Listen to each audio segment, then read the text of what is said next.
Bite Back. At D'Agostino and Associates, Bite Back means fight back.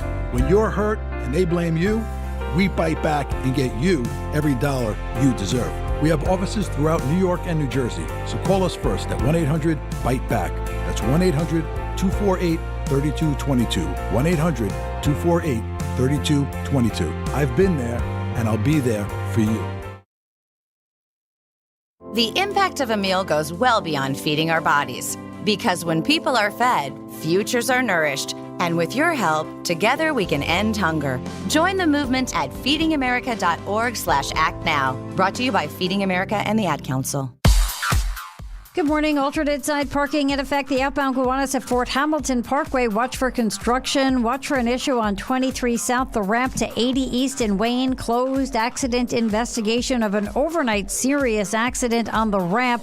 Over on the Garden State Parkway North exit 74 in Lacey Township. It's a collision there as well. Sponsored by RockAuto.com. A bent tie rod can quickly bring a drive to a halt. For the parts needed to get back on the road, visit RockAuto.com. Find a wide selection of quality parts at reliably low prices. Delivered right to your door. All the parts your car will ever need. Rock Auto. I'm Debbie Duhaime on 880 ESPN New York. We all hear the radio ads about the IRS. They tell you to be afraid, to be scared, and they try to frighten you into calling. I'm not here to do that. Tax Relief Advocates is different. TRA is here to tell you that if you owe money to the IRS, whether it's $5,000, $50,000, or $500,000, we have a solution. It doesn't matter if you're sitting in your car, at work, or with your kids. No matter where you are, call now. 800-575-6759. Don't lose hope. TRA can eliminate or reduce what you owe to the IRS. Generous programs are now available that can give you a fresh start. Our passion is taxes and helping individuals fix their IRS problems. We have over 1,000 five-star reviews on Google and an A+ with the Better Business Bureau. You don't need to be afraid of the IRS any longer. End your tax nightmare today by visiting us online at TRA.com or call 800-575-6759. That's 800-575-6759. Tax Relief Advocates. Real solutions for real people. ESPN New York is your home for the world champion New York Knicks. WHSQ and WCBS-FM HD2, New York. Got the number one pick in the NHL draft, but the men that can't seem to stump. Do something dumb, that's an observation. CLT make them need to run. That's Lawrence Taylor. Cut them every trash, CMT for short. Wonder if we best once you peep the score. Up at the crack of dawn, top stories of the morning. While you're yawning, grab your coffee, rise and shine with 8:80 a.m. This is Drop Time. We provide highlights from your favorite teams. Got Dave and Rick making plenty of picks. It's Rule 76.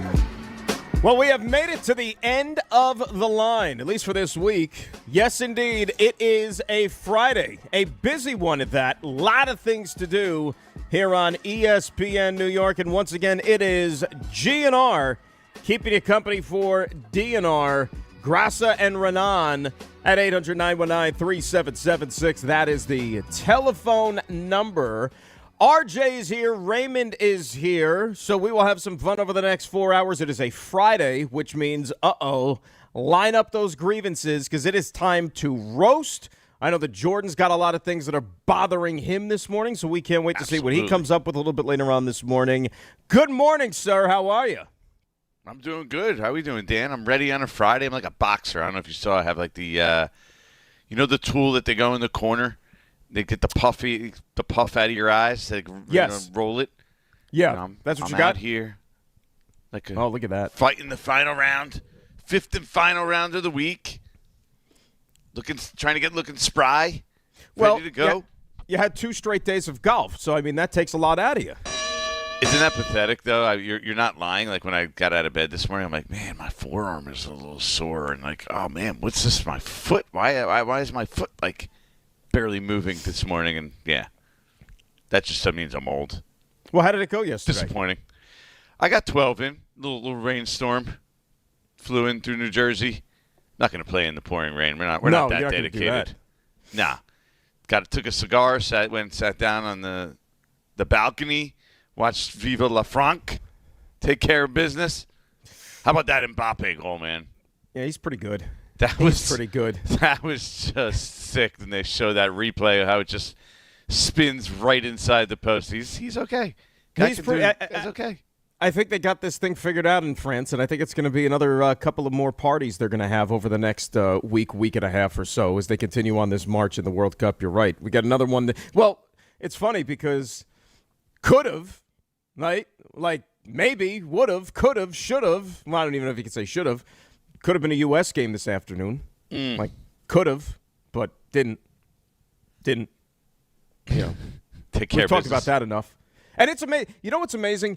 Everybody and their mother has been chiming in on this. Like maybe like the people you would least expect to be chiming in are weighing in on the thoughts of U.S. soccer, and not just the U.S. soccer. Like the people who are paid to talk about U.S. soccer, which I find fascinating. Yeah, but that's good. That's because that means there was interest in the total number of viewers I saw got up to like a 50 million mark for that game. I mean, so that the idea that there's interest, I think, is good for the sport. It shows that the willingness is there for this country to get on board. Now we just got to produce a little better. And a little news came out yesterday. Did you see that? Yeah. Christian Pulisic. Mm-hmm. Now, do you take back anything that you said about him over the last couple of days? No, because I don't think we got on him about the injury. I'm big into being careful about not getting on guys about injury. I think both of us were pretty careful there, and even I know we had the conversation because it was brought up of like, hey, what do you guys think about him leaving the game early? Like we brought it up off air, and we were all like, eh. And I think it was RJ who said he's not going to go there because you just never know with the guy and how injured he is, and he hasn't really given us reason to question him, and it turns out he has a fracture in his foot and a bone bruise. That's why he couldn't finish the game the other day. And, like, the same thing, like, people were coming after Carly Lloyd, remember, because she was pretty critical of him and, the entire team and whatnot. And, she tweeted out, she's like, no, I'm not going to apologize for anything I said. Like, I wasn't – it had nothing to do with the injury. She looks at the broader picture, kind of like what we were discussing, too, about somebody who didn't want to play in the Gold Cup last year because he wanted to rest and recharge and make sure he was 1,000% for this World Cup. And, obviously the production wasn't anything close to 1,000% what they needed and expected from him. Yeah, absolutely. And, look, we needed our stars to come through, and they did it. Now we got to watch Spain against Belgium today instead. It would have been really good to have a Friday afternoon. Was it 4 o'clock? It's a 3 today. It's a 3. 3 o'clock, little happy hour. Watch the USA game. It would have been pretty cool. It would have been cool, but I mean, we could still enjoy the game, but obviously we're not going to have any rooting interest necessarily. Not the same. Not the same. Not the same. But hopefully we get a good one nonetheless here. I'll tell you what was one of the bigger surprises yesterday. And I don't know how far back you have to go, even, for crying out loud. It doesn't happen that very often where you have not one, but 2 of our New York baseball teams both tasting victory in relatively routine fashion on the same day. And that's what we got yesterday afternoon with the Mets, despite the fact they gave up a home run on the first pitch of the game from Sean Manaea. And you're thinking, oh, this is going to be a fun afternoon. And the Yankees, who at least for the first couple of innings offensively, it was basically good morning, good afternoon, good night, more the same as far as the approach goes at the plate. And both of them rolled to victories. So we'll obviously spend more time on the Yankees today because the general manager spoke before the game, and that's where all the juicy stuff is coming from here, what Brian Cashman had to say. It was a big win for them, though. It was a big win. It was a big win for them. It's kind of just settle it down before they got a split. It would have been, how many games? It would have been 6? Would have been 6. Would have got up to 6, and now they're at 4 in the division behind Tampa. Stay within arm's length distance. I think that was the key. I mean, we were talking about the chances of winning the division yesterday. Like, this win goes a long way in that because there's a big difference if you go to the All-Star break down, 7 or 8 games, or now you go down like 3 or 4. Huge difference, in my opinion. It's a huge difference. You look at that number and you say, well, and that's what we were talking about yesterday too, right? You say, well, four games is manageable when you still have 70 left to play, and you would think at some point in time you're going to get your best player, with the most important player arguably in all of Major League Baseball, back in the fold. I mean, that's going to help your chances here. The other thing, though, because I was looking at it last night, what's kind of, I don't know, unfortunate, I guess is a good word to say. So you measure yourself when you're chasing a team like Tampa Bay when you step on the same field with them. Okay, you split the 4 games here. They've beaten you 6 out of 9 throughout the course of the season. You only have one more series against Tampa Bay the rest of the year. Like, you haven't even played them that much. But the Yankees and Rays are only going to play one more time, and it's not until the end of September. It's the 22nd to the 24th in the Bronx, and that's a 4-game series because they had the one rainout from earlier in the year that they have to make up. So 4 games, but you really have to wait until, like, literally the last week of the season. Yeah. So really it's going to be who can play more consistently over the stretch. It's not going to come down to who can win the head-to-head games, obviously. So can the Yankees play more consistently? They finally got the bats waking up a little bit, put the 12 spot on the board. Sometimes it's good to be lucky, and it's like, they say maybe that's the hit that gets them started, like Cody Bellinger dribbles the ball to between the pitcher and second baseman and outruns one. Jason Dominguez gets an infield hit. Like, these little things. I mean, even Ben Rice's homer. I didn't even think it was a homer at first. Yeah. They had to, go to, the 30-second angle. They went to the review, and they were like, well, I didn't see. Did you see the broadcast? Like, maybe Michael was like, okay, I guess they saw something we didn't. And it turns out they did. They finally found the replay that they showed later, and it went behind them. But it was really almost like a pop-up. I mean, that was like a first road job right there by Ben Rice. Yeah, sometimes things go in your favor, and the Yankees needed that bad. Well, you said the Cody Bellinger one. Okay, infield hit, great little dribbler, whatever. Doesn't matter. In the box score, he could tell people that thing was a rocket one-hopper off the wall, that he had to be held to a single just because he was hit so hard, right? Nobody's going to know the difference. Exactly. A hit is a hit is a hit. But you're right. It doesn't matter how they come right now. And the way that this team had been scuffling at the plate and the lack of production offensively, to go out there and I take nothing but positives from that game yesterday. And I was even trying to dig a little bit deeper and to peel back the onion and try to get even more of a positive light from that game yesterday. All right, we talked about Rasmussen, right? Rasmussen was a guy who shoved against you for the first 2 times you faced him this year. Good pitcher, right? You go out there and you make his life miserable in the afternoon. You get him out of the game pretty early. That's a win right there. Think about it. Working the count, making him work. Working the count. We thought, all right, on paper, not a favorable matchup. A guy who's had your number. You have a bullpen game going out there yesterday. And then you're on the positive end of a lopsided score. Fantastic. Yeah, 7 hits and 6 runs and 2 1/3 against Rasmussen. I mean, that you got to take that. And mind you, Yankees are going with a bullpen game there against Rasmussen, and not only do they win easily. So a really good win for the Yankees yesterday. How about that? Even that at bat by Ryan McMahon in the 3rd inning. I thought that was kind of like the key at bat of the game, to be honest with you. A little bit. It seemed to change everything. Were they down 1-0 at the time? I think it might have been down 1. Yeah. Yeah.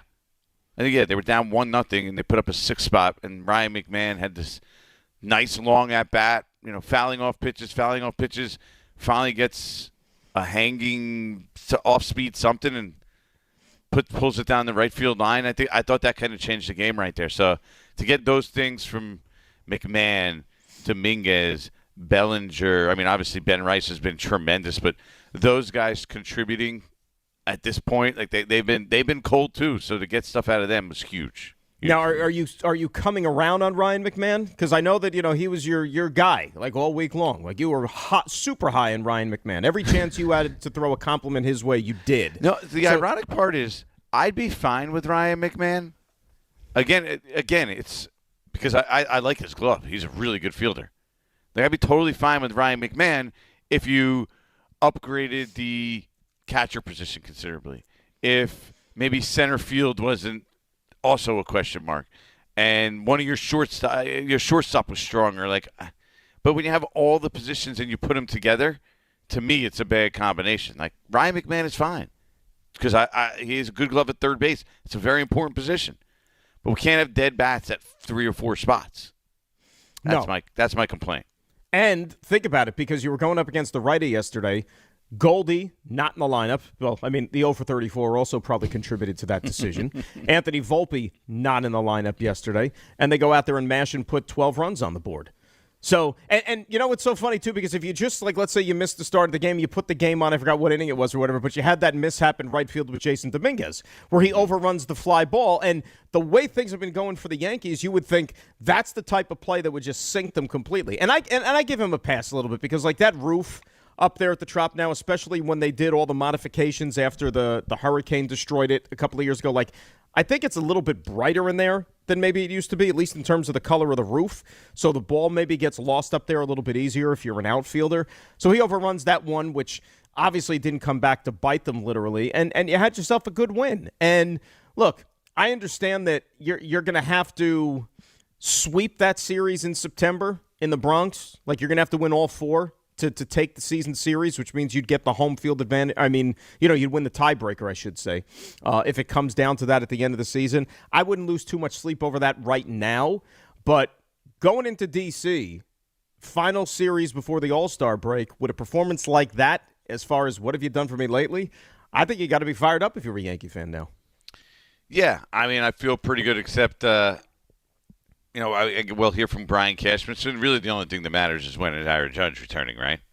I would say that's pretty important. Yeah, and I don't know. I don't know what to make of what Brian Cashman said in that regard. So that's the big one that's going to hang over this team at this point. And hope he gets back. I mean, sooner than later. I just don't know at this point when they're going to get that back. And in that case, it's just sort of, you're treading water, right? You're just trying to survive without him. And so it's still going to be a grind. I'm not overly optimistic that they're going to, go on this big run. I don't think they're good enough for that at this moment. So it's really a treading water thing. So one day at a time. One win, but a big one for the Yankees. We talked about it, I think, the other day, the schedule coming out of the All-Star break. And I know that it's dangerous on paper to sit there and play win-loss, especially in baseball. But was it Dodgers, it's tricky. Phillies? Yeah, it's a little tricky coming out of the break. And you want to at least, have some reinforcements in there. And, the trade deadline is coming up here in, 3 weeks, pretty much, on August the 3rd. So you never know what that's going to look like. And as you said, we're going to hear from Brian Cashman in just a little bit because that's the newsier item of the day, despite the fact they had a 12-4 win over the Tampa Bay Rays. But, we were joking around earlier in the week about, okay, you got the 7 games going into the break, the 4 in Tampa, the 3 in D.C. And I was saying, well, come on, give me, I was going crazy saying 5-2, why not? And it's like, okay, well, 4-3 would be really, really nice. You take 2 out of 3 in D.C. this weekend, you're 4-3. You got Cam Schlittler pitching one of those games this weekend. So it's still, as the manager likes to say, and Raymond loves, bringing this one up, it's right in front of us. It's all right in front of them. All right in front of them. But, yeah, no, right. Like you said, this is a tough stretch to open the second half, right? They got the Dodgers and the Pirates to start. That's at home. And then you got a long road trip. Philadelphia, the White Sox were playing pretty good, and then the Cubs. So that's what is that? That's a 10-game road trip against 3 teams that those are not pushovers. That's a tough 10-game road trip coming out. Right, almost immediately out of the break. You're going to need probably reinforcements for that trip by that point. Otherwise, it'll be a tough go for the Yankees still. They don't have a ton of hitting at this point without Aaron Judge, Giancarlo, Stanton in the lineup. Well, it's also, I was looking at this too, like it gets lost in the sauce because we spent so much time obsessing over the fact that, they're not hitting, they're not scoring runs, the strikeouts and all those other things. You only allowed 14 runs in the 4 games. Mm-hmm. Like, that's pretty good. Against a pesky Tampa Bay lineup, I mean, that's 3.5 runs a game. Like, more often than not, you should be able to win those games. Yeah, shut down Caminero in the series. Well, that's an all-star. You know what I'm saying? And But you know what happens when you hit, Dan? It, hides some of, the deficiencies. Like, we can look past the Jason Dominguez play because you actually scored some runs. Mm-hmm. So, when you lose, every error is magnified when you can't score, right? So the fact that you win the game now, you could just kind of brush away the Jason Dominguez misplay and be like, okay, it happens. And so that's the difference. You need to be able to hit enough to kind of make some of your other deficiencies go away. And obviously the pitching, especially at times, is gonna be able to carry this team. And that's the strength. And even when you get your guys back offensively, the strength of the New York Yankees should be the starting pitching. Was at the beginning of the season, on paper, that's what you thought. And I think ultimately at the end of the day, if this team is going to get to heights that the fan base wants them to get to, I think it's still going to rely on those arms, and especially when you have the 1-2-3 capable of doing what they can do, I think you got to feel pretty confident in that if you're a Yankee fan. 800-919-3776. Takeaways from Yankee Nation on this 4-game split with the Tampa Bay Rays. We're going to get into Brian Cashman's comments. You will hear those when we return. It is also a Friday. And I think for those of you that are loyal listeners to this fine program, you know that Friday is roast day. And so a little bit later on this morning, you dial the number, you get ready to come out smoking. Anything, any little thing, any little annoyance that is bothering you, in this, in your whatever walk of life that you are so situated in, this is the opportunity. This is the chance you have. You wait all week to be able to spit fire with the roast. Do you have one stored up already? I got one. I'm not sure it's going to resonate with you guys. I'll have to see. All right. Well, I'll have to test it out. Like, I think you'll understand, but it's not necessarily your wheelhouse. So I'm not fully sure. So I'm. But you know what? If you're passionate about it, I'm passionate about it. Yeah, if you're passionate about it, that's going to sell it. So Jordan's got his roast. I'm still, truth be told, I think, kicking around a couple of things. I got a couple of candidates, and we'll see which one is going to. A couple options in the bag, huh? A couple of options, yeah. You got a couple of tools there in the tool chest. So we'll see which one we're going to use this morning. Cashman. Updates on Judge and everything else in Yankee land. We hear from him next. It is GNR in for DNR on ESPN New York. Great thing is, it's right in front of us. If you're heading into summer without a medical emergency kit, you're taking a risk most people don't think about until it's too late. Summer colds linger and can turn into sinus infections that last for weeks. Getting sick right now before vacation can derail everything. And when you're traveling, finding a doctor and pharmacy is stressful. That's why I ordered a medical emergency kit. It's like having urgent care and a pharmacy right at home. It includes essential prescriptions like amoxicillin and generic Z-Pak to treat a wide range of common and serious illnesses. So if you wake up sick at home or on the road, you already have what you need. No waiting for your doctor, no hours at urgent care, no pharmacy lines, no copays. Just match your symptoms to the right prescription in your guidebook or call their telemedicine doctor standing by. Start on your meds sooner and feel better faster. Every home needs at least one medical emergency kit. Order yours online in minutes and it's shipped to your door. And save $45 with my promo code 880 at urgentcarekit.com/880. That's promo code 880 at urgentcarekit.com/880. Wherever your day takes you, across New Jersey, into New York, or down to Philadelphia, New Jersey Transit gets you there. Skip the traffic and stay on track. With busy travel periods ahead, plan ahead, check schedules, and allow extra time for your trip. From workdays to weekends, New Jersey Transit keeps your routine moving with reliable, convenient service. Ride smart. Plan your trip at njtransit.com. New York City, get ready as Fanatics Fest returns to the Javits Center July 16th through the 19th, right in the middle of the biggest sports weekend of the summer. With more than 500 athletes and celebrities, every major league, and hundreds of thousands of fans for the ultimate sports fan experience. Get your exclusive merch, rare trading cards, free photo ops, and a full tailgate zone all weekend long. Grab your tickets before they're gone at fanaticsfest.com. This is the story of the one who keeps multiple buildings running smoothly day after day. Plumbing that flows, HVAC that hums, cleaning supplies that keep surfaces sparkling. That's why she counts on Grainger. With easy reordering online and 24/7 support, Grainger helps her keep the products she needs on hand. So shelves stay stocked and buildings stay ready. Call 1-800-GRAINGER, click Grainger.com, or just stop by. Grainger, for the ones who get it done. Rich Eisen here with some advice. If high-interest credit card debt is grinding you down, it might be time to call an audible with a SoFi personal loan. It consolidates your debt into one low monthly payment with no fees required. And with as soon as the same-day funding, you can make the right play fast. Call an audible on your debt today at SoFi.com/debtplay. Loans originated by SoFi Bank N.A., member FDIC. Terms and conditions apply. NMLS 696891. Fast funds terms apply at SoFi.com/debtplay. That's the ease at which you get information. You want it, you get it. Like that. Ask your phone. Group chat. Smartphone. You're always connected and informed in real time. No waiting. So if you're diabetic and still using finger sticks to read your blood sugar, what are you waiting for? Knowing your blood sugar levels instantly is important for managing diabetes. Call US Med at 888-665-0696. To learn more about continuous glucose monitors, a real-time instant method to track your blood glucose, US Med is an approved provider for Medicare and over 1,000 private insurers. And the best part? Call 888-665-0696 and we'll give you a free insurance benefits check today. So call 888-665-0696 today. That's 888-665-0696 and manage your diabetes as easy as...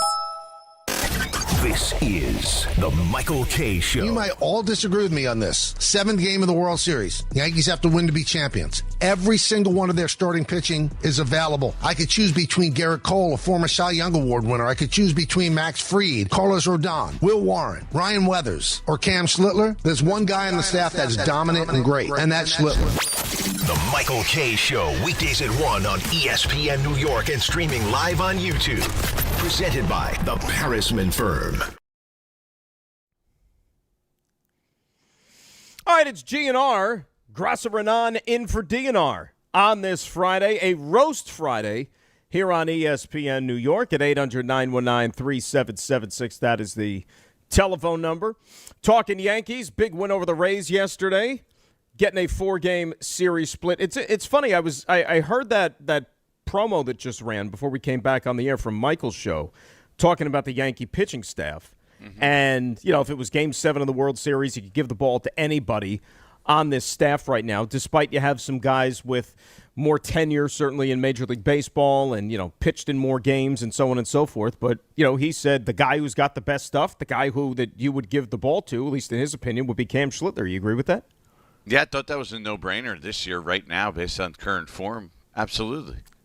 And who would have thought that at the beginning of the year? Came back from injury, obviously, and Max Fried is injured. Rodon's injured. So right now, I don't think it's even debatable. Do you?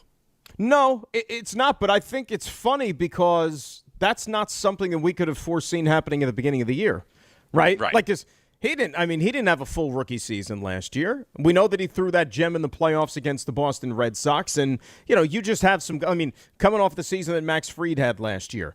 Garrett Cole is somebody you were going to get back in the fold at some point this year after the injury. Even a veteran like Carlos Rodon, for example. But I think the Cam Schlittler season, in a year where you haven't had Aaron Judge for what feels like, half of it, the ascendance of one Cam Schlittler has really been, a win in and of itself for the Yankees. Think about it. You now have, he was a guy who was, he looked like he had some potential. He looked like he, had a lively arm, and he would blend in nicely behind those other accomplished veterans.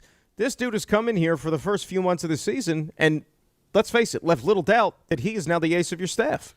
Oh, yeah. I can't imagine where they would be without Cam Schlittler this year. They would be in serious trouble. He has been their ace, and so it's kind of saved them because they've ended up having so much interest to their starting pitching staff, and that's why you're like, well, look at this starting pitching staff. That's great and fine and dandy.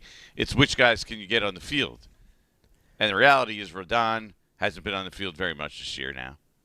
Right. What's Cole interesting? Obviously had to wait. We had to wait for Cole, and Fried is now injured. So.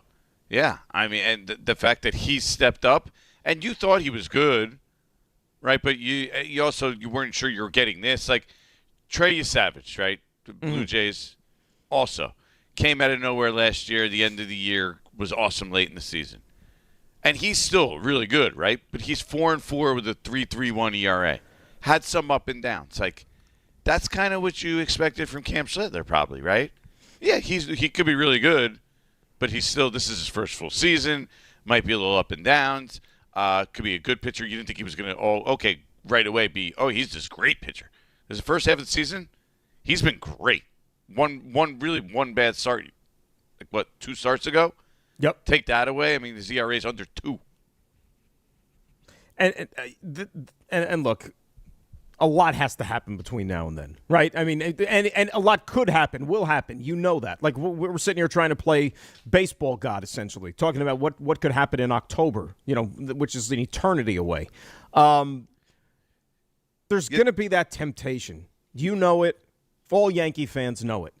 That if he's healthy and nothing else gets kind of crazy with the pitching staff, there's going to be that temptation to completely ride this guy the way the Dodgers did with Yamamoto last year, the way the Giants did once upon a time with Madison Bumgarner, right? Guys like that, because you feel so confident in what he does when he's out on the mound. And I wonder, because he's only in his second season, you know what I mean? Like, there's going to be that push and pull to where, like, if you're a fan, you're going to be like, well, this guy gives us the best chance to win. You want the ball in his hand as much as possible. But because he's still such a young pup, the organization might look at it as, hey, let's pull back a little bit because this guy's got his whole career ahead of him. That's going to be fascinating.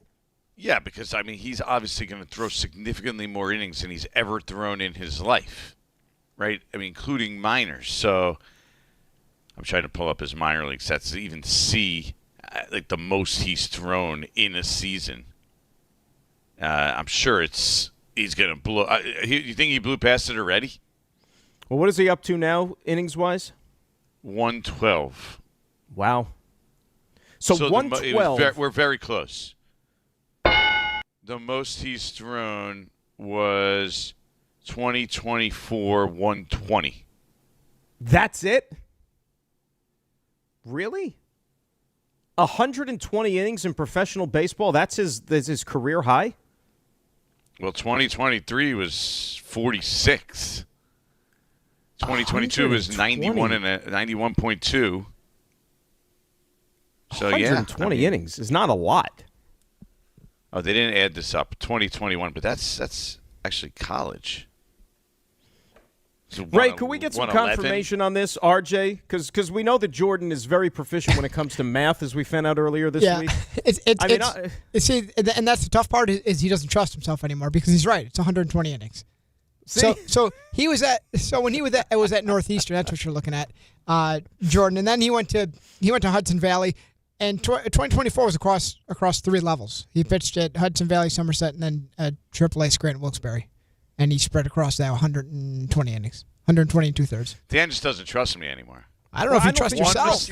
One mistake. One math mistake. Granted, it was, I don't know what the heck I was thinking. Like 7 plus, or was it 7 minus 1? 2009 beat number one Spain. So, but we're talking 8 years ago. Yeah, 8 years ago. Yeah, don't know where that came from.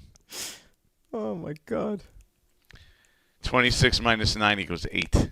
I think RJ hit it right on the head. Don't know you where that doubt came yourself from. At this point. I got it right this time.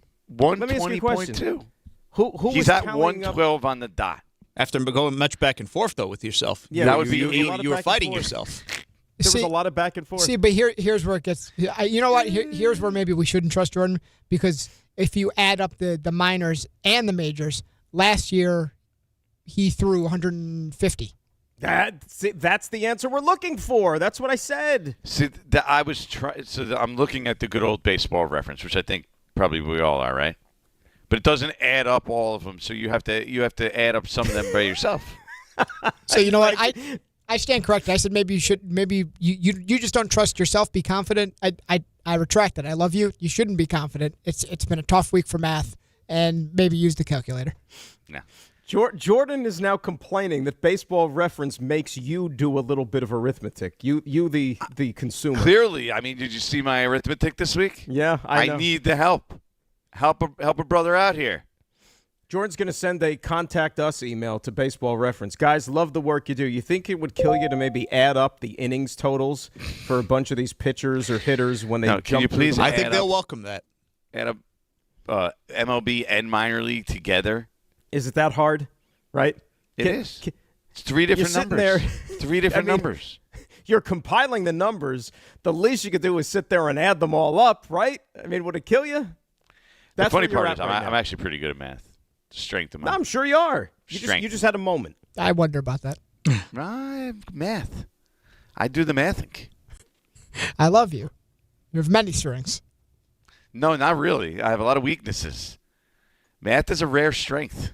RJ has zero confidence in your mathematical. The other thing, pretty much. I think the only thing I'm really good at in life is I'm good at first. Like I could judge excellent judge of talent, character. I was going to say character, but it sounded like you were going for talent. No, character.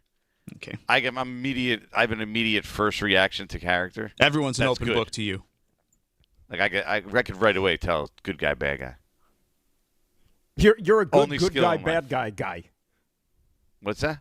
You're a good guy, bad guy. I don't know what that means. Well, you just said you're a good judge of character. I get what you're saying, but why do you have to say it that way? Because that's the way I wanted to say it, Raymond. That's why. It's Friday. I didn't quite get what he was going for there. You're a good, so weird. Pause, good guy, bad guy, pause, guy. That's what you are. Okay. Right? Yeah, I guess so.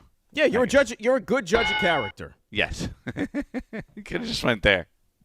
Now, be honest, because this is an honesty show. So I've been told. Mm-hmm. What was your initial impressions of me when we first met? We first started working together. Was I a good character guy? You thought? Yeah, good guy. Nice. Good guy. See that? No problems. RJ, I'm a good guy. This show is filled with good guys. I don't get any. There's no bad guy vibes. I got the Jordan Renan stamp of approval of good guyness. I like that. What about RJ and Ray? Good guys? I just said this show is a good guy vibe. So you said this show. I'm not going to ask for names. Is there anyone at the station that you walked in and said, "Yeah, I don't know," and you feel since you've been corroborated? Like once you get in there, you're like, again, no names, but I'm like, you know, as you've gone along here, you're like, "Yep, I was right on that one." Not great. Yeah, you know, there's some people you don't fully trust. Wow. All right.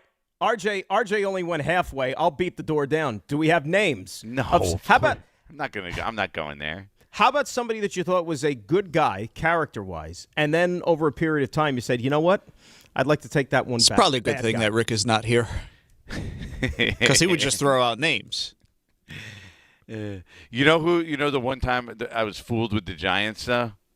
Oh, yeah, who? Josh Brown, the kicker, really, he was really good at presenting a front, and you're like, wait a minute, and then you start to hear and see and learn about him, and you're like, man, I was really wrong on that one.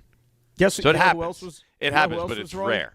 Who? You know who else was wrong on that one? The Giants. Yeah. Giants doubled down. Giants gave him a contract extension. I think they submit him as their Walter Payton Man of the Year guy that season. The problem with that, and we're going back a while now, was that they knew that there were problems when they signed him to the contract extension. They knew that there had been many incidents. I remember that. Jeez, yeah, that was a while ago. You know, that all went down the day they flew to London. They were playing the Rams. And they end up leaving him behind, I think it was. That's right. Because you know why? Because and rightfully so, the Heat got too much in the kitchen there, and they couldn't. They're like, we can't keep going forward with this. Yeah, like, you're gone. And so I was on a plane with my wife to London, England. Giants won that game. Landon Collins had some ridiculous interception return against the Rams. Josh Brown wasn't on the plane. 16? Was it 16? Yeah, I mean, it had to be in that neighborhood, probably. It was definitely pre-COVID. We're going back. Any idea who the Rams quarterback was who was just throwing them lollipop interceptions? Oh, I know who it was. It wasn't Goff yet, right? No, it wasn't quite. You're probably not going to remember, but it's a guy who's known. Was it I think he actually played in an NFC Championship game. He did play in an NFC Championship game. Very close to it. Very close to being in a Super Bowl. I don't think you're going to get it. Yeah. It's not. He played an NFC Championship game for Pat Shurmur. Of all people. Whoops. For Pat Shurmur? Why? It's Case Keenum. Yeah. Case Keenum. That's right. I had a bad Case Keenum. Let me tell you something. That was a year where maybe there was some extracurricular interest in Case Keenum and the Vikings. The week before that was the Minneapolis Miracle, and then they went to the NFC Championship game, and before they really even stepped foot on the field, they were back in the locker room licking their wounds. That was ugly. Yeah, I was called in the right-hander as support for the ESPN coverage in Philadelphia for that game. And I think I was the first one to report that they were lubing the poles in the city. Did you have a lube guy? Is that how you got that insight? Or you saw it with your own eyes? Yeah, okay. I'm going to stay away from this one, Rick. No, I mean, you're an intrepid, outstanding reporter. I'm sure that you have impeccable sources, up and down whenever you come up with a insight like that. So I didn't know if you had a lube insider or that was something that you the Philadelphia police. Oh, the Philadelphia police. Yeah. It wasn't Big Dom who gave you that one. Not sure he was there at that point. I guess he was. He was there, but maybe not in the same capacity because he was I think he started as like an intern like 100 years ago. Yeah. Every team has a guy. They all got a guy. There was a guy before the guy. We're going to hear from the Yankees guy when we return. That's Brian Cashman. It's GNR and for DNR, ESPN New York. On the biggest stage in the world, FanDuel is changing the game because sometimes your player gets subbed off and your bet goes with them. Not anymore. With FanDuel's Super Sub, if your player is subbed out, your bet stays in. If your player leaves the match, your bet continues on with the substitute, so you're still in on it until the final whistle. So if you're looking to get in on the biggest tournament in the world, now is your time. Visit FanDuel.com/local to get started. Let there be goals this summer on FanDuel. With FanDuel's Super Sub, if your player is subbed out, your bet stays in. If your player leaves the match, your bet continues on with the substitute, so you're still in on it until the final whistle. On the biggest stage in the world, FanDuel is changing the game. Must be 21 and older and physically present in New York. For help with a gambling problem, call 1-877-8-HOPE-NY or text HOPE-NY at 467-369.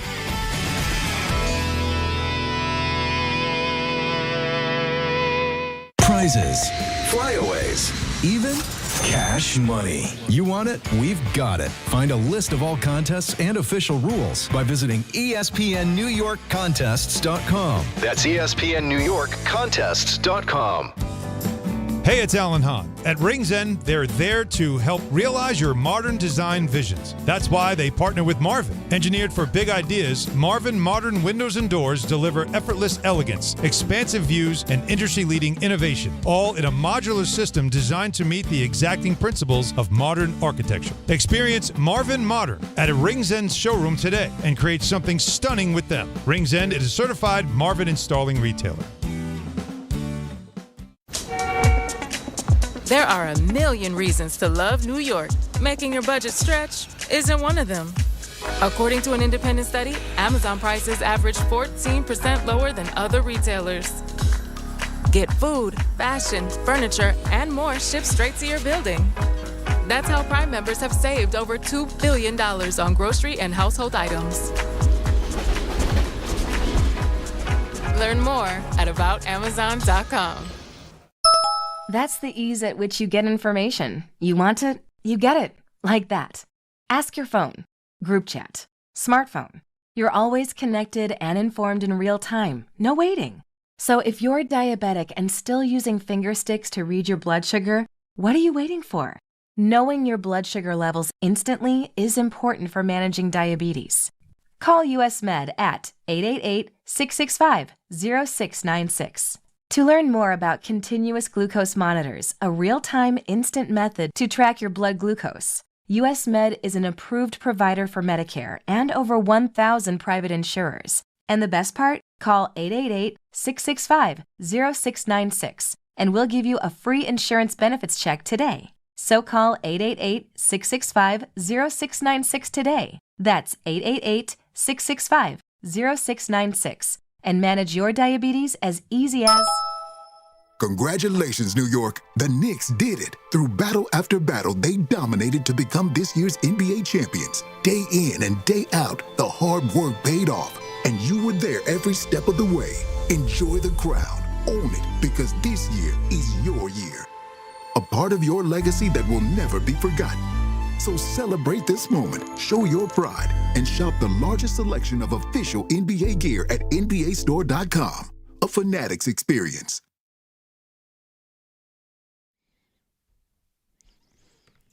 All right, GNR in for DNR here on ESPN New York. Friday roast coming up a little bit later on. Yankees, though, a little bit of a breath of fresh air yesterday with a convincing win over the Tampa Bay Rays. They split 4 games against the team they're chasing in the division. They'll move on up to the nation's capital and take on those pesky Washington Nationals for 3 games, and a real good dynamic offense led by one James Wood for the next 3 days before they go into the All-Star break. But the bigger takeaway, perhaps, even in the game itself, Jordan, yesterday, was Brian Cashman, general manager of the team, the architect, 3 decades on the job. Pretty darn good job security, if you ask me. So the question on everybody's mind in Yankee land, it's been about a month since we last saw Aaron Judge on the field. What about a little update on number 99, Cash? Yeah, we're going to re-image him during the All-Star break, so that'll give us a real idea of where that currently sits. But I don't think we want to put him at risk of coming back while still injured, which would imply, again, he should be asymptomatic before we turn him loose. So I think if he's asymptomatic and not feeling anything and they're showing healing, then it's probably appropriate to get him going again. But we don't want to, because the schedule is what it is, put him in a position where he's putting him in jeopardy, where somehow it gets worse. All right. It's still a lot of vagary when you're talking about, a timetable, and that's why he didn't offer one. But let us play the role of amateur doctor, okay? Because that's what we're here for. Doctor. Let's just say, okay, that things check out pretty good when they do the scan next week. And he's healed. It's good to go. 100%. You can start baseball activity. Even if he starts baseball activity, you just heard Brian Cashman say that they're going to take it slow with him. At the very least, like best case scenario, you're looking at August before he's able to step into the lineup again wearing a Yankee uniform. August. Do I have any indication one way or the other that things are going to be 100%? Probably not, just because, they said that it's taken a good long while. And remember, it's taken more than 4 weeks before they decided to even do another image, right? The initial timetable was 4 to 6 weeks before they look again. It's been more than 4 weeks. Based off of that, you might even be looking closer to mid-August before he plays a game again for the Yankees.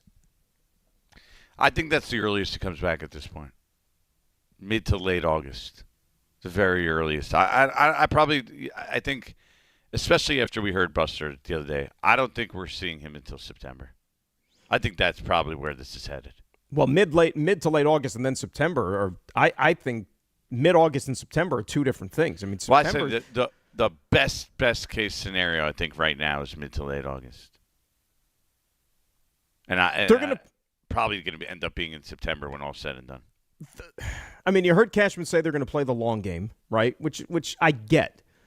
But that's still hard to digest, though. When you're talking about September, a guy who is supposed to be indestructible, even though earlier in his career that he dealt with some injuries and so on and so forth. But, my God, September would – I don't want to hear that. If I'm a Yankee, I don't want to hear September. What are you going to do? That's hope the thing. Hope that he That's heals why faster. It's so important for them to add a bat and add a significant bat. He doesn't sound. There's nothing there that hints that Cashman is optimistic he's going to be back soon. You agree with that? Define soon. If he thought this image was going to come back clean and he was going to get cleared and they could start the ramp up in the rehab. I didn't get that feeling from that. He would, he would say, we're optimistic. We hope the imaging comes back good. There was nothing there that suggested that he thinks this is going to come back perfectly fine. RJ, when was the last game that Aaron Judge played? Was it May 31st or something like that? It was the end of May. I don't know if it was the exact last day of May, but I will find out. I'll find that for you. So here's the line that I read, and we didn't kind of get this in the May 31st. May 31st. There you go. Cashman indicated the Yankees do not expect the injury to be fully healed. Judge will be about 6 weeks out from the initial diagnosis, but that if there is enough improvement, that back-to-back American League MVP could at least start adding more activity to his workload after being mostly shut down since the end of May. But if he doesn't expect him to be fully healed, and we just heard that clip from Cashman there, he's not really going to be, getting back into a program that's going to have him return to the field anytime soon. Well, I alluded to this. So May 31st, right? When he initially got hurt, they said 4 to 6 weeks is the timetable for when they're going to take another look at the area to see how the healing is going. So now you're talking it's 6 weeks. It's on the longer end of that 4 to 6 week timetable. I'm sure that they elected to go with the 6 weeks based on the conversations that they were having with him. Like, how do you feel? Do you feel any, and whatever they do to, inspect and make sure that, things are progressing in the direction that they want them to. So the fact that we're on the longer end of that would tell you, to what you said. I don't know if it's a drop dead date of September something, but it's probably going to be on the longer end of what their initial estimation was. Yeah. RJ, do you feel any hope from hearing what they said that we're going to see Aaron Judge before September? I would hope so before September. You do?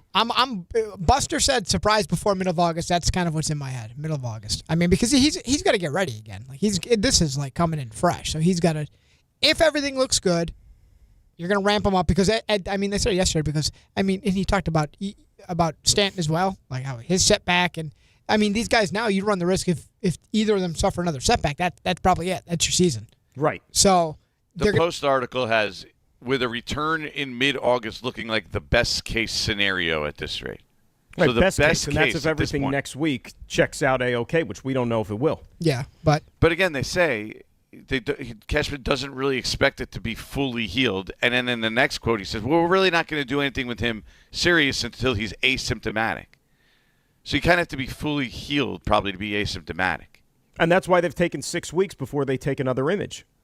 Because he's probably reporting, it's like, no, I still feel discomfort. I still feel this. How about the other guy with Stanton, and what he said about him, that it's not a setback, but it's a whole new injury altogether. How do you get injured? And apparently, it's still with the same right calf. How do you suffer a brand new injury while you're rehabbing an existing one, in the same leg in the same general area? Because you're Giancarlo Stanton. But how does this happen? He had both elbows injured at the same time. Oh. He has a special ability. This is a unique injury rate this guy has. He's so big and muscular that he can hurt anything at any time. Are we not aware of this at this point? How could any injury thing with Giancarlo Stanton surprise you at this point, Dan? How? It's been like a Raymond, decade. you're a workout warrior. Did you ever suffer like the same injury to the same general area of the body in a short amount of time? What, is it like Giancarlo Stanton with the two elbows? Stanton. No, I can't say I've ever had the two elbows, but elbows, the two injuries to the same calf, but two. I mean, one, I don't work out like Giancarlo Stanton. I'm nothing compared to him at all. First of all, and second of all, he like George's pointed out, he's been able to deal with it. He's been able to make it work for him. It's just that he can't stay healthy for long periods of time. He also can't open a bag of chips, but that is, kind of is what it is. You know what's amazing? Chips are bad for you, by the way. You know what's amazing? This is year 9 with Giancarlo Stanton. 9. And it feels like he got off to that first year. You remember he was pretty good. And then it was just up and down and up and down, more down than up. And then he comes back and he looks pretty good, sometimes great, elite in the playoffs. And it gives you that little spark of like, wow, I wonder if something's there. But next year is the final year. There's a club option in 2028, which I would just imagine will not be picked up. Look at the way you say it. I'll tell you what, no, all kidding aside, the fact that he's going into the last year of his contract next season, like that might make him a tradable player in the offseason. It's another case for a guy who's like his body's too tightly wound. He's too in shape. The Yankees are finally getting some money kicked back from the Marlins. Remember they negotiated that? Like it's like $10 million the last 3 years of the contract. The Marlins will kick back a few bucks. We're finally at least at that point. Now, how are the Marlins able to survive that? Marlins that was a gift from Jeter. Yeah, Marlins are actually decent. Marlins are the best team in baseball since June 1st. Look at that. I was actually there's only one losing team in the NL East. Who would that be? I think you can guess, Dan. No joke. Like last night, I was flipping around just looking for something to watch, and I put on the Game Mix channel for baseball and with all the different boxes and whatnot. So the Marlins game just ended. That was one of the games just wrapping up, and I guess they beat Seattle at home. And so, like, the little cursor thing was on that box. So that's what you hear. And I'm listening to the announcer, and I'm not even, like, looking at the screen. I'm, like, listening to the announcer, like, the best team in baseball. And he kept referring to them as the best team in baseball, like, multiple times. And I'm like, we're talking about the Marlins? Like I said, they're the best team since June 1st, but they're not the best team in baseball. You need to at least clarify. I mean, they're really drinking some Kool-Aid down there in South Beach, aren't they? You're a believer in the Marlins? They are, apparently. You are? Like, we think the Marlins going to make a run or make the playoffs? No, they're not. You know why they're not? Because they're not going to go out there at the trade deadline and be aggressive. Honestly, the Yankees have to be. I mean, we'll bring it back to the Yankees for a second here. Because when you listen to that about Judge, and yeah, can Brian Cashman, if mid-August is the earliest, like best case scenario right now, how can you not at least, okay, if you're him, plan, okay, we should be planning September. Right, so how do we have to at least give ourselves a little leeway there, right? How do we at least get by until September? Right. With this lineup. And it doesn't look like you're getting Stanton back, right? Anytime there. I wouldn't think. He doesn't seem like he's anywhere close, right? And then Judge. So if you're planning without those two guys, how do we survive until at least September with this lineup? So he has to have that approach in his head. And do we think they are aggressive enough to have that approach? That is a tremendous question. So you know who? Go ahead, Dan. Sorry. No, go ahead. No, I was just saying. So you're right about surviving, though. But here's the thing, and I guess this is probably where Ray's breakdown of real positivity towards this team comes in. They need to win the division. If the history tracks with this team, they need to win the AL East and they need to bye. That matters a lot to this. It's not a young team. There's a lot of injuries. They don't need to be playing an extra series. They can line up their rotation, but can they get there with what they're dealing with? Because I'm with you. They came out like a house on fire when Judge first got hurt, and now they've just been like the worst team in baseball the last 3 or so weeks. So you talk about just getting by. How do you manage that if you're Cashman? Where how many chips do you want to push to the middle, trying to push with the hope that Judge is going to be back in mid to late August, that you can still get to the top of the division? And the unfortunate thing about it, RJ. Are we in agreement here? Because I'm not so sure. I think their pitching, especially if they get guys healthy and they're in order, like I don't know if it's an absolute priority to go all out to win the division with this. Because considering the strength of this team, like you're not – most of the time teams don't run out of starting pitchers, right? And it puts them in a terrible spot. Like this team might – if they don't have healthy starting pitchers, we know they're kind of dead anyway. Like this team, should that be their priority? I hear what RJ's saying, though, and I kind of agree. You know what I mean? Because I think that the fact that they've been so ravaged with injuries during the season, it's not a young team. You got veterans. You want to maximize whatever they're going to have left here. So to get the first round bye and to have less games to play, your pitchers have to fire less bullets, for example. I really do think it would make a difference. Yes, I do. Remember. The first two, it's the way it's structured, right, RJ? Because these stupid playoff things, it seems like they change every year. It's the top two records, the top two division champs get the bye in the first round, correct? Right? And the way the American League stinks, obviously whoever wins the American League East is going to get one of those byes. Yeah, and I mean, under this format, like every time they've gone to at least the ALCS, it's been with the bye. So they won the division like last year, losing ALDS. 2 years ago, lost in the World Series, won the division. 2023, missed playoffs. 2022, won the division. Lost in the ALCS. That's when they got swept. Year before that, wild card, out. ALDS, year before, out. ALCS, they made it in 2019. Now you're going back to the old format, but even still, won the division. And prior to that, finished second 2 years in a row, ALDS, and they got in 2017, that baby bomber team. They got to the CS, lost in 7. Right. But now that predates this format. Jordan asked the question about, what do they do to help get to September if they are going to be missing guys, for example? We are going to get that answer from one Brian Cashman when we return. plus your calls at 800-919-3776. But I have a little bit of a message here for all of New York, because you have got to hear what I'm about to tell you. This summer, all lines lead to Champ Sports Fan Central Station. It's a soccer pop-up shop open right in the heart of the city, 125 West 33rd Street. It is the soccer destination in New York, with jerseys for every national team that you ride with. So, whether it is France, Argentina, England, any of the other countries that are still alive and kicking in this World Cup, you know what? It's all under one roof. They even have Team USA if you want to be a little patriotic, even though our World Cup run has ended. If you want to gear up, rep your country, feel the energy of the city, Champ Sports Fan Central Station, 125 West 33rd Street. That is where you got to be, guys. And you know what? It's not just soccer jerseys and not just World Cup stuff, because guess what?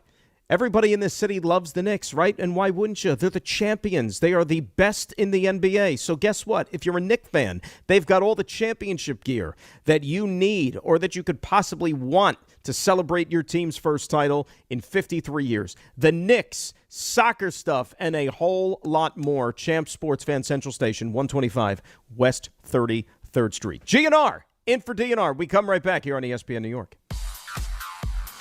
And it's 6:58. Let's get a check of the roads on this Friday morning and say good morning to Debbie Duhame. Good morning, Grassa and Ronan. Let's see what's going on, guys. Well, we've got this pesky little problem here on 23 South. 23 South, the ramp to 80 eastbound closed in Wayne. It's a motorcycle accident with an ongoing investigation. Try 46 instead. Let's go to the outbound Gowanus at Fort Hamilton Parkway. Some ongoing construction. Cross Bronx westbound stop-and-go traffic getting out through Westchester Ave. Sponsored by RockAuto.com. A failed truck can turn any drive into a rough ride. When it's time for repairs, Rock Auto makes finding the right part easy. Shop name brands at lower prices and have parts shipped directly to your door. All the parts your car will ever need. Rock Auto. I'm Debbie Duhame, 880 ESPN New York. The World's Game at BetMGM is here. Bet on the soccer showdowns with 2-up early payouts so that if you're up 2, BetMGM will pay you. That's right. Place a pregame, straight match result bet on any tournament game. If at any point your team is up by 2 goals, you'll instantly win your bet. Then enjoy BetMGM's same-game parlays, daily promotions, player props, and so much more for the World's Game. Don't miss your shot at an early win with 2-up early payout to get paid out if at any point your team is up by 2 goals, regardless of the final outcome of the match. Make it a tournament to remember with BetMGM. BetMGM and GameSense remind you to play responsibly. Gambling problem? Call 877-8-HOPE-NY or text HOPE-NY 467-369. See BetMGM.com for terms. 21 plus years of age to wager and physically present in New York only. New and existing customer offer. Subject to eligibility requirements. Additional terms and restrictions may apply. From your neighborhood stop to the city and back, New Jersey Transit keeps your day moving. Reliable, convenient, and ready when you are. We're on this ride together. So keep aisles clear, use headphones, and be mindful of fellow riders. Small actions make a big difference, especially during travel times. New Jersey Transit. Ride together, ride better. Plan your trip at njtransit.com. Hey, it's Michael K. Not sleeping? Well, it could be your mattress. That's why I always recommend my friends at PC Richard & Son. At PC Richard & Son, they don't just sell you a mattress. Their experts use a 4-step mattress fitting process so that your new bed fits you perfectly. They guarantee it. Top brands like Sealy, Stearns & Foster, and Tempur-Pedic, and in-home delivery on any mattress $399 and up. It's free. So do what I do. Get to PC Richard & Son for your new mattress. Free delivery excludes Manhattan. Empower. Pete's back on the links with all new golf clubs and hopefully less swearing.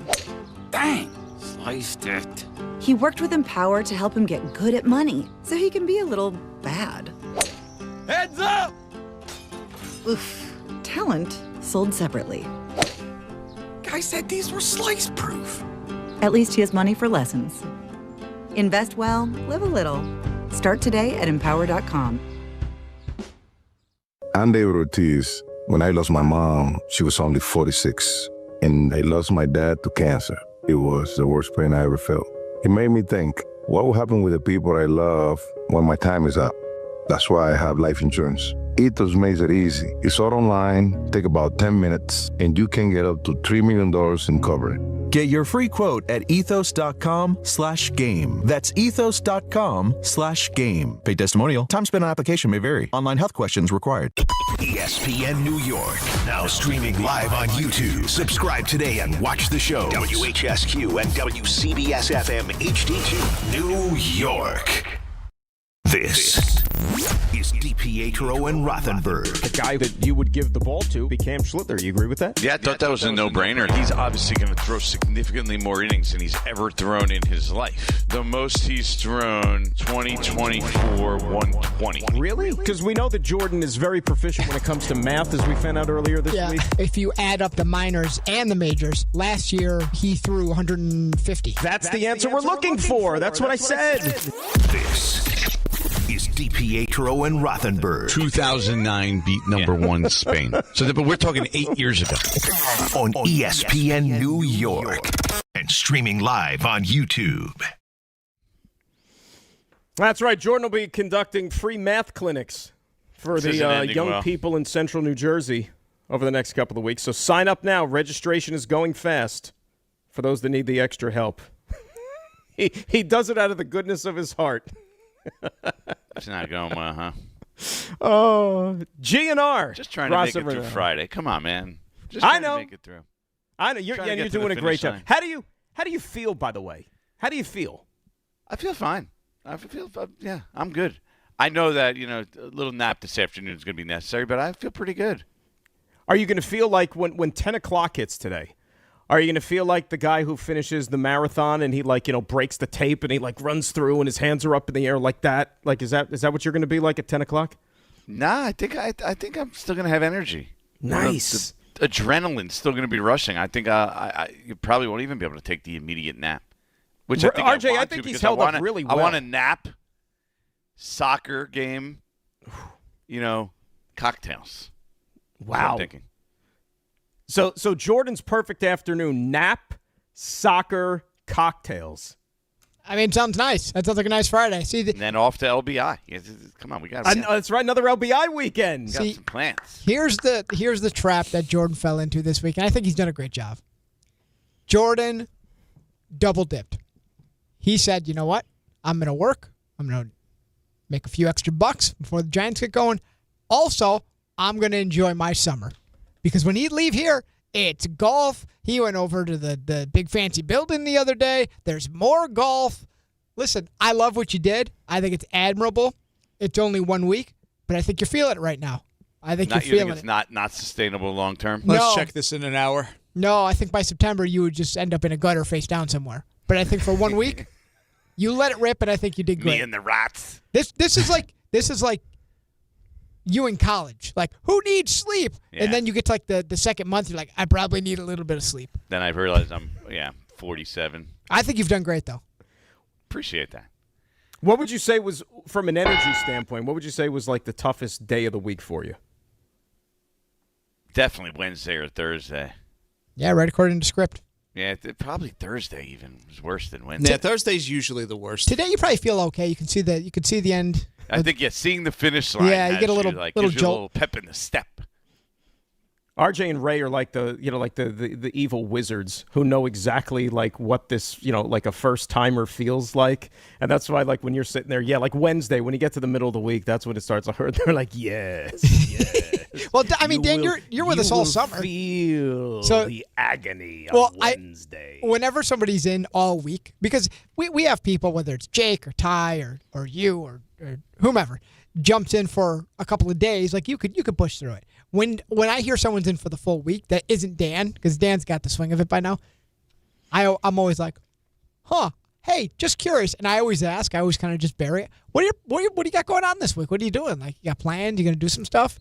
And when you told me, I got a couple golf outings, I got lunch, I'm like, oh, here we go. You want to see how ambitious everyone is. It's over-ambition. Well, I'm not going to tell you not to do it. I'm curious if you could make it. Not literally. If you literally did make it, that'd be bad. But well, I'm a power-through guy anyway. I can tell. That's my approach on a lot of things. You're the guy who stayed out too late at the bar, but you still made it to class at 8 a.m. the next day. I could. Which I respect out of you. I still got a little of it in me. A little bit. Well, I think you've done a fantastic job, and I think that a lot of people would agree with you. As a matter of fact, I think you've done fantastic. Well, thanks, Dan. I mean, it obviously helps to have a sidekick like you. You made it easy. Got a love fest going on here. I caught that. I think you should actually play the love music. You know, the romantic one. The romantic music, yeah. That one. We're getting along really well on this show this week.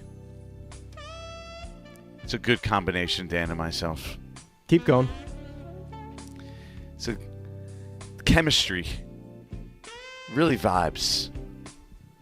Makes a seamless transition from one segment to another, from one day to the next.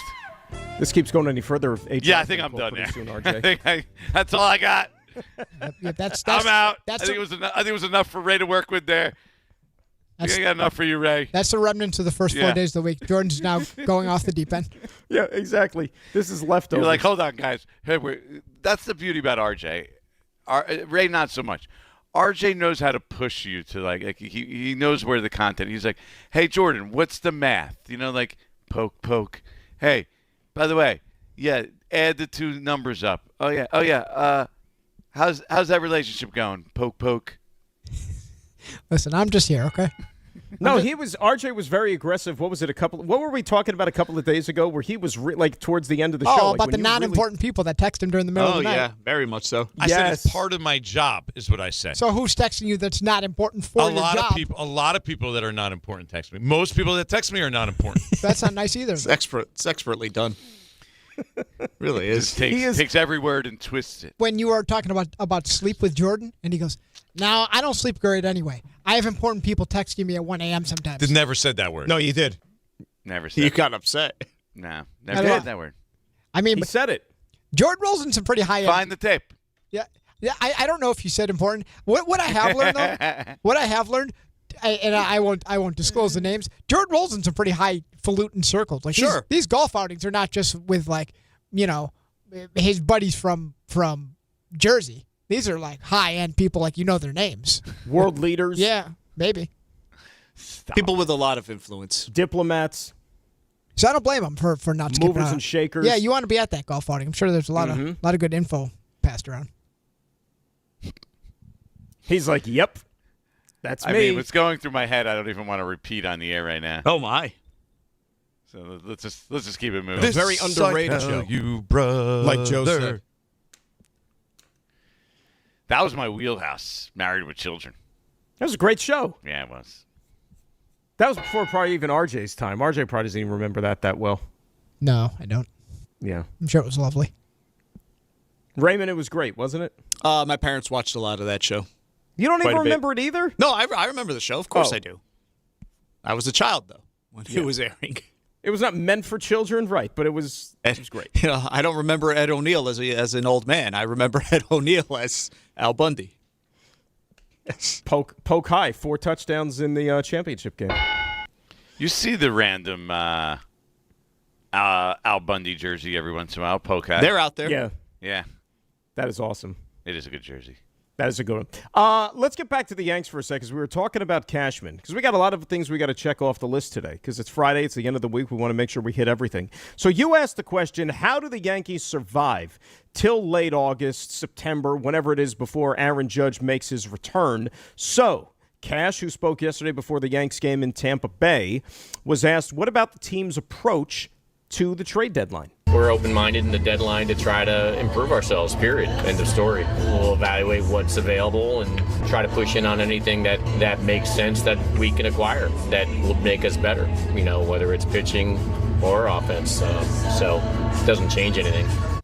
By the way, that is so rude for George Harrison and the rest of the Beatles, like to be sitting there playing their song like while Cashman's trying to talk about the Yankees trade deadline. Can you keep it down, guys? You think they were there live? Yeah, they were. Yeah, probably. Jesus. Okay, so you heard. I only heard the song, as a matter of fact, so I'm sure he said something glorious there. Let's he said try. The term push in. Push in. That stood out to me. Okay, they're pushing. What about trading for a bat? Is that a priority, Cash? I'm going to keep it general. I think trying to find ways to get better is both with what we currently have, but also in evaluating that on a daily basis and, with the alternative choices that we might have at AAA, and then what's available outside the organization, and constantly seeing if something's available that makes us better and if we can match up on it. There's a lot of levels to that, but I expect more of those heavier discussions to take place after the draft. It seems like a lot of teams are trying to evaluate where they're sitting, but more importantly, a lot of them are just evaluating where they're in on the draft currently and trying to get past that first.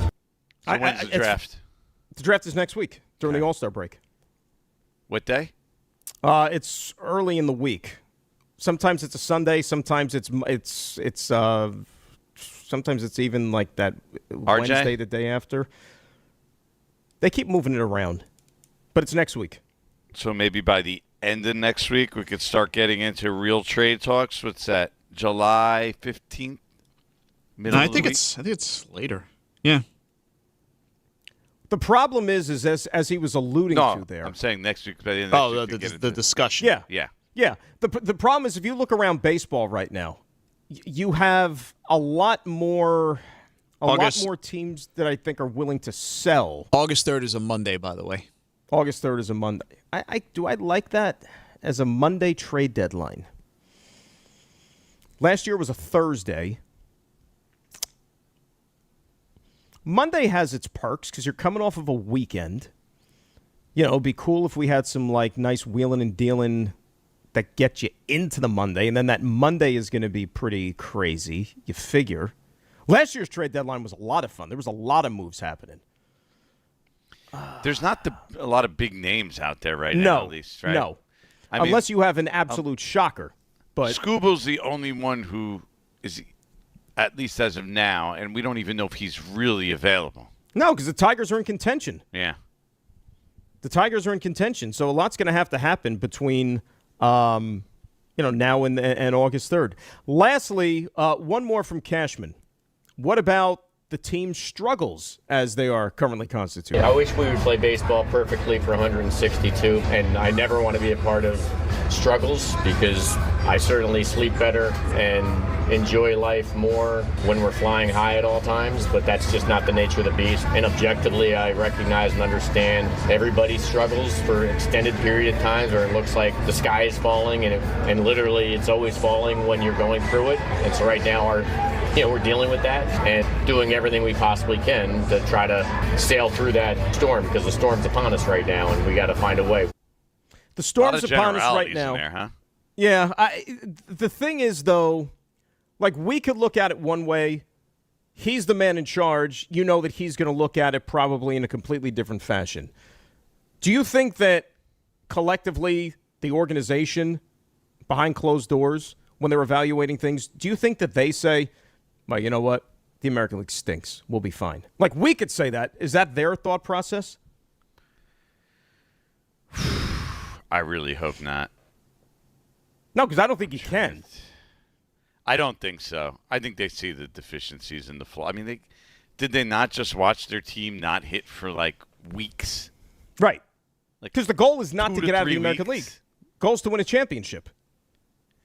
Yeah. I think they look at it and say we have to make a big move. I'm giving them enough credit that I think behind closed doors they say that we need a significant bat here without Stanton and Judge for at least another month or so.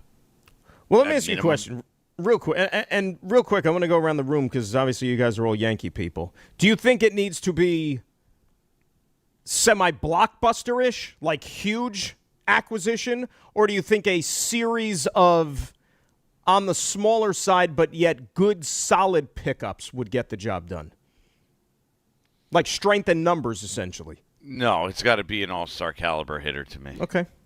I don't know how they could go and not get an all-star caliber hitter. Someone Raymond? at that level. They'd be there. I don't know if they'd be able to survive. Well, this is a situation, and you hate to bring up all the CBA stuff in it, but you're probably not going to be able to make moves like that much anymore going forward. So this will be the last time you really get to swing for the fences, so to speak.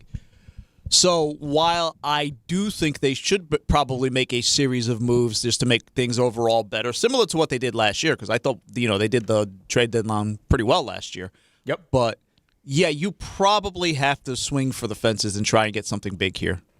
Like while you can, because this who knows what's going to happen after the World Series. Would Luis Arise be considered something big and swing for the fences? I think it would be. It'd be a big help. Be a big help. Agreed. I was just wondering what the bar is for Ray there. That he's considering big swing for the fences. I think Arise would be a heck of a pickup. He fits into the category for me of all-star caliber player. Dude was a batting champion. Yeah. I mean, he's no joke. Like Luis Arise was a guy like a couple of years ago. I don't remember what season it was, but exactly. But we got to a point in, I don't know, was it like June or whatever year it was, where I thought that we were having these silly, big picture conversations like, can Luis Arise make a run at hitting 400? Like, that's the type of season that he was having. You know what I mean? He made the All-Star team this year. This is his 4th All-Star. Yeah. He's a professional hit. He's not like, 35 either. So, like, and he's on an expiring contract. Yeah, he won't even cost that much. Right. He costs like nothing. So he's going to be motivated. I even mean prospects. Like, what did the Giants care? Just take whatever. They're going to take whatever they can for him, right? But you're also going to get a guy who wants to go out there and perform because he's going to be playing for a deal himself in the offseason. That is, but you know what? Here's the problem. There's other teams that identify him too and say, that guy could really help us. And I wouldn't get caught up. I wouldn't get caught up either in the lefty-righty thing that always a left-handed bat. It doesn't matter. You need somebody that can put bat to ball. When you got a team that struck out 34 times over a 2-game span, you've got to be able to start putting the damn ball in play, and he could do that. Yeah, look, he has a skill, and it's hitting the baseball, and it's actually a skill that I think we all agree would be a good complement to what they already have, and that's everyone else having power pretty much in the lineup. 100%. So, even if you're starting Jose Caballero, I mean, he swings for the fences, and that's what he does, and he gives you power at that position. So to have a guy like Arise is a good complement to everything else for sure. All right, it is time right now for a little thing we like to call the Weekend Weather Report, and that is brought to you by Neutral. Unfortunately, though, we got some rain in the forecast in the early evening tonight. Oh, kind of hit or miss. Highs, though, in the upper 80s. You're going to have that humidity, though. Now, tomorrow, temperatures in the mid-80s, and you got a 60% chance of some rain. Sunday, though, all clear of rain. We get the bad stuff out of here, and you get plenty of sunshine to round out the weekend. And that was your Weekend Weather Report, brought to you by Neutral. Keep it tasty with Neutral Vodka Seltzer. It's made with real vodka and real fruit juice. Enjoy responsibly. When we come back, we are going to shift gears a little bit and talk about a little sport known as football. And one team in particular that we haven't really talked a lot about this week, but I got a feeling that somebody on this show has some pretty good inside information and is well associated with said football team. You're never going to be able to guess who that is. That is coming up next. GNR in for DNR, ESPN New York. At Uline, the prevailing opinion is if you don't live it, you don't believe it. The people at Uline believe in hard work, and they live it by being there 24/7 to answer your call, having 41,000 items in stock, and offering same-day shipping from 12 locations across North America. Business owners, sellers, buyers, shippers, and packers believe it. Uline is the hard-working, dependable source for your shipping and industrial supplies. Visit uline.com. 1-877 Cars for Kids. KARS Cars for Kids. 1-877 Cars for Kids. Donate your car today. Call 877 Cars for Kids to reach a friendly live agent. Donation is super easy, and your car can be picked up as soon as tomorrow. Call us now or go to carsforkids.org. 7 Cars for Kids.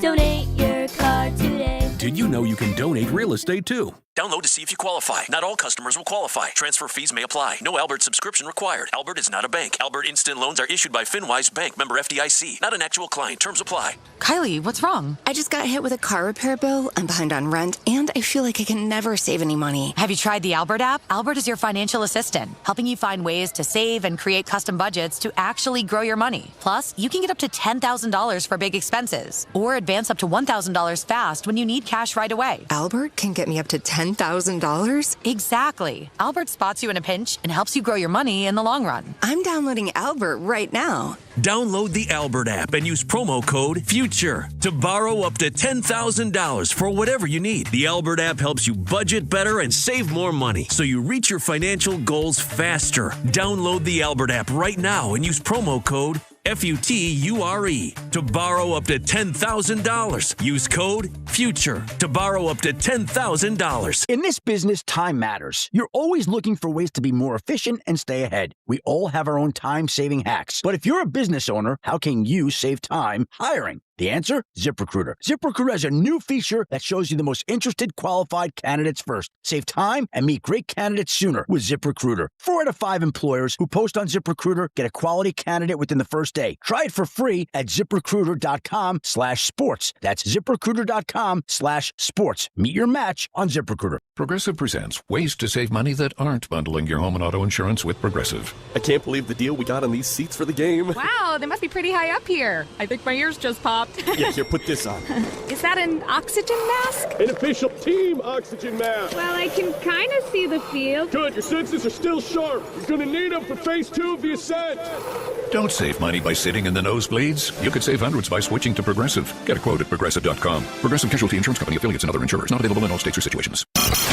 This is Bart and Carlin on ESPN New York.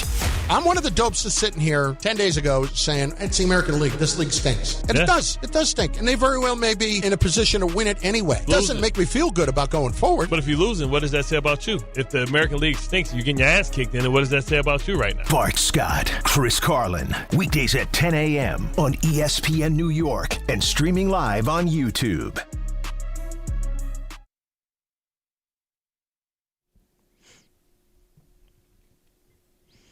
Oh, it's G&R on this Friday here on ESPN New York. Grass and Renan at 800-919-3776. We got the roast coming up a little bit later on this hour, as a matter of fact. Maybe half hour, give or take. Look forward to that. You feel confident? Have you narrowed it down? Do you feel confident in what you're going to be roasting? I'm good. You're the one who was waffling between choices. I think I'm good. I think I'm good. Yeah, I think I've been locked and loaded for 24 hours now. Nice. I think I got some conviction. Good to go. So we'll give you the cue to call coming up here in just a little bit so we could all fire away on this Roast Friday. So we didn't do a ton of football this week. And, hey, before you know it, it's going to be training camp time, less than 3 weeks away. Jets, Giants reporting, as well as the rest of the NFL at the end of July here. We touched on the Jet quarterback situation yesterday a little bit with all this stuff that's, been happening off the field with Geno Smith and what that could possibly mean going into the season. As far as the Giants are concerned, though, and of course you have incredible ties to the organization because you cover them. That's your, it's your day job, as they say. Jaxson Dart, who everybody certainly took to last year, well performed what we thought the rookie season expectations were going to be. Became a fan favorite. And he showed that, maybe things are trending upward for the organization at the all-important position. There's some folks out there, though, that maybe are kind of siding with the whole let's pump the brakes philosophy, maybe just a little bit, when it comes to Jaxson Dart. And look, it's one thing that he's going to be, visible in the offseason and showing up here and, with social media and all these type of things. He's a young kid. That's to be expected. But I guess the question that I have for you is, do you think people are anointing him a little too soon? Have we seen enough, or is this just wishful thinking? Yeah, the idea that he's a slam dunk and that the Giants found their guy and he's their next Eli and he's going to lead them to Super Bowls, I think that's premature. He's got a long way to go. He's got to improve as a passer, I think, before we get there. And he's got to be able to sit back and throw on schedule. And, it's a new offense, so we'll see how he does here. I mean, but there was a lot to be optimistic about too, though, right? And I think that's where people have that optimism that he can be that guy. The Giants have the optimism that he can be that guy. And you know what? More importantly, John Harbaugh, who knows something or two about winning football, and he's seen what a really good quarterback is in the NFL, an MVP caliber quarterback. Remember, when he was going through the process, he had options of choosing his team. he was a big fan of Jaxson Dart, and he's perhaps the biggest believer inside that building that Jaxson Dart's going to be a super high-level quarterback. Now, at the same time, he's got to prove it, right? And in the meantime, you see Jaxson Dart everywhere. He's at the Knicks game. He's in San Antonio at the Knicks game, courtside at the Knicks game. He's at the Kentucky Derby winning best dressed. He's all over the place. Jumping His off face of is everywhere. boats. Yeah, jumping off boats. He's playing at the Brian Burns Celebrity All-Star Game, doing the home run derby, the full game, everything. So he's liking the spotlight here. And to some around the league, that could be a little off-putting, and even certain fans. It's like, hey, and Scottaboo's kind of in this category too with this. So you hear people like, these guys are everywhere. Like, okay, can we see them, do something first? Like, they won 4 games last year. Scottaboo only played half the season. That's usually reserved for guys who've accomplished stuff, who've won in this city. And they haven't quite gotten there yet. But I don't blame them for taking the opportunities to live their life and enjoy life, right? These opportunities. Dan, you're going to turn down courtside Knicks seats? No. A suite and a private plane to go to San Antonio to watch a finals game?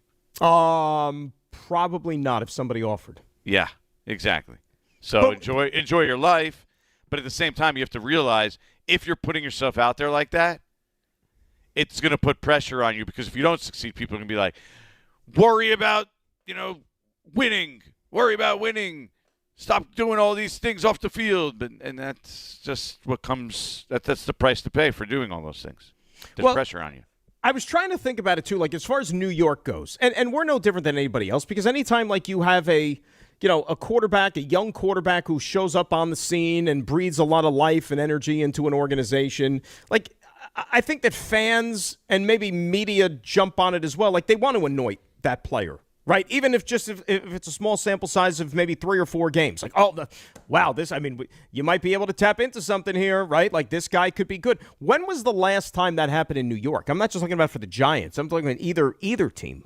Like who? Because I don't think we ever got to that point with Zach Wilson with the Jets, because I don't think he ever showed you anything consistently where you said, oh, this guy's got a lot of friends. Like, it just didn't happen. Like, when was that last case of a quarterback around here? There was a lot of optimism after Daniel Jones' rookie year. Now, I don't think he was anointed. I forgot Daniel Jones. I don't think he was anointed, though. But there was optimism.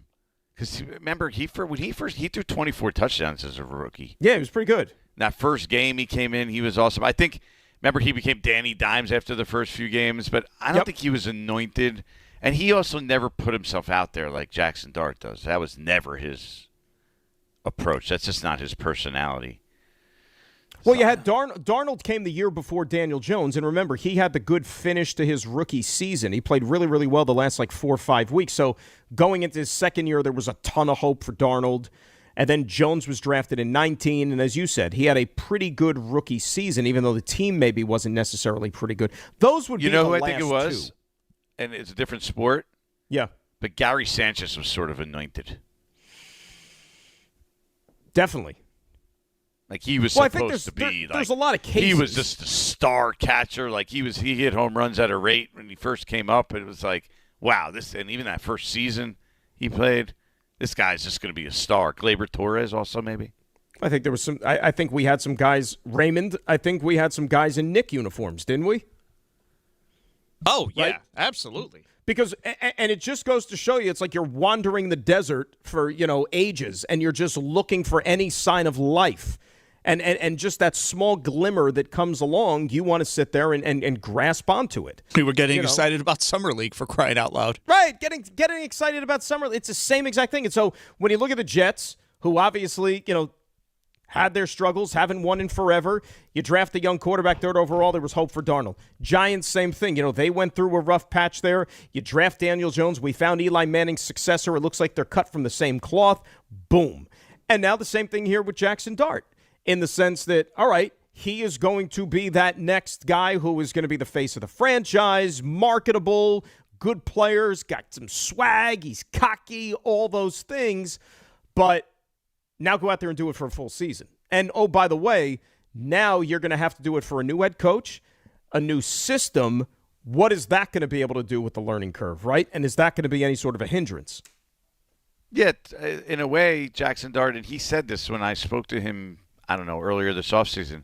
Like, what's it like, with the new coaching staff? And it's basically feels like his rookie year because he was basically starting over. It's the same process. He has to learn a new offense. And so I think people automatically are like, he's going to build on his rookie year, and take that next step in year 2. But it's not really a next step because he's starting over. He's back at square one because he's learning a new offense.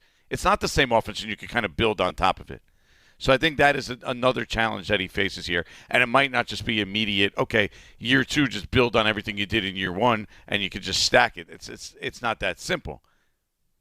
So I think it's probably a bigger challenge than most people think, and it's not an absolute lock. He was 17th last season in QBR. Like QBR is a stat for quarterbacks and throwing. So 17th out of 28 qualifiers, slightly above average. The key is how much better can he get as a passer? Can he get in the top 12 of that, let's say? Because he has the running aspect to it. He has that competitive, that's a bonus. That helps you win games. So get better at that passing part, learn the offense, become comfortable in it, and produce wins. That's what's going to matter here. Ultimately for him. He has to produce. They have to produce some wins. Like I said, there's some people out there that maybe think it's a little too much too soon. We will hear from them and also want to hear from you guys. How do you feel about the Giants and the quarterback situation going into year number 2 for Jaxson Dart, year 1 for Harbaugh? Have you seen enough to say, yep, this is our guy? 800-919-3776. Also got the roast coming up later on this hour. G&R for DNR on ESPN New York. Good Karma Brands is proud to be an equal opportunity employer, providing equal employment, development, and advancement opportunities to all teammates and applicants. To learn more about careers with us, please send an email to talentacquisition@goodkarmabrands.com. That's talentacquisition@goodkarmabrands.com. Listen up. Fanatics Fest returns to the Javits Center July 16th through the 19th for 4 days of nonstop action right in the middle of the biggest sports weekend of the summer. See more than 500 athletes and celebrities, including Aaron Judge, Kevin Durant, Jalen Brunson, Jay-Z, Travis Scott, and hundreds more. All at the world's #1 sports fan festival. Tickets are on sale now. Grab yours before they're gone at fanaticsfest.com. Hey, it's Wendy here. Are you looking to rebound from your high-interest credit card debt? A SoFi personal loan could help. Consolidate your debt with a SoFi personal loan into one low monthly payment, and you could save money on interest over time. And with as soon as the same day funding, you could hit the ground running ASAP. Apply today with no fees required at SoFi.com/debt rebound. Loans originated by SoFi Bank. NA member FDIC. Terms and conditions apply. NMLS 696891. Fast funds terms apply at SoFi.com/debt rebound. In sports, the tape never tells the whole story. Hiring is no different. AI can make candidates look like an MVP on paper. So knowing the person and the skills behind the resume matters. That's where Robert Half changes the game. Our recruiters combine their expertise with award-winning AI to evaluate skills and fit quickly. Learn how we can find you specialized talent in finance, accounting, technology, and more. At Robert Half, we know talent. Visit roberthalf.com/talent today.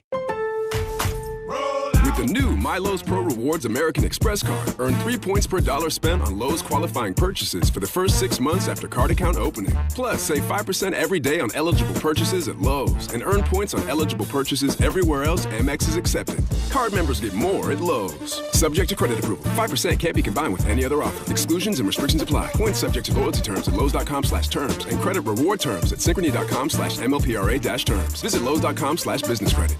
Less than 4 in 10 kids aged 6 through 12 are playing sports regularly. 4 in 10 kids? Let it sink in. Just 4 in 10 kids. ESPN is building a nationwide coalition powered by Disney called Take Back Sports, with the purpose of training more coaches, expanding access, and creating community-driven sports programming that puts kids and fun first. We're working on that story. We hope you'll join us. Visit takebacksports.org to learn more. Congratulations, New York. The Knicks did it. Through battle after battle, they dominated to become this year's NBA champions. Day in and day out, the hard work paid off, and you were there every step of the way.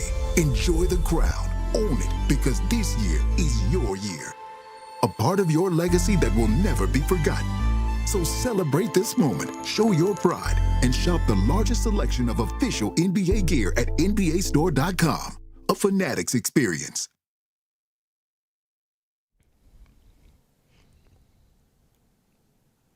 GNR, in for DNR here on ESPN New York. We got the roast coming up before this hour is through. I would say give or take maybe 20 minutes. So you know what? I think now is a good time if you want to start lighting up those phone lines to chime in, to vent, whatever's been getting you down this week. Now is the perfect opportunity at 800-919-3776, the telephone number. Ray, you feeling all right? You doing all right? It gets a little cold in here sometimes. Right before we came back from break, I heard one of the scariest sounds I think that I've heard maybe in days. And I said, what the hell was that? And apparently Ray just let out one of the most virulent sneezes that maybe, mankind has ever experienced. Yeah, that one snuck up on me. I don't know what to do there. RJ, do you want to go run and hide? Because you're in the same room. I think RJ jumped out of his seat back there. Yeah, that was like a volcanic explosion. Did you hear that, Jordan? That was wow. Yeah, I thought it was extremely virulent. Is that the word? Yeah, I think that's the word we're going to go with. That almost broke my eardrums. That was so loud. Remember yesterday we had the scare with the whole Legionnaire's disease and all that stuff. I don't think it's virulent, by the way. I don't think it's poisonous, infectious, or anything like that. You sure? You think hope? We're fine. I don't know. You Dan hope said it. It kind of caught my attention. It was. Listen, RJ. I don't know if it speaks to just how cold the room is, or if there's a dust situation in here. But I sneeze quite a bit in here from time to time. So RJ does too. So get this. Obviously, we had the issue with and if you missed it, you could go back, listen to the podcast, whatever. There's apparently a lot happening in this city, which I was not aware of, as far as diseases and germs and all this stuff that's being spread that apparently is taken all over the place. So the show ends yesterday, right? And I go into John's office, and we're, commiserating about whatever and talking about this, that, whatever. And then just out of the blue, John decides to bring up and just add more fuel to the fire. And I think that John and I are kind of on the same wavelength as far as, you steer clear of what might be lurking around the corner or something like that. So John says, did you hear about this bacteria that's spreading? That's like an intestinal type thing, to where you basically, it knocks you on your you-know-what for weeks at a time. And you just, obviously you just can't, you don't stop going to the bathroom for weeks on end. I'm like, oh, great. So now that's what I think. That's a real thing. And apparently that's now what we have to look forward to potentially for the rest of the summer. I gotta be fearful of that. Ray, have you heard about this? Do you walk around scared of your own shadow? No. Nice. I'm not one of those guys. But I don't like being told these things. Listen, I'm pretty sure that Ray and RJ haven't even thought about this shit. Life is to be lived. You can't be afraid. Just go out there and do what you got to do, Dan. And that's what I subscribe to generally. Doesn't sound like it. No, but I just didn't like hearing that. I didn't like you're hearing a little bit of a germaphobe. Worried about every little thing that you hear on the news. Well, you got to stay clean. That's a given. You'll hate this, but yesterday on the golf course. Mm-hmm. So the guy I'm playing with, my new buddy, Chris, we each get a drink. We have the same drink. Mm-hmm. And we put him down on the putting green, and we went and putted, and we actually took the wrong drink afterwards. So we basically switched drinks. How well do you know Chris? Not that well. Was that but the there's first nothing time you you met can him? do at that point. It's a lost cause. You already did it. No, but was that the first time you met Chris? Yeah. But, what are you going to do? There's nothing to do. So, but you would be walking around, scared now that... No, I wouldn't be scared. Happen to you. I wouldn't be scared. I just want to... No, I would probably, beat around the bush a little bit maybe maybe discreetly, like the rest of the golf outing, and kind of just ask questions, which So, Chris, when was are you all up to date on your blood tests? Like just things like that. When's the last time you got a vaccine? Yeah. Exactly. What's the date of your last measles shot, buddy? Hey. Hey, Chris. You been tested for anything? Chris, you up to lately? date on your checkups, Chris? Chris, you use the bathroom. Wash your hands, yes or no, afterwards. Is that a thing?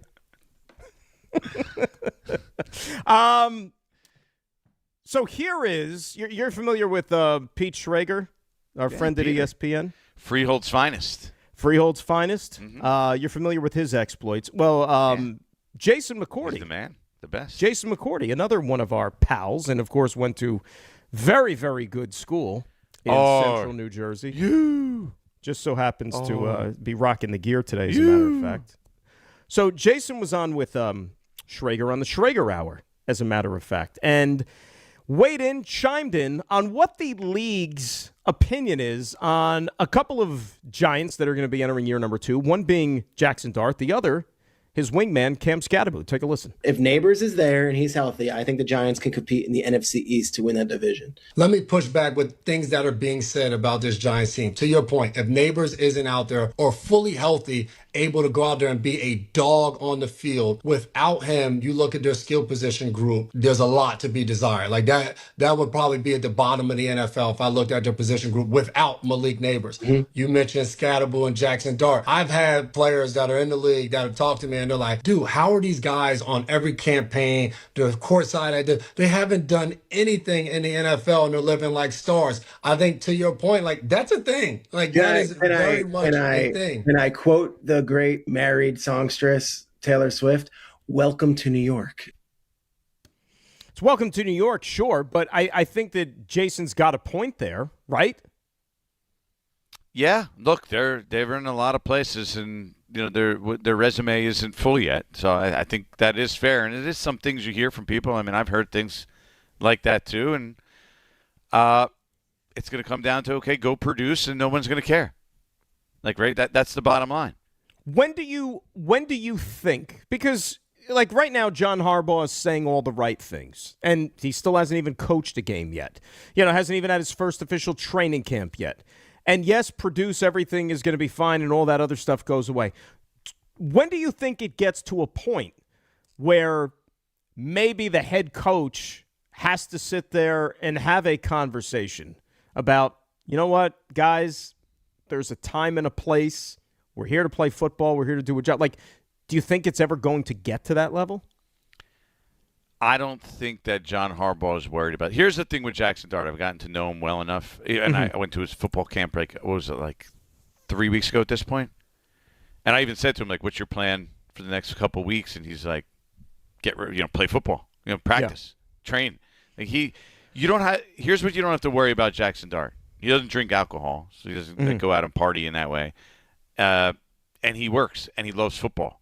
I don't think that's something you ever are going to have to worry about with Jaxson Dart, of whether he's putting in the time and effort and into getting better and the football side of it. Like, he might like to do a lot of these other things, but football is, a priority for him.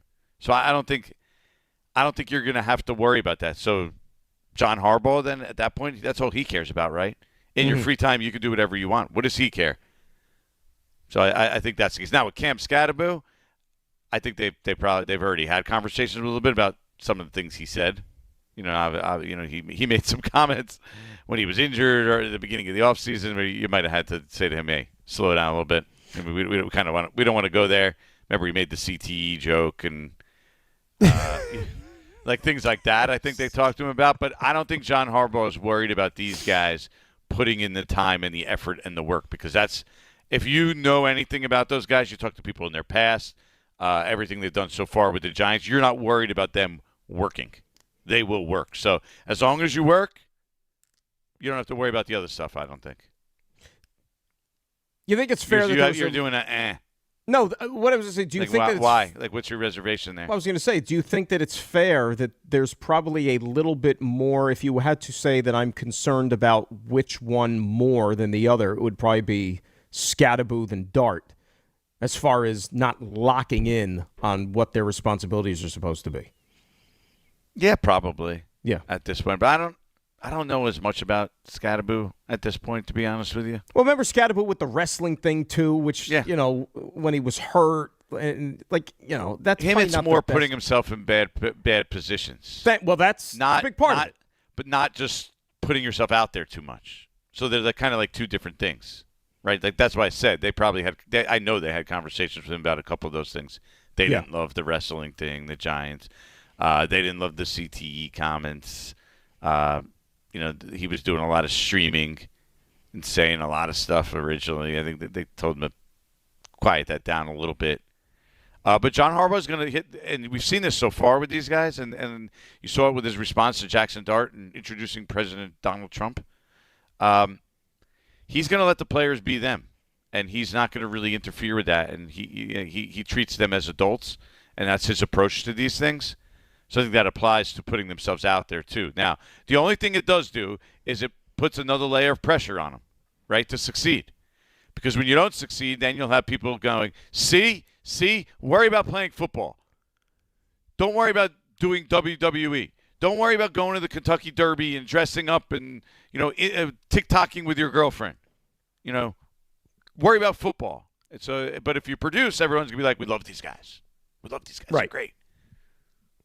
Now, I can't remember if it was Schrager or if it was McCourty who alluded to the fact, what happens in the event that there's no Malik Neighbors for several weeks or whatnot. When you look at the makeup of the Giants on the offensive side of the ball, now, obviously, if you don't have your number one weapon offensively, which is Malik Neighbors, it's going to put more of an onus on the quarterback. And now this is the guy who's going to be entering his first full season as a starting quarterback, so that's more responsibility on his plate. I really think, and I know the offensive line, the only real difference from last year to this year is Francis Mauigoa, okay? But he's supposed to be a dude, okay? Like, I think that he will be a big insertion there at right guard, and I think that he's going to be good for him. So that line stays healthy. I wouldn't discount the fact that they added Patrick Ricard. I almost consider that like their offensive line. Right, he's all-pro he's a bulldozer. type fullback. Yeah. Right, that's a good point. And I know those guys are few and far between in the NFL, but right, you do have him. That's a good pull. All right, so from that standpoint, you like where they are. And for the longest time, the offensive line was always a sore spot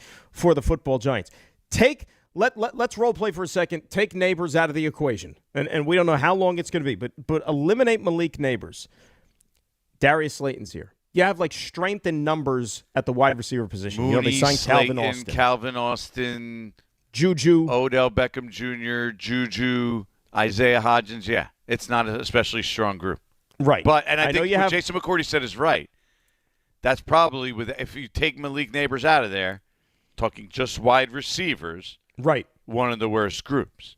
Right. But I think with the Giants, it's not that simple to say that. Because if Malik Neighbors is not there, and even when Malik Neighbors is there, something we're going to see a lot is two tight ends. Right, they had Theo Johnson. They made a big investment in Isaiah Likely. Now we'll see what Isaiah Likely turns into. They see him more than he was able to produce in Baltimore. He's going to be that guy. Can he develop into a number one-ish type receiver if Malik Neighbors isn't there? John Harbaugh was willing to bet on it that he would be a good number two receiver, right? Even though he wasn't technically that in Baltimore. Flashed, never had over 500 yards though. That's the investment they made in Isaiah Likely. Can he be that guy to help them get through potentially not having Malik Neighbors early in the season? I think he's primed for a big season. He had a little bit of a disappointing year in 2025. I think that, being with a coach he's familiar with, the question is, though, is how much they're going to look to feed him, as you said. If there is no Malik Neighbors, he's not a guy that, you're going to give him, 10, 11 targets a game. I can't see that as being the best way to use the player. But, he's a weapon, But I think if you pick the right spots is where you can really unleash him. And Harbaugh knows that, which I think is good. Yeah, well, that's the thing. This is why, okay, we don't really know what Isaiah Likely is going to be, right? We saw what he was in Baltimore. We know that Mark Andrews was there, so he was kind of the second tight end. He was always kind of playing second fiddle, and you saw enough flashes. Like, when is he going to take over? Mark Andrews is getting older.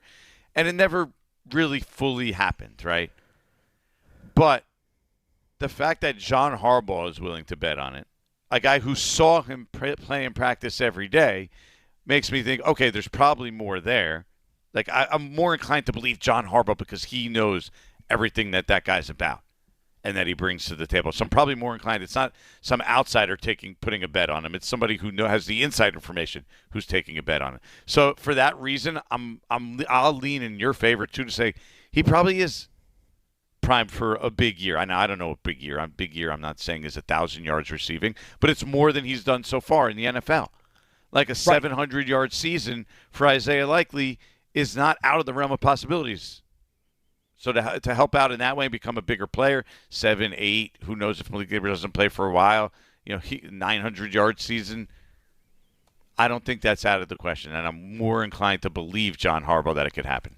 Well, let me ask you this, too, because, okay, we're spending so much time talking about the quarterback and the weapons and this and that. What about the running game? Like, like with the Giants, that's kind of almost been minimized here a little bit. We know that Harbaugh's a guy who believes in running the football, right? He wanted to build a big, tough offensive line, especially playing in the Northeast, to grind out some tough yards, especially, late in games if you got a lead. Right now, throw in Tyrone Tracy. You throw in Scadaboo. I don't know what Singletary's role is going to be. Maybe there's somebody else who's going to flash here. If your best guess, everybody's healthy, give me a percentage, the backs that they have on this team as far as play time, usage, workload. How do you see the snaps getting distributed at the running back position? It's difficult because Cam Scadaboo's coming back from a serious injury, right? Right. Like, I'd probably say he would be the top guy, clearly. Not clearly, but, Which is still hard to believe for me because, a 60-40 type thing. Despite what he did that year at Arizona State where he put himself on the map, but, and even coming into I never in a million years thought of Cam Scadaboo as a featured back in the NFL. Never in a million years. I think it's still more of a timeshare split between those two guys. It's got to be. And everyone else is just a small portion. We'll put others as 5%. Mm-hmm. So now how do we come up with 95%? Like Scadaboo 55% and Tracy 40%? Well, and here's the other one too. And this circles back to the quarterback. By the time all said and done, but early in the season it might flip the other way. Can we possibly make it a point from the jump that if you're Jaxson Dart, hey man, look before you leap. Don't put yourself out there in vulnerable situations, whereas don't make yourself open to hits on the field, which is what the problem was last year. And that became a big talking point. Do you think that's something that will be reined in and it's something that John Harbaugh and company are trying to place more of an emphasis on with him to protect him? Yeah, he's going to run now. That's pretty clear. But I do think that, look, I asked specifically, hey, has this new coaching staff, talk to you about it? How concerned have they been and put in? How much emphasis have they put on it? Right. And he said when he first met Brian Callahan, the new quarterback coach, they sat down and watched tape, and that's kind of what he was going over. When you maybe taking unnecessary hits. And he took a lot of hits last year. If you go look at just the number of hits he took as a quarterback, per game, he's up there with some of the top guys. And a lot of that's holding onto the ball too long in the pocket. These are the things that he'll learn he has to avoid. And I noticed something at the Giants town hall is the first time I really heard it and was like, okay, they're clearly mentioned it to him, and it seems to have resonated. He knows Jaxson Dart was saying, look, I'm not going to stop running. And nobody wants him to stop running, right? That's part of his game. That's part of what he brings to the table. But 3rd and 4th down, big plays late in games near the goal line, I'm going to put my head down. I'm going to try to run through people. But I have to know 1st and 2nd quarter, near the sideline, other points of games when it's just not necessary, that maybe in those times I don't have to do it. The fact that he admitted that, because he'd been pretty reluctant and defiant, not to say that, and Brian Daboll and company were kind of enablers, in my opinion. And so I do think there's been a shift here. At least he knows it. We'll see if he's able to do it now. That's another story completely. But there's a big difference, like you said. I'm glad you used the word enable, because I think the situation with Dable was he was just trying to save his own you-know-what, right? He was trying to keep his job. And he realized that, okay, I think I got something special here. And look, it got a little overboard, the way he was basically like professing his love for Jaxson Dart. But he realized that that was his meal ticket, that any chance I had of keeping my job was this kid playing well, so the organization would think that I'm the right guy to help develop him and bring out the best football in him. Now, Dart played well, and he flashed, except the Giants were still losing games and blowing these tremendous leads, like what happened in Denver, for example, right? And, then the whole thing with the blue tent, and it got a little embarrassing at that moment. But Dable was pulling out all the stops. Harbaugh's not going to be that guy. Harbaugh has job security. Harbaugh's not going anywhere. Harbaugh's running the organization. Let's face it. So if somebody is going to rule with a little bit of an iron hand here, Harbaugh's going to do it. And if there's some tough love that has to be exhibited, cool. Now, do you put any stock into, and I was thinking more and more about this, Harbaugh and Lamar Jackson, despite what was being reported, okay, and what they've even said publicly, where there's smoke, there's fire. Apparently there was still some difference of opinion over the years between those two. Is that something you think should be any sort of a concern when you're looking at the dynamic between this coach and this quarterback? Nah, I think they had enough success where I'm not really worried about that. You know what I mean? Like, think about the success that he had. Like, if you're Jaxson Dart, you're like, well, I'm going to listen to what they say. Look at this. Yeah. Look what they did for Lamar Jackson. Like, but it was weird though, right? It almost became like a soap opera. Like, everybody's reporting that there was these issues behind the scenes, but like they'd come out and say, "No, we love each other. We love everything." Well, then why does it keep getting reported that way? Somebody's talking. Yeah. Well, at the same time, let's look at the facts. There is Lamar Jackson didn't really show up in the offseason. He wasn't putting in as the full work like that maybe you could in that regard. So that's what John Harbaugh is all about. He wants guys that are football guys and want to play football and are all in on the football. As they should. Not showing up in the offseason is a thing. Like, we could say whatever we want, but I mean, he can't come out publicly and say that because it's voluntary, right? Right. But you want your quarterback there. Even if he's a 2-time MVP. Yeah, could have been a 3-time MVP. There's other people involved. It's like a symphony, right? Everyone has to be doing the same thing at the same time on offense. Right. The quarterback's the conductor. So I'm the conductor, actually. But so that's I'm the conductor. There you go. I was waiting for it. I was trying. I thought you would jump in there. Right. Well, I'm glad we've heard from Raymond as far as that's concerned, because my next question is for my friend Raymond. And I'm sure that anybody who's even a casual listener to the program knows that you also are an enthusiast of a team that shares the same division as the football Giants. All these things that Jordan and I have been talking about for the last half hour about Jaxson Dart and the Giants offense and so on and so forth. As somebody who's going to lock horns with them twice a year and you root for nothing but misfortune from the team, what are your thoughts as to this topic of the quarterback in this team going into year two? So I know I have to be concerned about the Giants just because it's part of the job. I'm here in New York, and football is king, right? But where my attitude lies, and Dave gets angry, when I do this. But like, my concern is like, well, I'm not really concerned about you. I'm concerned about what my team is doing, and if they somehow don't put a JV defense out on the field this year, then it's all good. Listen, the Giants have potential offensively. They really do. Like the Dart, you've outlined them all. Running back, I don't know that Scadaboo's going to be the lead guy, but he can be part of a solution. You mentioned Ricard is a good pickup. You mentioned earlier the week that Isaiah Likely had never surpassed 400 yards. That was an eye opener for me, because like with the amount of hype that guy had, but yeah, 500. Okay, even still, but like even. Well, because you had Mark Andrews there too, remember? Right. But Mark Andrews so frequently targeted. Yeah, Mark Andrews did miss some time though too. So I don't know, but I do think that the Giants do have real good offensive potential. I do think on the other side of it is going to be how much will that defense miss Dexter Lawrence next year. The Giants will need to be able to put up points. offensively. Can they average 25 a game, do you think, Jordan? Like, that's probably going to be the line of demarcation to say that that's a 7+ win team.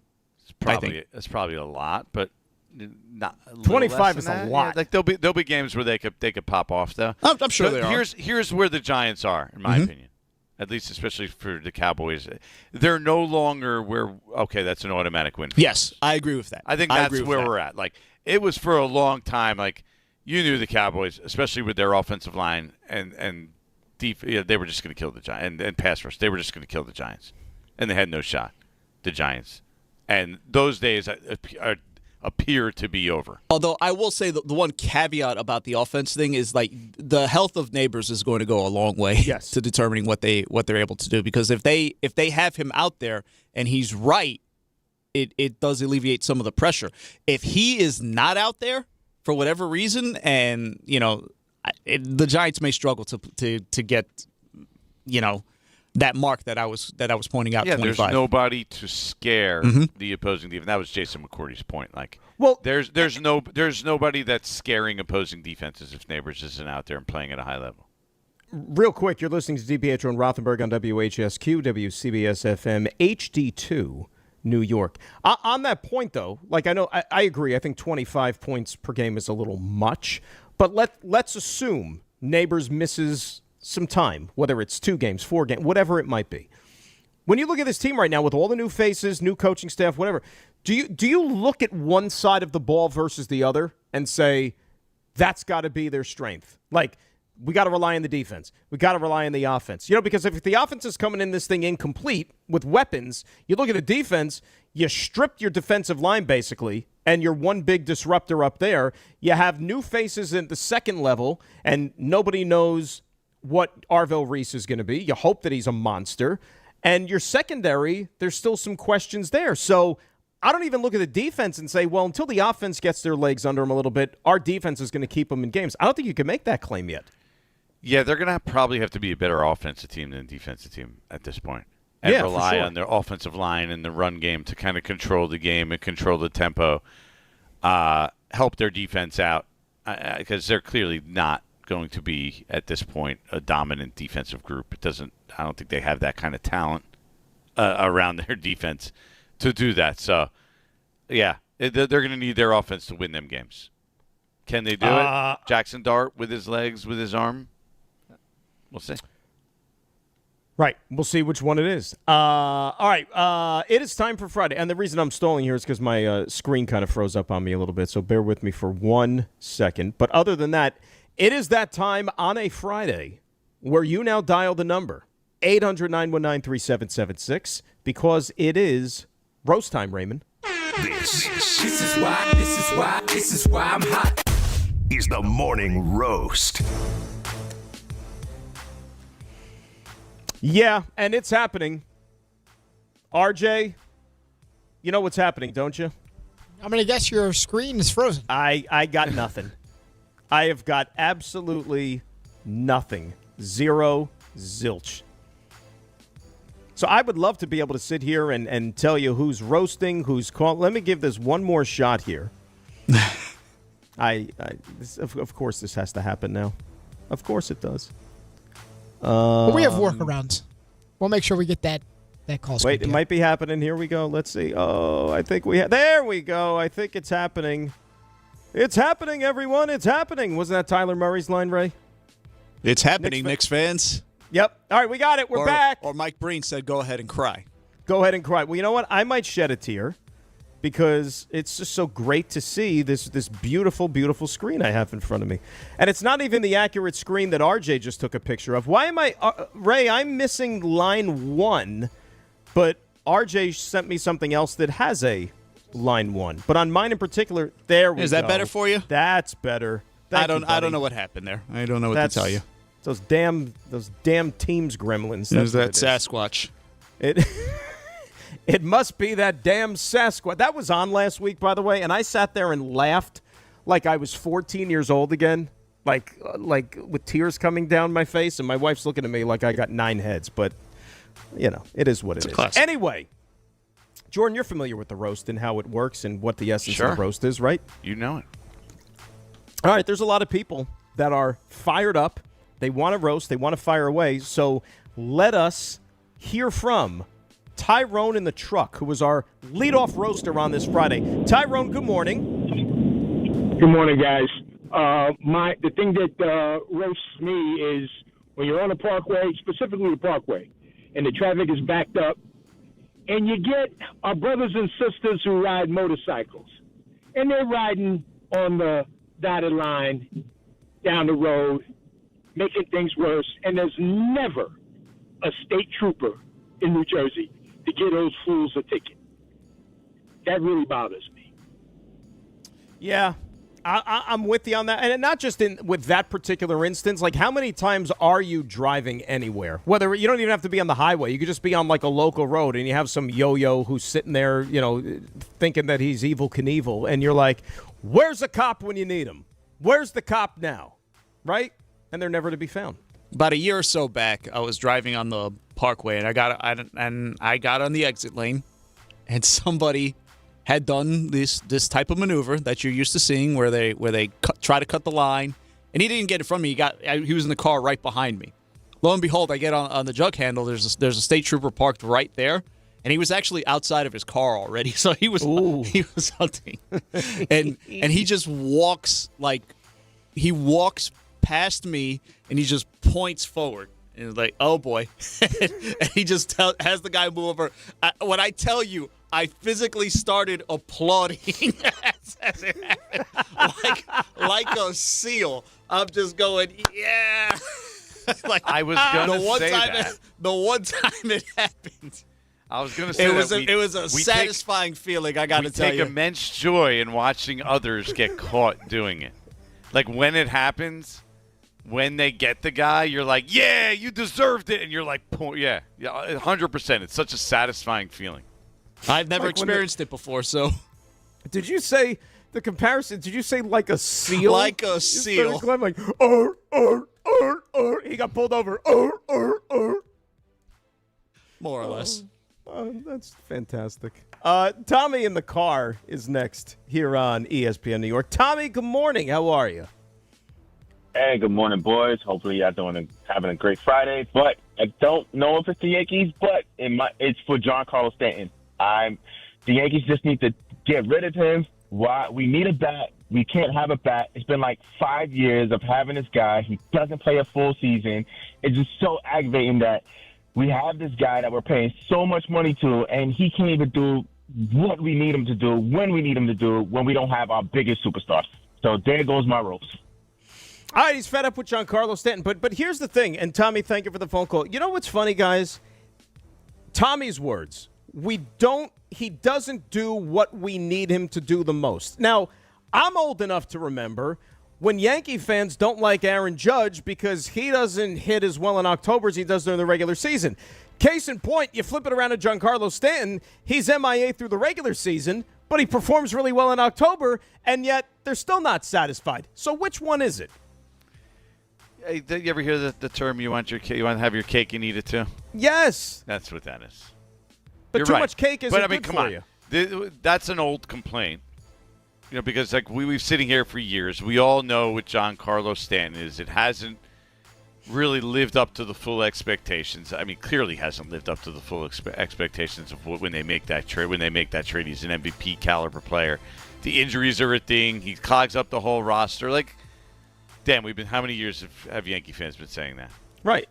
And I think Ray or RJ or somebody brought it up earlier in the show. Like, his first year with the Yankees, I remember. I don't have the numbers in front of me. Wasn't his first year he was still like 32 and 100 or something like that? He was a monster. And they booed him. They booed him because I don't think he performed well in the postseason that year. But here's the problem with Stanton, okay? And it still goes back to this main point, at least for me. Yankee fans never going to give this guy a pass other than him hitting a walk-off home run in Game 7 of the World Series because it still goes back to how we got here. They didn't need him. And that's not his fault, right? They went ahead and he fell into their lap. Remember, they got him the winter immediately after Aaron Judge had his breakthrough season in 2017. So it's like we already have our big slugger guy. Like, we don't need another one who's even less versatile than the one that we already have now. So it's like they never really warmed up to Giancarlo Stanton. I don't think that they've ever gotten past that point, and all the injuries and stuff haven't helped either. Well, the year before he came, he did 59 and 132. And the 2 years before that, he hit 27, but in no more than 119 games. So the expectations weren't to come and do 30 and 100. And he did 38 and 100 that first year, by the way, with the Yankees. And they booed him. But he's been injured the whole time. He's stuck as a DH. He literally can't run, Dan. Yeah. And so it hasn't been a great move. So I understand what the complaints are with Giancarlo Stanton. The player they traded for at an age 27 year, they haven't gotten that. Yeah, at any point. That's not good. It's not. But you know what? If he shows up in October and he goes and mashes whoever the Yankees are going to be playing in the postseason, he's justifying his existence. Yeah, but in the meantime, and it's obviously not his fault because he's been their best player in the playoffs. But how many championships has he helped produce? Well, I mean, how many has Aaron Judge helped produce? And I'm just saying. We're talking about Giancarlo Stanton's popularity. You win a World Series, and you're part of a World Series team, and a lot of that goes away. Yeah, but you know what, though? And I know that you don't look at it this way. And guys, think about it. This dude's still a first-ballot Hall of Famer. You may not think of it, but he's a first-ballot Hall of Famer. Right? I don't disagree. Which I don't know if I ever remembered. And I know that obviously people had A-Rod for a while, and, case in point, there was a lot of things that were extenuating there. But I can't ever remember a guy who was a first-ballot Hall of Famer, been a part of a team as long as he has been with the New York Yankees, who I feel is so underappreciated by the fan base than Giancarlo Stanton is. Right? Can you think of another example? Think about that. A first-ballot Hall of Famer who the fan base really has no use for. He misses 60 games a year. Yeah, I was going to say, you think he's definitively underappreciated for what he's delivered? I think so. I think he's pretty properly appreciated. I think. You really think so? I think when he's out there and he's producing, the fan, they get behind him. But, I mean, I'll actually do the numbers of. But RJ, you've been at this a while. Think about all those years though. Let's say when he's not hurt, and he's just taking up space, and people, I can't stand. They come out of the woodwork. They can't stand this guy. Got to move on from him. Got to trade him. Got to this. Got to that. Right? And I'm not talking postseason. I'm talking regular 40+ season. games a year. And that's testing their patience. Because it's been 8 years. And this is the same thing for 8 years. And what did you say? There's 1 or 2 more years after this. There's one more, and then there's the club option, which I cannot imagine will be picked up. The work stoppage could potentially throw a wrench into this, but you could make a scenario to where, if they get creative or something like that, if they feel they want to move on, that's a tradable contract now going into the winter because he only has 1 more year. Isn't there more money that goes on to the deal, if they move on from him? Wasn't that part of the deal from, the Marlins? I think it is. Not sure. There's some part of the deal where if they then it becomes more money. Well, no, that's the genius contract that David Stearns gave to Bo Bichette, that if Bo Bichette opts out after year 1, that the Mets will also have to give him an extra $5 million on top of that for opting out, which is this I'm staying at this resort. It stinks. Yeah. I'm leaving. I'm taking my money elsewhere, and yet they're going to throw you a whole bunch of money as you're walking out the door. That's what's going to happen to Bo Bichette. I think it's something like the Marlins would have to pay extra money or something. Oh, they got the money. They would not. Else. No, they would be off the hook for paying a certain amount of money to Giancarlo. So I just ran the numbers really quickly. So he became Yankee in 2018. I took off the 102 games in 2020 where they only played 60. So he's been eligible for the regular season, including right now this season, to play in 1,297 games since he became a Yankee. He has played in 765. So he's played in a little under 59% of the games. So he's missed 2 out of every 5 games as a Yankee. I think when that is the baseline, unfortunately, and injuries are part of the story, to properly tell the story, slugging percentage-wise, I think he's appreciated when he's out there. But when you extrapolate that over 162 and how many games he's going to miss on average, I think that has to be part of the appreciation level. And I think he's therefore... Listen, they got off to a rough start. Booing him that first season, and you asked, and he finished with 38 homers and 100 RBIs. Really good year. Got off on the wrong foot. However, it's been really up and down since then. And I don't think you can fully wrap your arms around someone that's not out there 40% of the time, 41% of the time. By the way, any sort of pushback on what I said so definitively earlier? Is he a first ballot Hall of Famer? Like I'm just letting it marinate a little bit now. He's got to get to 500. Get to 500, and I say he would be. He's 44 away. So I think he's a Hall of Famer. I'm. You know what? I kind of on the first ballot. Can I maybe have a mea culpa there? By the way, I was thinking about it. So he's going to get to 500, which is still a hallmark number. It still matters. Right. It's baseball. Numbers matter. Right. Like I was reading something the other day about what's Justin Verlander at, like 266 wins or something like that. Yeah. That's the benchmark now. Nobody's touching that. Yeah. Like 200 to 250 wins is the new whatever. You know what's unbelievable about Stanton now that I look at it? I mean, I know he's got like seasons with a lot of home runs, third player. He only has 3 seasons of 30 and 100. 3. It's not a lot. You would think there was a lot more. I think he gets in. I don't think it happens on the first ballot. You know what? The more I think about it, maybe the guy that I wanted to get to 500, like just to be able to throw a wrench into this like unwritten rule stuff with the Hall of Fame, like 500 is the magic number for home, like if you're a slugger, and he came damn close. Was Adam Dunn. Oh. Adam Dunn finished, I think, like with over 450 or something like that. RJ could fact check that for me. But imagine if a guy like Adam Dunn got to 500. There's no way he was a Hall of Famer. Right? But Carlos Stanton won an MVP. Oh, absolutely. The analytics guys will like him. His 462. slugging and OPS 462 for Dunn. Yeah, he came close. See, the hard part about Stanton is that, like, so back to him talking about him just as a Yankee. That first season, 2018, he had a 4 WAR, wins above replacement. Mm-hmm. Since then, in 2021, he had a 3.1, and last year he had a 1.9. Those are his only seasons above 0.7 as a Yankee. Because he doesn't play the field. Doesn't play in the field. Right. Doesn't play the field. But when you talk... And WAR is something that reflects, obviously, your defense, too. Right, but when you talk about what you're actually adding when you're there, like properly appreciating someone, he's good for like a win-ish a season. More than not. Unbelievable. 800-919-3776, the telephone number. It's a good discussion, though, as a matter of fact. Another rainy day. Maybe we'll bring that up again. How about, you know what? I want to hear from my friend Jordan. He was pretty definitive early in the show. He said, you know what, I got the roast. I'm ready to go. I'm ready to fire away. What do you got? See, we'll see if you guys can understand it because it is golf related. So I golf. Okay.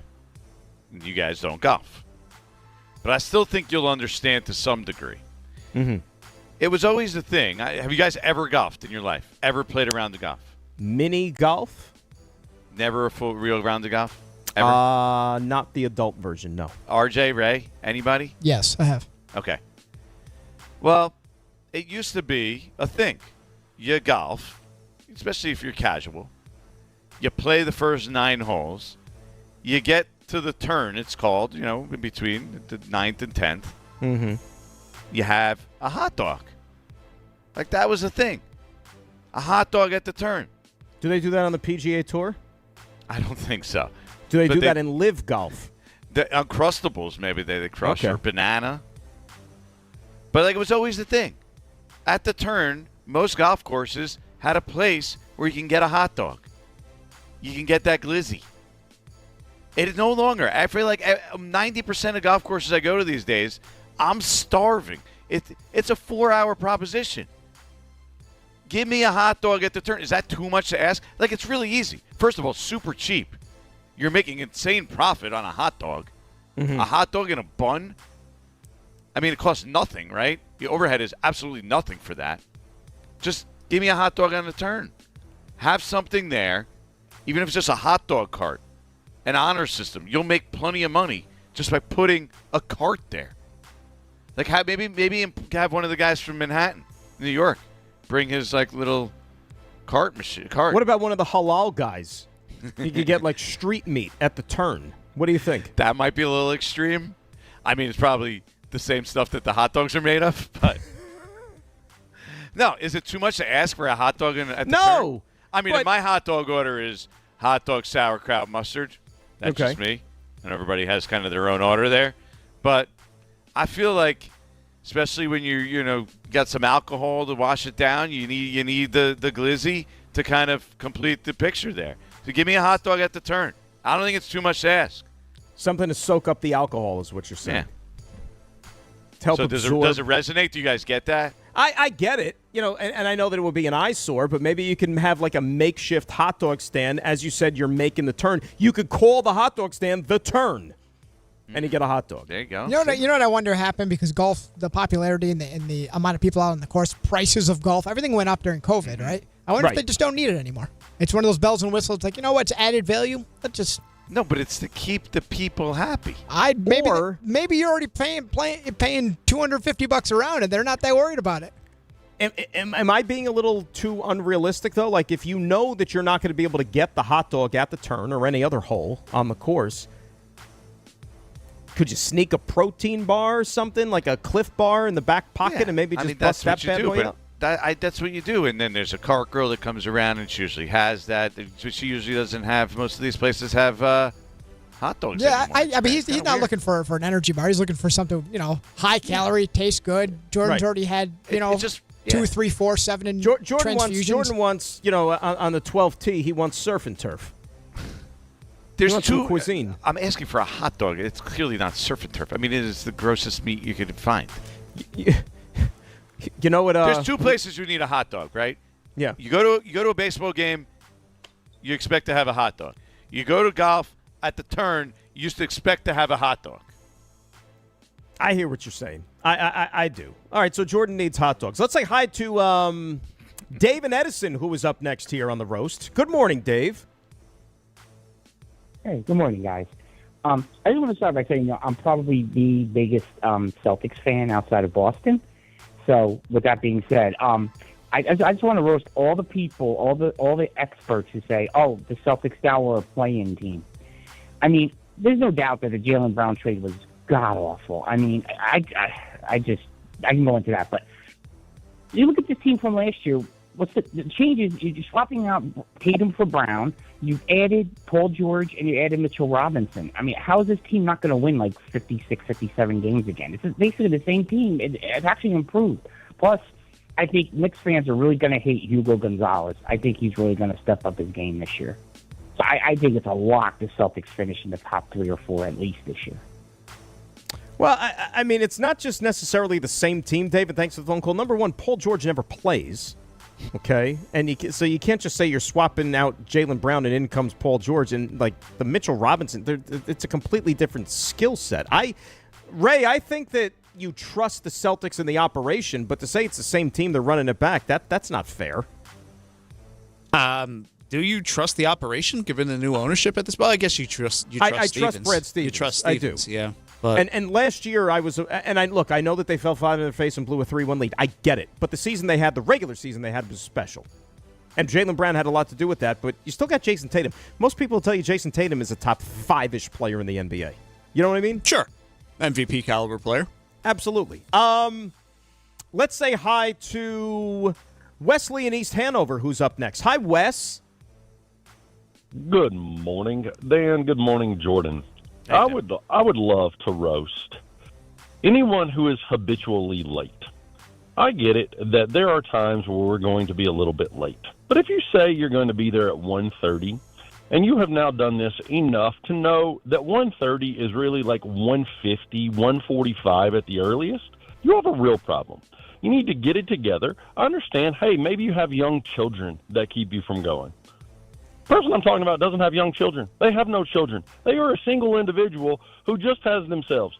Show up on time at the designated time, please, and thank you. Guys, have a good day. Enjoy the Wes, weekend. good call. Bottom line is, and then if they're not punctual and they don't start showing up on time, then you're done with that person. It's as simple as that.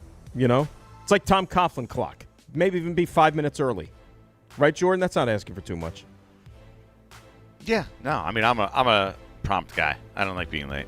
100%. People are late. I can't respect that. Raymond, do you have a roast? Can I ask before I go? Yeah. You didn't do yours? No. There was something you mentioned to me that I thought was very roast worthy, and I want to make sure that I'm not infringing on in your territory here. That involves a certain trophy. In what context? It involves a certain trophy. No.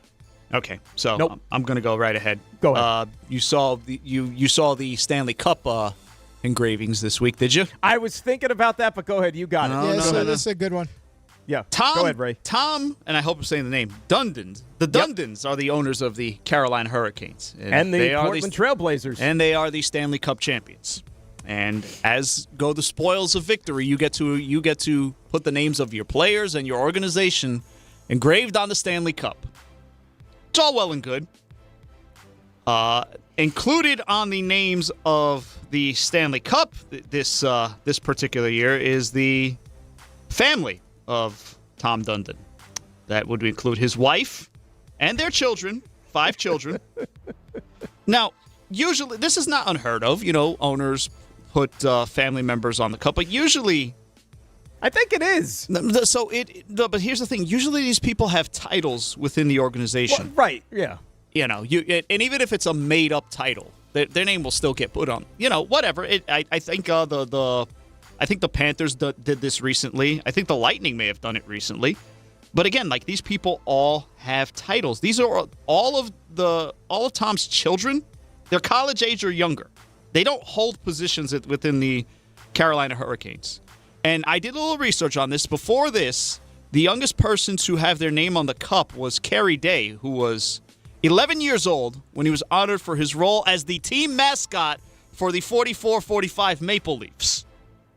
So we don't know the age of the youngest child here, but again, generally, even if there's a little bit of nepotism involved here, generally these people have titles or roles or whatever. Even if it's nonsensical, they have a title on the organization. So instead of putting the names of deserving people in your organization, because I guarantee you there's people who deserve to have their name on the cup who now will not have their name on the cup, and those people lost out because you had to put your children, who again have no role on no role in your organization other than the fact that they're your children.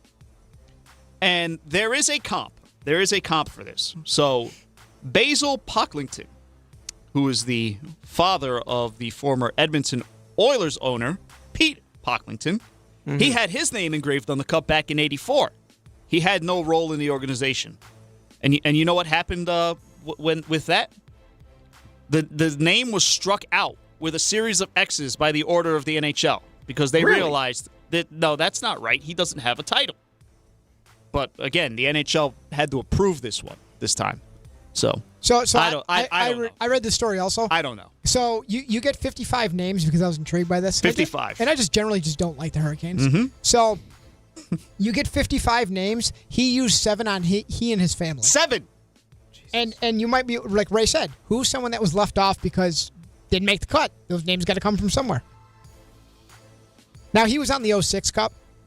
But how about the equipment manager who's been with the team so long that he was there when they were the Hartford Whalers? Wow. It's ridiculous. Don't have That's space ridiculous. this time around. Sorry, That's buddy. ridiculous. That actually angers me more so. He was there from Hartford, for crying out loud. Just so young Jebediah Dundon can get his name on the cup. He knows 7-year-old Jebediah. He knows Brass Bonanza, for crying out loud.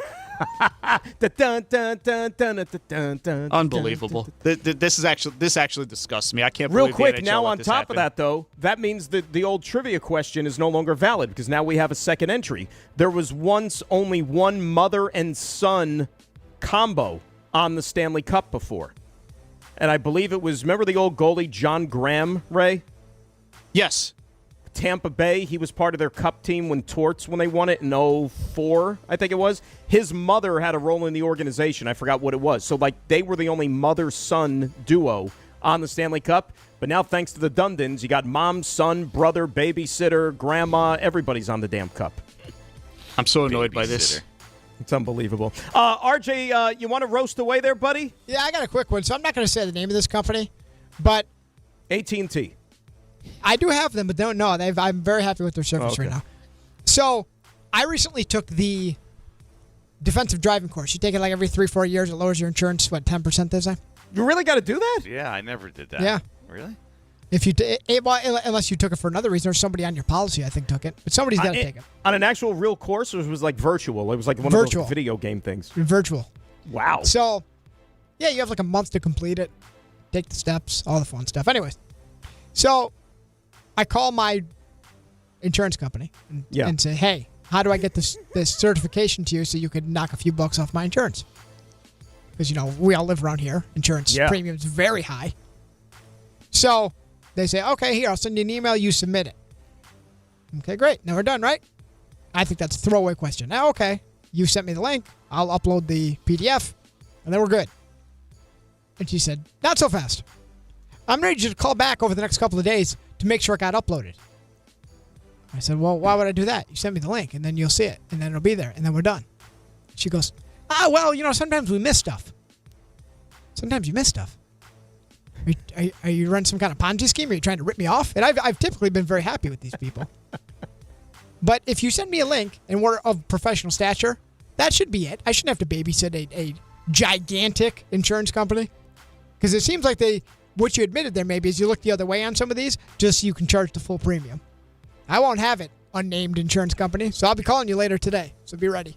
So for the 10% off your insurance, that's taking up way more than 10% of your time, basically. Yeah. That's what's happening. On top of taking the course. On top of taking the course. All right. I mean, look, if it hits you in the wallet, I certainly can feel your pain on that one. Real quick, and I know we got to hit a break. I'll just give you a quick one. Another example of the downfall of our society, and it's just going right into the toilet. The big Taylor Swift wedding extravaganza last weekend, Madison Square Garden. And I guess this was inevitable. I shouldn't even be surprised. Do you see what one of the fallouts from it is? You know how it was all top secret? Garbage? Yeah, I mean, like super secret, no phones, no pictures, no videos, no nothing. But there's garbage. There is garbage, of course. So all the garbage that was collected from the festivities, some, I don't know, you can insert whatever word you want to call them, opportunist, entrepreneur, took it upon himself to pilfer some of said garbage from the wedding, from the festivities. And now they're putting this stuff on eBay. Actual garbage from the Taylor Swift wedding. If you're the type of person that is going to shell out even a nickel for something like this, even number one, thinking that it's legitimate, but number two, actually thinking that you would want something like this, I pray for you, your loved ones, and God to have mercy on your soul, because I just, for the life of me. And even if you're the person that's trying to make a buck, trying to sell the garbage, like I said, you'll be in my nightly prayers, all of you. And that's it. That's all I got for the roast. Good job, everyone. A lot of good takes today. And before we hit the break, though, I know my good friend RJ, even though he's had it up to here with unnamed insurance company and defensive driving courses and all those other things, one of the things I know that RJ likes to do to get his mind off of the rigors of defensive driving and trying to submit documentation and all those other things, to take his mind off of those type of things, he likes to go shop for soccer jerseys and stuff, right, RJ? And where do you go for that? Oh, you go to Champ Sports Fan Central Station. So if you're sitting there minding your own business yesterday and you're watching Mbappe score just a wonderful goal. He's good at soccer, by the way. Yeah, maybe you watched Messi a couple of days ago just be the GOAT right in front of your very eyes and lead Argentina back. Maybe you're a Harry Kane fan. You could find France. You could find Argentina. You can find England. You can find any other jersey you want. You can find it all under one roof. At Champ Sports Fan Central Station, 125 West 33rd Street. The soccer pop-up right in the middle of Midtown. And I can tell you that if you're still looking for some Knicks championship gear, you see everyone else walking around with some, you're like, I got back ordered until September 14th. You can go get it right now. Champ Sports Fan Central Station. Like I said, soccer, Knicks, all that good stuff, all under one roof. That's where you need to be. 125 West 33rd Street. Good job, RJ. Good job with the Champs. And RJ mentioned the Knicks. You know what? They're still not done making moves. How about those Knicks? We'll talk about them when we return. It's GNR and for DNR here on ESPN New York. 8:35, let's get a check of the roads on this Friday morning and say good morning, Debbie Duhame. Hi, Dan. Hi, Jordan. I've got to roast Joey Chestnut for eating 66 hot dogs in the Nathan's Hot Dog Eating Contest. 66 hot dogs. That's horrible. Joey, you are roasted. Guys, let's see what's happening. Outbound Gowanus slowing down by Fort Hamilton Parkway with construction. Southbound Whitestone Expressway at Northern Boulevard, a crash. Inbound George Upper, a collision there. Sponsored by RockAuto.com. A failed struck can turn any drive into a rough ride. When it's time for repairs, Rock Auto makes finding the right part easy. Shop name brands at lower prices and have parts shipped directly to your door. All the parts your car will ever need. Rock Auto. I'm Debbie Duhame on 880 ESPN New York. This is Bart and Carlin on ESPN New York. I'm one of the dopes that's sitting here 10 days ago saying, it's the American League. This league stinks. And it does. It does stink. And they very well may be in a position to win it anyway. It doesn't make me feel good about going forward. But if you're losing, what does that say about you? If the American League stinks, you're getting your ass kicked in, what does that say about you right now? Bart Scott, Chris Carlin, weekdays at 10 a.m. on ESPN New York and streaming live on YouTube. On the biggest stage in the world, FanDuel is changing the game. Because sometimes your player gets subbed off and your bet goes with them. Not anymore. With FanDuel Super Sub, if your player is subbed out, your bet stays in. That's right, if your player leaves the match, your bet continues on with the substitute. So you're still in it until the final whistle. Visit FanDuel.com/local to get started now. All through this tournament, the betting options on FanDuel bring you straight onto the pitch. Who will score the first goal? How many shots will each team have during the match? It's all right there in the app. And with same-game parlays, you have a chance for bigger payouts. And best of all, with FanDuel, you get paid instantly when you win. Let there be goals this summer on FanDuel. 21 plus and physically present in New York. Start with a gambling problem? Call 1-877-8-HOPE-NY or text HOPE-NY 467-369. D'Agostino, Law Bite Back. This is John D'Agostino from D'Agostino & Associates. Did you know Social Security takes money out of every paycheck you earn? Paycheck after paycheck. And you're not supposed to touch that money until you're 67? What if you can't work? What if you need that money now? The system is challenging and most people get denied. That's a fact. D'Agostino & Associates has the experience to win, and we win a lot.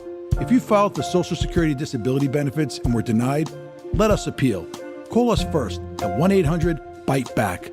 Bite Back means fight back. 1-800-248-3222.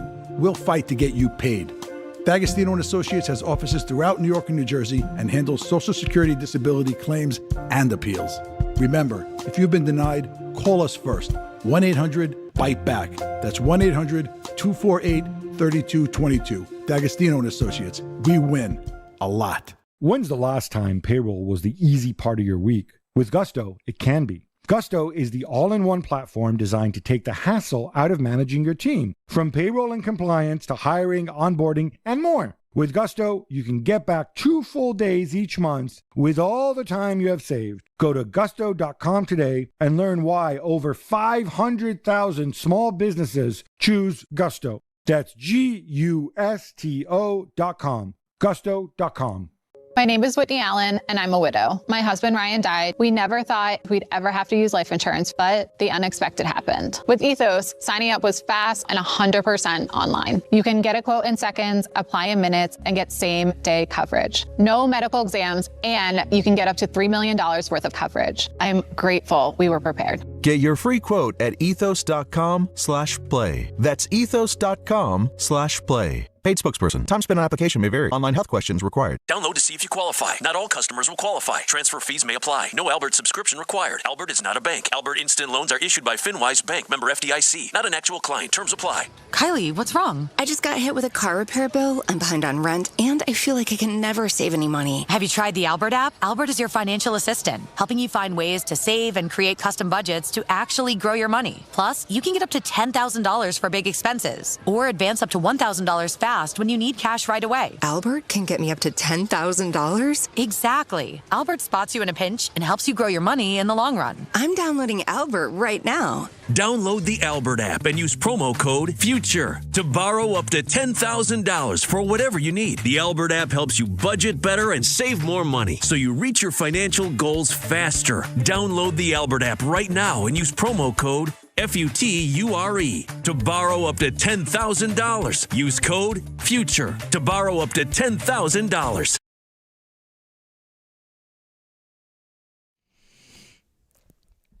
GNR in for DNR here on ESPN New York. And it's time right now for your weekend weather report. And that is brought to you by the good folks at Neutral. Some rain, unfortunately, in the forecast here for the early evening tonight. So grab that umbrella if you're going out. You got highs in the upper 80s. Tomorrow, temps in the mid-80s. And you got a 60% chance of the raindrops. Sunday, though, was looking all clear.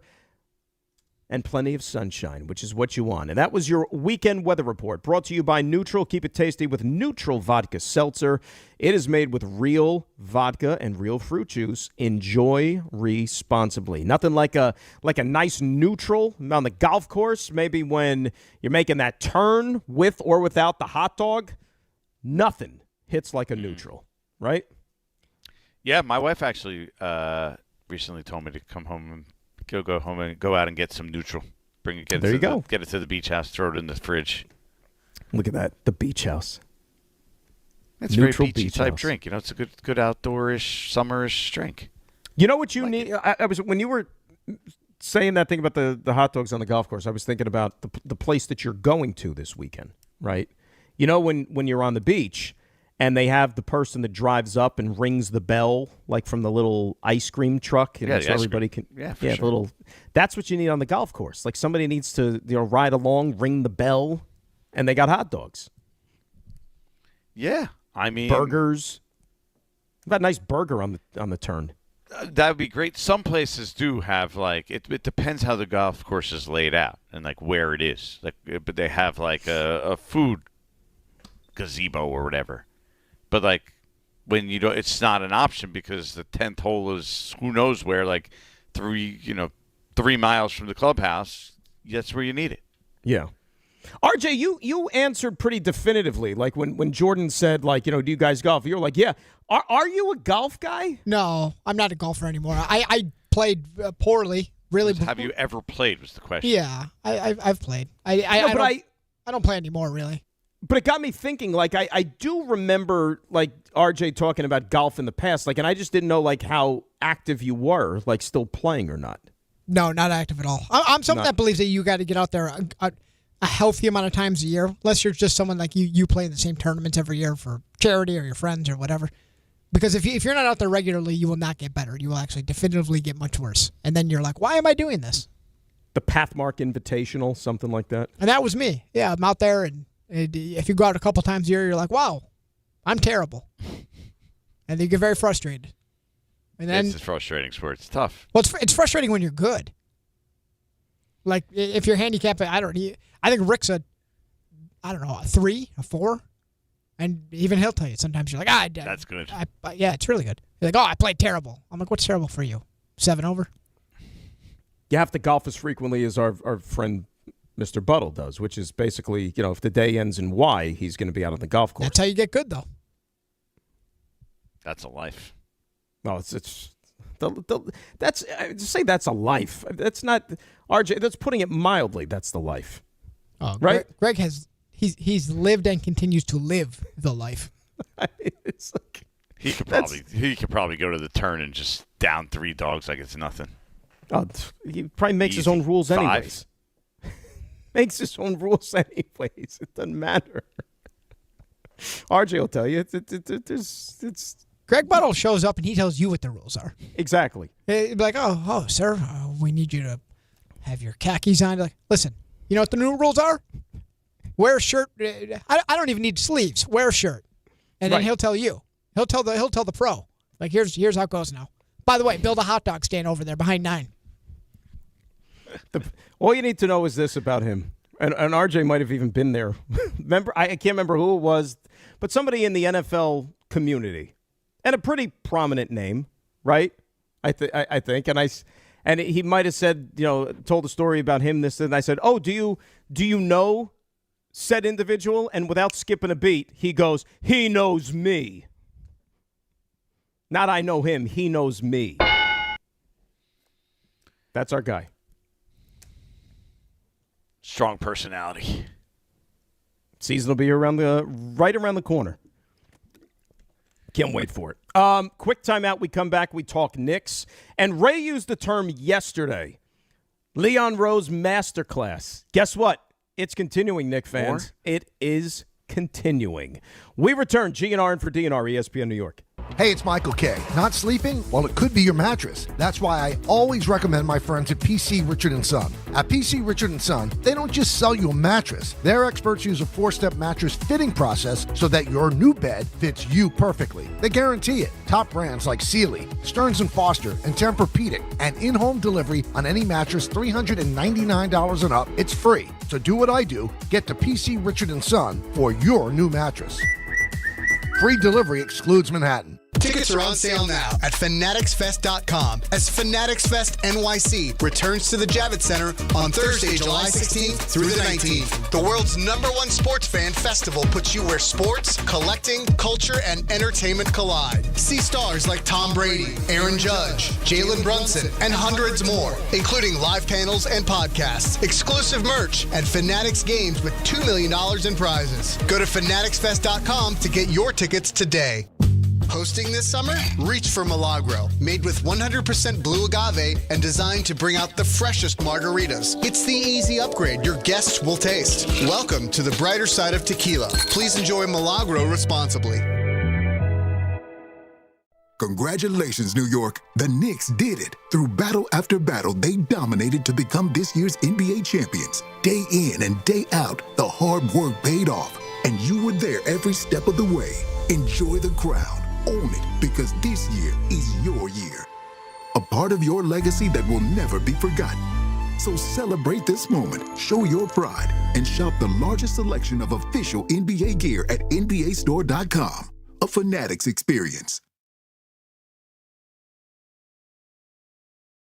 D'Agostino Law Bite Back. This is John D'Agostino from D'Agostino & Associates, and I know how a serious accident can change your life just like that. I'm Jenna D'Agostino, and I understand that with pain comes medical bills and time out of work. Let us get you justice. This is John Ryan, the closer. For over 35 years, our family has been getting accident victims every dollar they deserve. I started this firm for the injured so they can bite back against the insurance companies. Our legacy is to get you justice. Bite back. To get you paid. Bite back. At D'Agostino & Associates, bite back means fight back. When you're hurt and they blame you, we bite back and get you every dollar you deserve. We have offices throughout New York and New Jersey, so call us first at 1-800-BITE-BACK.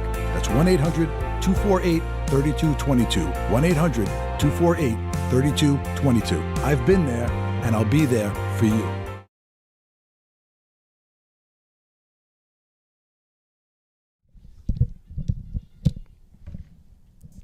GNR and for DNR here on ESPN New York. Bravo to one Leon Rose, who continues to wave the magic wand and doing his best job, Jordan, to keep the band back together, because none other than Jordan Clarkson now going to be sticking around Broadway. How about 1 year, $3.9 million?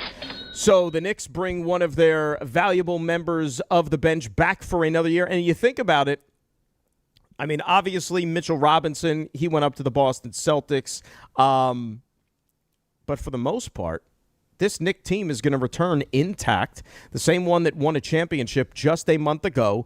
There's still a few $1 million under the second apron, still some flexibility here. And we brought up the name yesterday with Jonas Valanciunas. They still could use a little bit more depth at that center position. If Valanciunas is the guy, that would be even more of a cherry on top here for what they've done in bringing back a team that looks as good as anybody to defend that championship. Yeah, almost surprised they've been able to do this to some degree, to be honest with you. Like, I thought, like, Clarkson or Shamet, probably one of them would be gone, right? And guess what? they're both back. Alvarado thought he might be gone. Guess what? He's back. So, yeah. Mitchell Robinson couldn't make it work, but you get, like we talked yesterday, you get Drummond and Valanciunas. You know, I mean, a lot worse ways you could go. Drop off defensively, maybe, but I mean, you're getting probably better offensive play. You could have a guy. I guess Drummond shoots free throws as bad as Mitch, so that both of them can't be on the court at the end of the game. But yeah, I mean, Leon Rose is just. They're going to run it back, and it gives them some depth. I like Jordan Clarkson. I'm actually a big Jordan Clarkson fan. I'm actually surprised that he wasn't the guy that did what Shamet did this year, to be honest with you, because I think he's a good offensive player. And you guys share a name, too, which doesn't hurt matters in your I like old affinity Jordans. form. Yeah. Michael, Clarkson, all those guys. Giants punter. You know something? Ray, I guess we were talking off the air, right?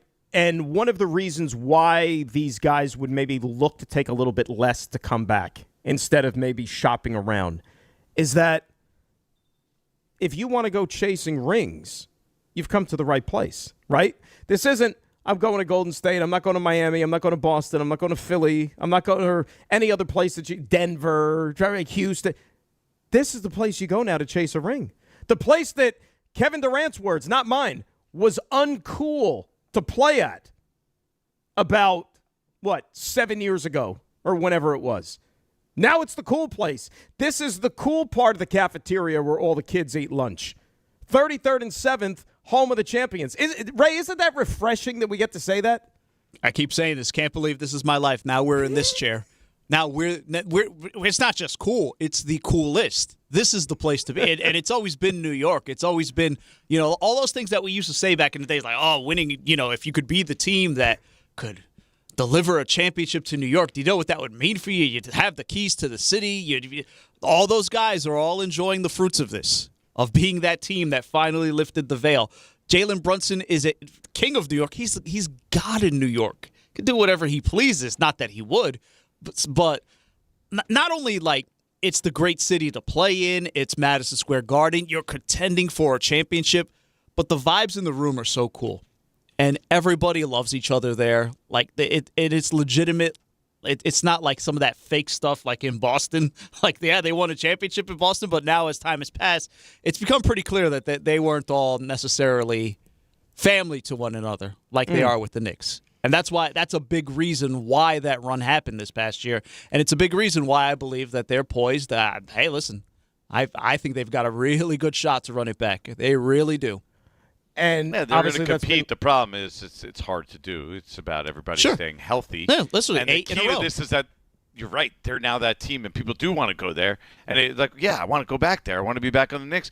But you need that depth because the reality is there's injuries, and that's why teams like Oklahoma City didn't repeat this year, right? Like they got hit by injuries. The Celtics fell apart after they won. Injuries have kind of taken their toll on them as well. Can I also add? Depth is huge. Can I also add? And you're totally right. Depth is a huge part of why they're successful and why it works out. But also, listen, injuries happen to everyone. Mitchell Robinson had the hand injury. OG had the hamstring injury, and it's also being tough is part of it because again, Jalen Brunson just had surgery on his shooting wrist after delivering a Finals MVP, 45 points on 27 shots performance again, and some of it is posterizing the Defensive Player of the Year. So like I love this. Reminds me of the hockey guy who retroactively is like, oh yeah, I played with a broken foot. Yeah, Jalen could do no wrong. 7,000 screws in my knee. Jalen can do no wrong, as far as I'm concerned. And it's something too. And look, to each his own. And I don't begrudge anybody. And you want to consume it. But this time of the year, from a Knick perspective, Summer League's just getting underway out there in Vegas. Knicks play the Nets today, as a matter of fact. How many times in past years were, as a Knicks fan, you were so much more locked in because it was either going to be your rookies, your young players, you were trying to look for that diamond in the rough. And everybody, like we were joking about it off the air, like that one Summer League with Kevin Knox when he basically, had like an MVP Summer League performance and you thought, now we've got our guy. Like this guy could blossom into something. Now you don't have to worry about the Summer League. Like there's no point in watching Summer League. By the way. Huh? I said that's disgusting to think about in retrospect. Yeah.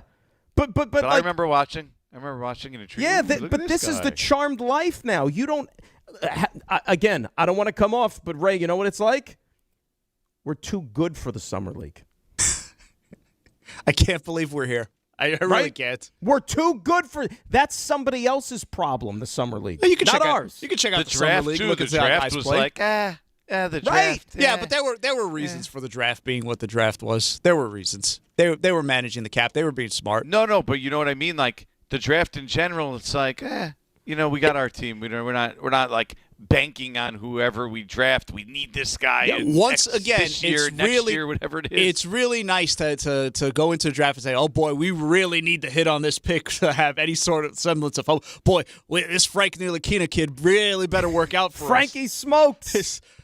We drafted Obi Toppin. Oh boy, I really hope it works. We're not in that position anymore. I can't help but start with Frederick Weiss. That's like another planet ago. Over Ron I know, Artest. but that stench would last it forever. And the guy stench is gone. The guy never played for the Knicks. Never played again. And he's famous for basically getting jumped over by Vince Carter. It's fantastic. Jumped over is a nice way to say it. I'm trying to keep it clean. Okay, I'm trying to keep it clean. That was basketball. I think France would do the other thing to us, though, in soccer, obviously. France is kind of doing that to everybody. I don't know if you noticed. Nobody's beating them, right, Ray? It's probably them in Argentina now, right? Yeah, I don't even think Argentina's beating them. Viva la France.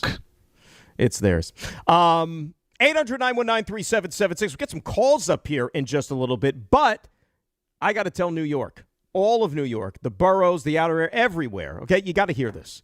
This summer, all lines lead to Champ Sports Fan Central Station. It is a soccer pop-up shop open right in the heart of the city, 125 West 33rd Street. It is the soccer destination in New York with jerseys for every national team that you ride with. So you know what? France is still playing. Argentina is still playing. England's playing. Norway. Anybody you want. The United States. Spain.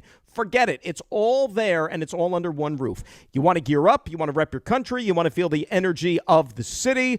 Champ Sports Fan Central Station, 125 West 33rd Street. That is the place for you. It's where you got to be, right? Summertime, weather's great.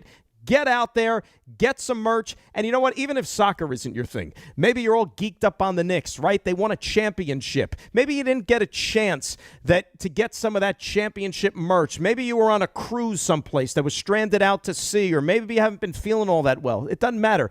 They've got all your championship merch. So get out there, get your championship gear to celebrate the Knicks as well. Champs Sports Fan Central Station, 125 West 33rd Street. We hit the phones to start the big 9 o'clock hour. We're also going to give you the stuff you missed. Ray's going to give us the plays of the week.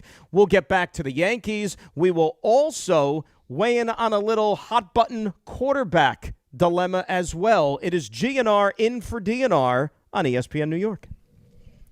The 2026 U.S. Open Tennis Championships are back, where the world's greatest city meets the world's greatest tennis players. Fan Week begins August 23rd. Experience the Mixed Doubles Championship on the 25th and 26th. And the U.S. Open Singles Championship starts Sunday, August 30th. All tickets on sale now at usopen.org. The U.S. Open. Spectacular awaits. Long Island is more exciting than ever at Jake's 58 Casino Hotel. This July, join us for the Great American Giveaway and your chance to win your share of $175,000. Earn entries daily all month long. Then be here on July 31st from 3 till 6 p.m. when 2 lucky winners will be drawn every hour to win up to $20,000 cash. Then at 7 p.m., one grand prize winner will take home $75,000 cash at Jake's 58 Casino Hotel. If gambling is a problem for you or someone you care about, please call the 24-hour toll-free helpline at 1-877-8-HOPE-NY or text HOPE-NY. D'Agostino, Law, Bite Back. This is John D'Agostino from D'Agostino & Associates, and I know how a serious accident can change your life just like that. I'm Jenna D'Agostino, and I understand that with pain comes medical bills and time out of work.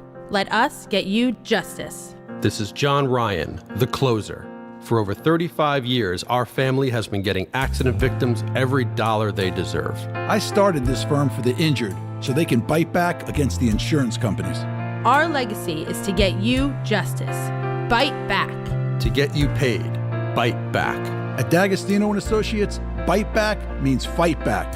When you're hurt and they blame you, we bite back and get you every dollar you deserve. We have offices throughout New York and New Jersey, so call us first at 1-800-BITE-BACK.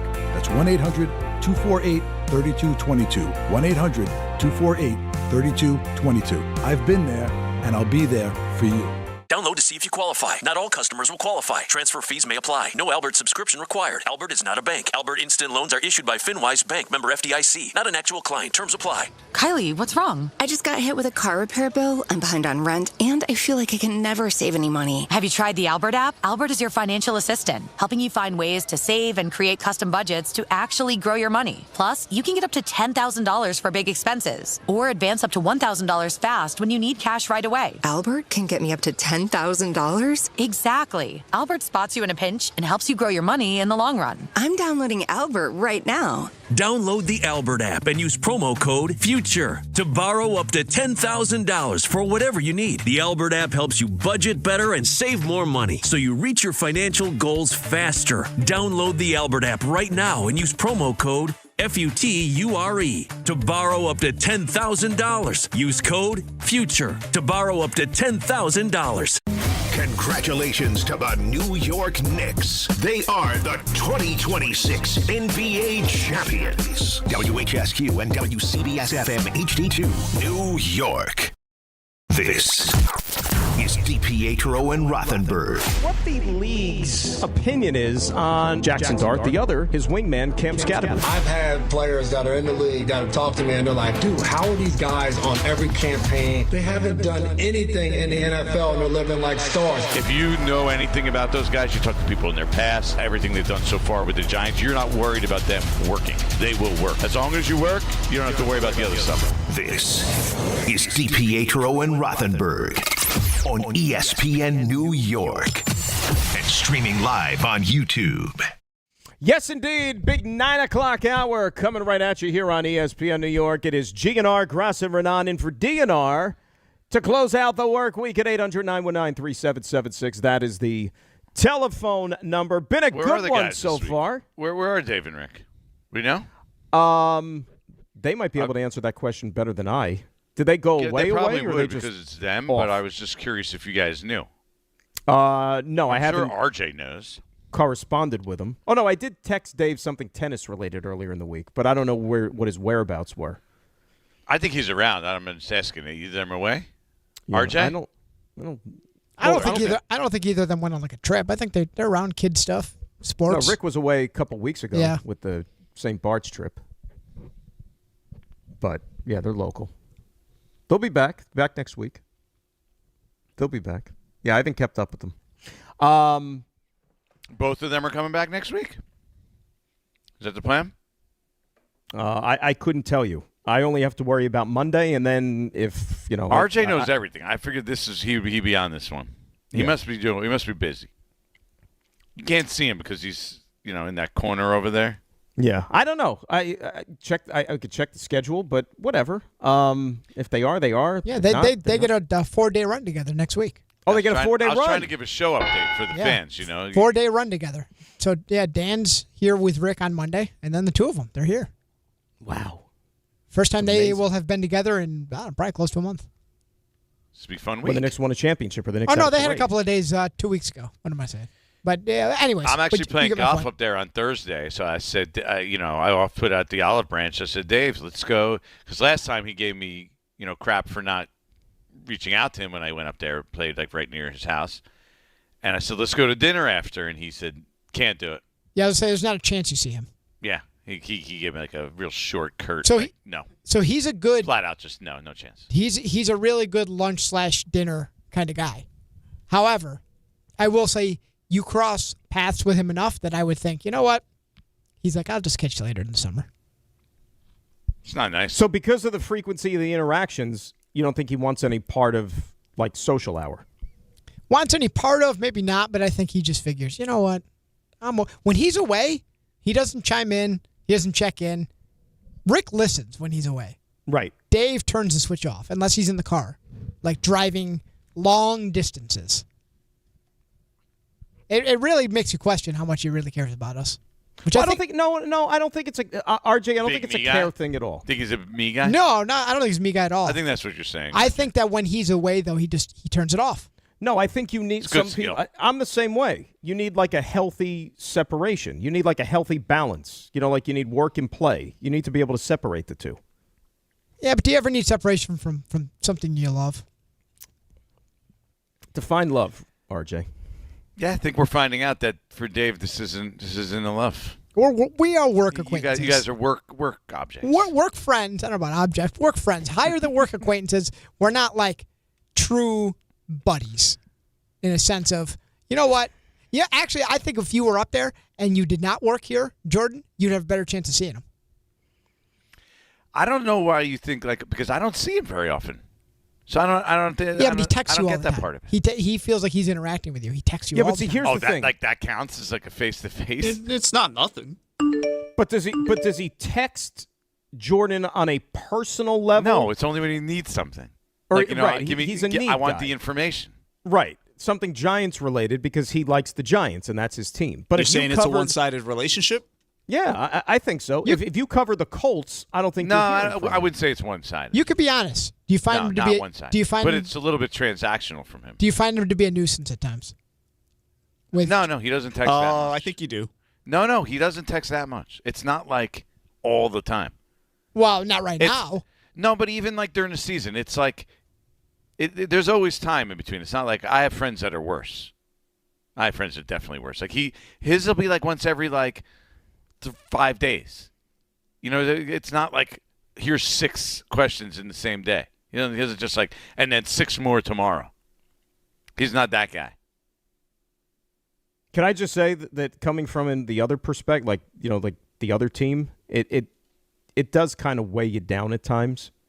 Like friends and this and that, and they'll hit you up this. They'll be constantly wanting updates, info, this, that, and I just want to be like, what do you want me to say?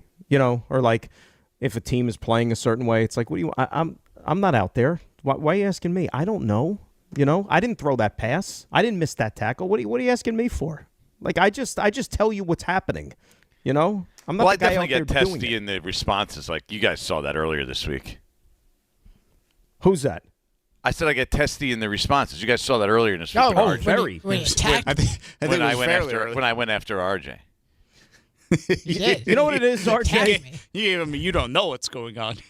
Now you guys keep twisting everything. That's not what I said. He lays down the law. You didn't say it, but you said it in not so many words. It was like, you guys come up with these own little sayings in your own head, and you're like, no, you put it on me like it's a quote. I felt it. It was like you patted me on the head, and you were like, "All right, sport, take it over there." No, I think I said something I think we twisted that into something it wasn't. No, somewhere along the lines of that. No, you said on it was Monday, I think, or maybe it was even Sunday. Sunday. We weren't even here yet. Sunday. Right, on the Lord's Day of all things. He was like, you know what, look, we're playing by my rules. Sunday. I gave you a heads up on that. It's my way or the highway is basically how he let it be known that this is how the week was going to go, right? That's how it's gone. You got the Saturday, Sunday Jordan version, which is, there was definitely some cocktails involved there. I gave you the heads up. I mean, I was sending you memes that can't be repeated on the show. You got vacation weekend Jordan. My friends have been calling me Vacation Jordan because this is the offseason for the Giants. They say I'm in rare form. Yeah, I mean you're showing up with the golf gear and all that stuff. I mean you literally might as well have one of those sandwich board things around you saying I'm on vacation. Yeah, I mean I actually just thought, I'm not even joking. When I was in the refrigerator, there's a pineapple vodka in there, a little left. In a pitcher, and I was thinking what is too early to pour that today? Is it too early to pour it at 10 o'clock? Well, it's tough because you've been up since 5. That's what I mean. The show's over. 10 o'clock is super early, but it feels like I've been up all day already. I think if you're willing to go, I'll give you special permission. How about this? And maybe I'm overstepping my bounds. I think you could go at 9:45 if you really want to dive in. because you basically Ray handles the last segment of the show with the plays of the week. That's all him. And he works hard at it, and that's a week-long culmination. So that final 15 minutes, if you want to start your weekend then, you have my permission, baby. Dive right in. I think noon is fair. maybe 11. RJ, the soccer game's a long time away. My only thing is, will I be dozing off before the soccer game then? I wanted to see if he would actually commit to go with a pre-10 a.m. drink. No, I had to ignore that. That's too much for me. I had thought about it, though, earlier. No, I decided against I'll it. tell you, if he said yes to that one, hide the women and children in LBI this Me and weekend. Mikal Bridges. Oh, my – right. Exactly. You would have been sitting there bawling your eyes out over a Coldplay song. So I will tell you. That would have been next. The rule when I play with my friends is if one of us birdies, you have to take a shot. Because, birdies, we're not good enough where birdies are right. How does that happen? 6 birdies around, okay? And so there are times where it's like 9:45 and somebody birdies and we're all like dreading the fact that, yeah, that's the case at 9:45 a.m. You'll be there soon enough.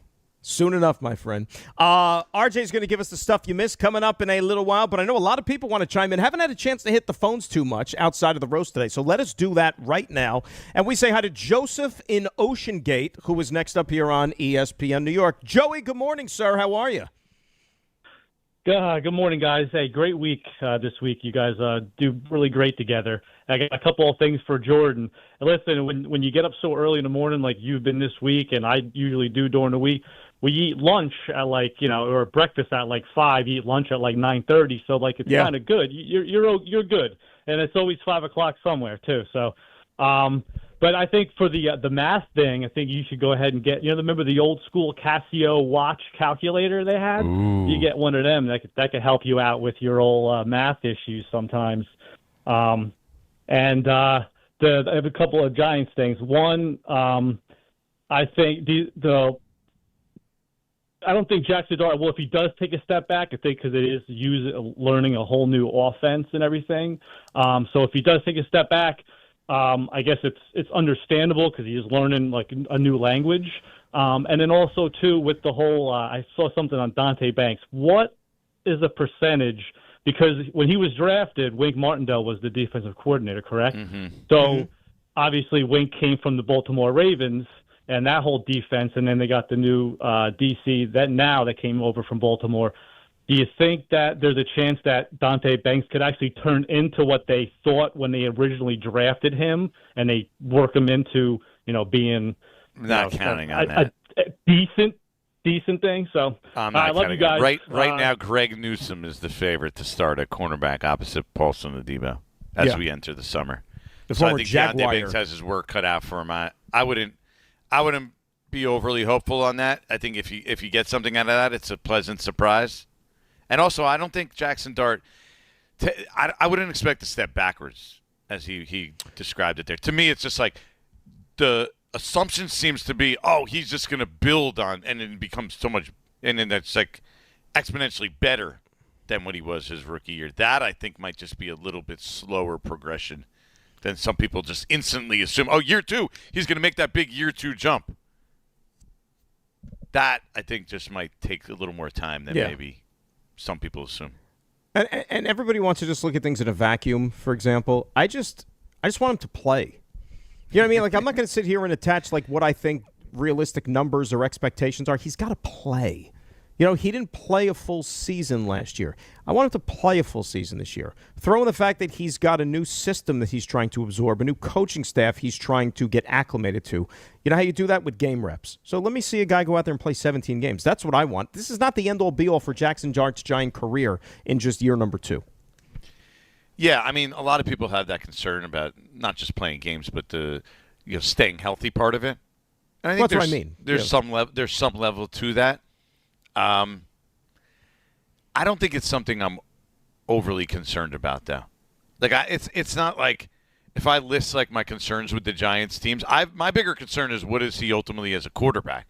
Does he does he develop into a top 5 quarterback? Over is he going to just try to run everyone over and get hurt?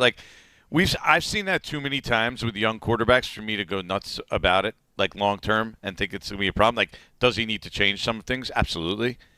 But to me, it's not I have other concerns. The interior of their defensive line, what Dart develops into, Malik Neighbors' health, their skill position players, are they good enough? Their secondary, all these things are probably above. Is Jaxson Dart going to, be in the blue concussion tent. Yeah, it's funny we had the call about the secondary, and you brought that up because that's also one that, don't sleep on that. That's a little bit of a concern still. Remember, they spent a lot of money on that a couple of years ago to try to fix that. The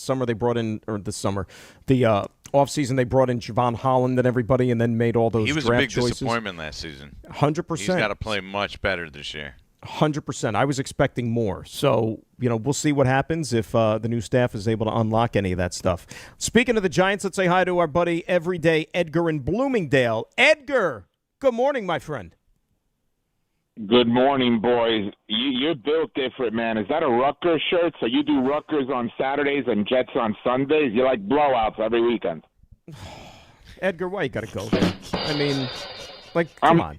I'm sorry. He's not wrong. I'm not self-existence. Yeah, but Edgar, remember, this is what my life. This is like my bloodlines. Like I grew up with this stuff. Yeah. Forget about going to school. Like I was raised this. This is who I am. Yeah, I can't. They haven't been good. They haven't been good since the Ray Rice era. It's been rough over there. But anyway, no Rutgers, no Jets. Jaxson Dart is. I'm sorry. This is a bad take. He's going to crack himself by week 6. He's going in the 10. I'm sorry. He's done. He's going to see no Malik Neighbors open. Yeah, Maryland. What is a terrapin? A baby turtle? It's a baby. That's correct. Can I ask you a question? And I got to take a picture of this. Why is the helmet so big? So it's someone else's. Can you hear me through the helmet? No, not really. No. Ray, how did we get to this point? I could hear him. I could barely hear him. You got to get the mic a little closer. Helmet. But it's quite large, by the way. That is a big Whose helmet is that? Sean Merriman. That's a Sean Merriman helmet? Signed Sean Merriman helmet. Yep. That's about the size of it. Jeez. Is that what happens after the cycle? The head grows, or can you do the lights out dance for me? I just want to see something. This thing is weighing my head down. I can't even move. It looks like it weighs a bit. I can't. So for those that aren't watching the YouTube stream, Jordan took out a signed Sean Merriman helmet, Maryland, and put it on his head and tried to speak it to the microphone. I was trying to get you to do the lights out dance, though. It wasn't happening. Yeah, there's the. If you're watching the nice, YouTube. I can see that. It. Look at that. It's a large helmet, man. It is heavy. Definitely heavy. That thing was like the biggest thing I've ever seen. What are the big hats that they were popular? That's what I thought it was. It was like the helmet version of the big foamy the helmet version of the big hat things. Like the one Josh Hart likes to wear. For some reason, I just have it. I haven't put it on the bookshelf or found the perfect spot for it. So it's just sitting on my floor next to my desk. Because you'd be doing a radio show one day, and you could, would add some pop to the show, some sizzle. Adam in Middletown is up next here on ESPN New York. Good morning, Adam. How are you? Good morning, GNR. You guys have been great this week. Thank you very much. Jordan, I'm wondering why the Giants let Jamie Gillen go, because I really liked him. But then the other piece also, Ray, this actually was a call for you. I'm wearing my Knicks gear as we speak. I just wanted to say you've been absolutely awesome and infectious during this whole thing, Ray. Listening to the joy this has brought you is just fabulous, man. I mean, thank you, but again, it's brought joy on several levels, not just the fan level. To be directly to watch it all unfold in front of my eyes is fantastic. Absolutely. I'm 58 years old, and I thought this would never happen in my lifetime. My father was a huge Knicks fan, rest in peace. He saw Willis Reed play, not that game specifically, but yeah, this is a big deal for New York, and it's been great listening to you, man. Thank you. Appreciate it. It's been great to experience, I'll tell you Well that. said, Adam. Well said. No, it's true. I mean, like Ray, but I mean, like Ray, you're, like you said, involved. I mean, there every single day, every day, Ray. And it's genuine. It's not any bluster. No, now, admittedly, a lot of it is just vibes, and maybe that's one of those things like you're too close to it and you're vibing a little too much. But again, I'm not really a reporter, so didn't have to consider it that way. Again, it was just a lot of fun to experience. It was a lot of fun to see, and it was a lot of fun for it to finally culminate in something that, like he said, for a long time, we didn't think it was actually going to happen, and it happened. Real quick, can I just go back to something real quick? Jordan, can you reach and put that hat back on, the second one that you just put on there? Conductor hat? Did you mug a conductor on the train or something and then took his hat? Well, I was doing a conductor bit for a while, so I the actually have the yeah. conductor hat. I'm there the conductor. It looks funny, even funnier, because I give people listening on the radio an idea. I'm putting it on top of the headset that I have on. Right on top of the headset. So it's a really natural like fit. sitting Yeah. high on your head, Oh, yeah. which I think really adds to the value of the conductor hat now that I look at it. It's a hat that's made to sit super, super high on your head. You're not supposed to have it down. If one does want to go out and get a conductor hat, like are those gettable? Like where does? I mean, Dan, you could buy anything you need on Amazon these days. That's a good point. Seriously, it's not hard. And you know what? It's like Amazon. at your door by the end of the day. We'll be here before the end of the show. I just saw one at Target. It's basically the same hat, but it says conductor on the front. When you were at Target? No, I'm looking at online right now. You can buy it off. You can buy it at Target. It's literally the same hat, but it just says conductor in big letters up front. So you don't drive need it the to point. say conductor. You put that hat on, people know what it is. But if you know, you know. You don't need to put the right conductor on it to know it's a conductor hat. You can really drive the point home. Is what There's I'm no saying. one else in society that wears that hat. It's about as subtle as being hit by a hammer. But yeah. How many Very shopping weird days uniform left till if you Halloween? think about it for a conductor that they still wear in 2026. Yeah, it's like I know what you're doing. Like if you come and ask me for my ticket, like I know who you are. Like I don't think some random yo-yo is going to come and say, "Let me see your ticket." Like Why do you you don't wear have to a wear weird the hat that no one else wears. Yeah, the weird hat, and some people have like a bunch of pins like attached to them. See how many pins I can fit on the hat? Like I don't know if that's like a thing. I don't know. But that's the train life. Hey RJ, do you have a conductor hat by any chance? Or no? I don't. No, I don't. He's like, I'm missing out on that one. I'm taking too many defensive driving courses these days. You want to see what else I could come up with in here? How much stuff do you have there? What do you have? I'm afraid. I don't know. I'll get back to me. It's probably a good thing Rick is not here. Exactly. We still got about another half hour, so you never know what he's going to be able to pull out of nowhere, out of thin air. RJ, you working on some stuff there that maybe we haven't touched on today? Oh, there is some stuff. You know what? Jordan's you might as well gone. tell us all about it. We need to hear about it right now. I will. Now, He got it! See ya! Put him in the box! the you Oh, come on. missed. Why do you have that? Oh, he's a cheesehead. Why do you have that? He can't. Why You not? probably can't hear because you have to have the volume way up. Where do you get this stuff? Why not? Do you have a headdress left over from the Redskins days that you can maybe throw on there as well? Cheesehead Jordan. So I brought that home from a Giants-Packers game. I must have been like almost 8 years ago. And, it was Halloween, so I just dressed up as a cheesehead. It was like the next day, so I had no costume. So I was like, let me bring home a couple cheeseheads, hats. Well, we missed. So I did, and I got in my airplane, and I couldn't fit them in my suitcase. It's a shame. Like, where do you put it? It's a shame that we're in the last up in hour the on storage Friday.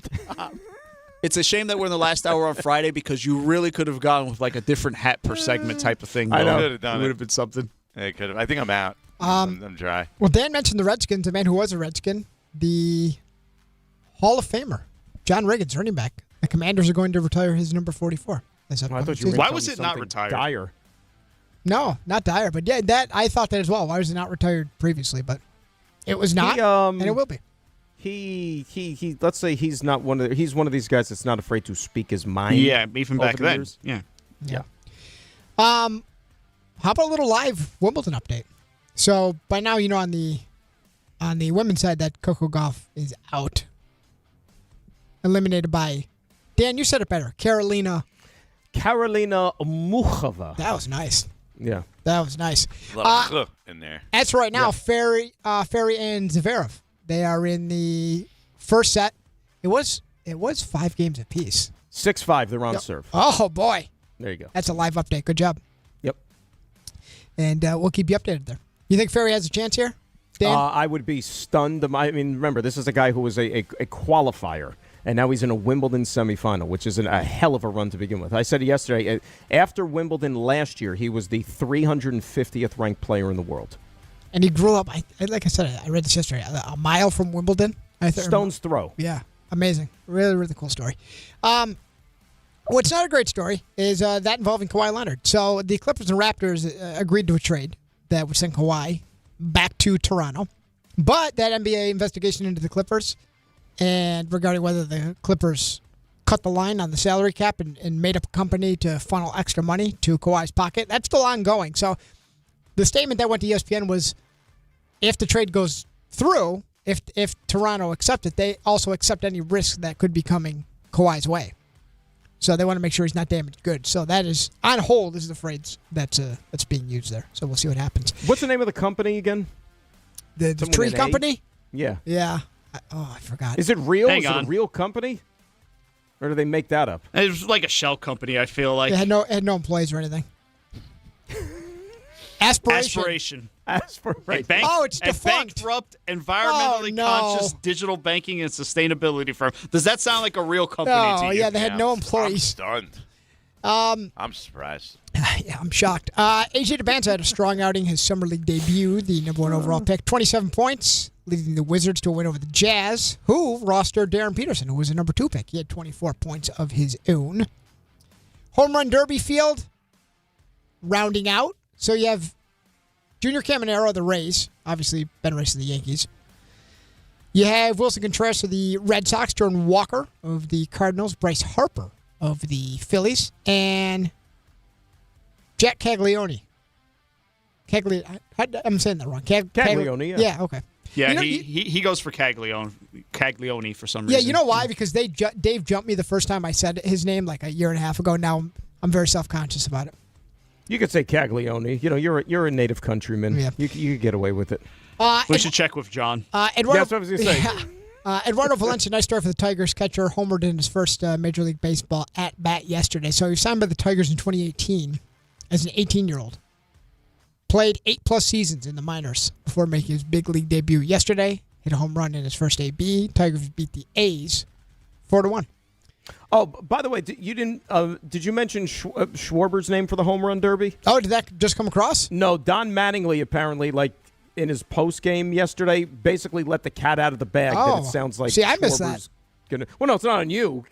But it's just this was. I don't even think people ran with it, but it's not official between yet. The lines, Mattingly said that he's going to do it. Schwarber hitting Schwar bombs. Schwar bombs in his home ballpark. The Ducks decided they're going to match the Flyers' 5-year, $90 million offer sheet to Leo Carlson to keep him there. And finally, the Islanders. You know them, you love them, from our friend Rick. Having a contest where you can design their third jersey, which they will wear in upcoming games. So if you're of the artistic sort, you can throw your name in the hat and submit it. There's already been some interesting things submitted, from my understanding. And this is going to be for this season? I believe so. Because isn't the clock ticking? I mean, we're already in mid-July almost. The schedule comes out in less than a week, and training camp is 2 months away, and they got enough time to print up all these jerseys? Manufacture, come up with the design and everything? So it'll be for 27-28. Okay, so next But season. even still, there's already been over 40,000 submissions. Wow. So there you go. That's your stuff you missed. Maybe somebody will have an idea with Rick, involving Rick for the third jersey. That would in fact be something. What do you want? Fish sticks. Oh, Alan went on a tirade yesterday. About what? He hates the fish sticks. Alan's not a fish sticks guy. Most Islanders fans are not. At least the old school. The new school fans. Well, it is kind don't mind of them. embarrassing. I get that. It's kind of we find it funny, right? Right. They find it embarrassing. I saw the Devils' Twitter going at them. That was fun. If you go fish sticks on the shoulders, you have to have the dipping tartar sauce on each shoulder if you're going to go fish sticks. It's only right. It's only fair. Yeah. RJ, good job with the stuff you missed. And I got to tell you guys something, and you've heard me talk about it before. You've heard RJ talk about it, okay? But New York, you got to hear this because we're being serious. This summer, all lines, and I mean all of them, lead to Champs Sports Fan Central Station. It is a soccer pop-up shop that is open right in the heart of the city. You don't got to go far. 125 West 33rd Street. It is the soccer destination in New York with jerseys for every national team you ride with. So it doesn't matter. France, Argentina, Spain, Belgium, USA, Portugal, it doesn't matter. England, any other country, it is all under one roof. And if you want to gear up, Rep your country. Feel the energy of the city. Sports fans, Champs Sports Fan Central Station, 125 West 33rd Street. It's the place to be. And guess what? Not just a soccer store. You like the Knicks? Who doesn't like the Knicks? You happy they won a championship? Who isn't happy they won a championship? You get your championship gear to celebrate their first title in 53 years as well. Champ Sports Fan Central Station, 125 West 33rd Street. 800-919-3776. GNR for DNR on ESPN New York. 9:30 on a Friday. Let's get a check of the roads and say good morning to Debbie Duhane. Good morning, Dan. Hi, Jordan. Hey, good morning, company. Have a great weekend. Hey, don't be a yo-yo. Avoid the New England Thruway northbound. It's bumper to bumper. Getting up toward exit 20 in Rye with a collision. 2 lanes blocked. Then on 95 North, exit 9 in Stamford, a collision there as well. RFK Bridge getting into Queens, a collision. Watch for delays on the 1, 2, and 3 trains. Sponsored by RockAuto.com. Grinding and squealing your signs. It's time for new brakes. Skip the hassle of searching for the right parts and shop RockAuto.com. Find trusted name brand parts at lower prices and have them shipped directly to your door. All the parts your car will ever need. Rock Auto. Enjoy the World Cup games. Go England. I'm Debbie Duhame. 880 ESPN, New York. The World's Game at BetMGM is here. Bet on the soccer showdowns with 2-up early payouts so that if you're up 2, BetMGM will pay you. That's right. Place a pregame, straight match result bet on any tournament game. If at any point your team is up by 2 goals, you'll instantly win your bet. Then enjoy BetMGM's same-game parlays, daily promotions, player props, and so much more for the World's Game. Don't miss your shot at an early win with 2-up early payout to get paid out if at any point your team is up by 2 goals, regardless of the final outcome of the match. Make it a tournament to remember with BetMGM. BetMGM and GameSense remind you to play responsibly. Gambling problem? Call 877-8-HOPE-NY or text HOPE-NY 467-369. See BetMGM.com for terms. 21 plus years of age to wager and physically present in New York only. New and existing customer offer. Subject to eligibility requirements. Additional terms and restrictions may apply. Calling hard seltzer lovers. Searching for the tastiest seltzer? Look no further. Neutral Vodka Seltzer is absolutely delicious. Made with real vodka and real juice, Neutral keeps it tasty with every sip. With flavors like peach, orange, strawberry, and pineapple, there's something for everyone. Neutral. Keep it tasty. Enjoy responsibly. Copyright 2026 Anheuser-Busch. Neutral flavored vodka and carbonation. 4.5% alcohol by volume. St. Louis, Missouri. This summer, bring out the best in your margarita with Milagro. From crisp, citrus-ready silver to smooth, refined reposado. Every bottle is made with 100% blue agave. Welcome to the brighter side of tequila. Please enjoy Milagro responsibly. Veterans and active duty service members, when your call to service ends, your mission doesn't have to. Go from GI to IT in just a few months at My Computer Career. Prepare for a high-demand career in cybersecurity, protecting people, systems, and institutions from real cyber threats. Cyber warriors are needed now. Will you answer the call? Go to mycomputercareer.edu/CWP to learn more. That's mycomputercareer.edu/CWP, an elite CompTIA certification partner. VA education benefits are available to those who qualify.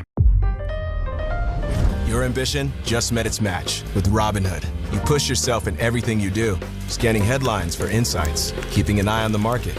Robinhood puts you in control of your money, all on one platform. You expect more from yourself. Expect more from your money. Get started today at Robinhood.com/yourmoney. Again, that's Robinhood.com/yourmoney. Your money, your move.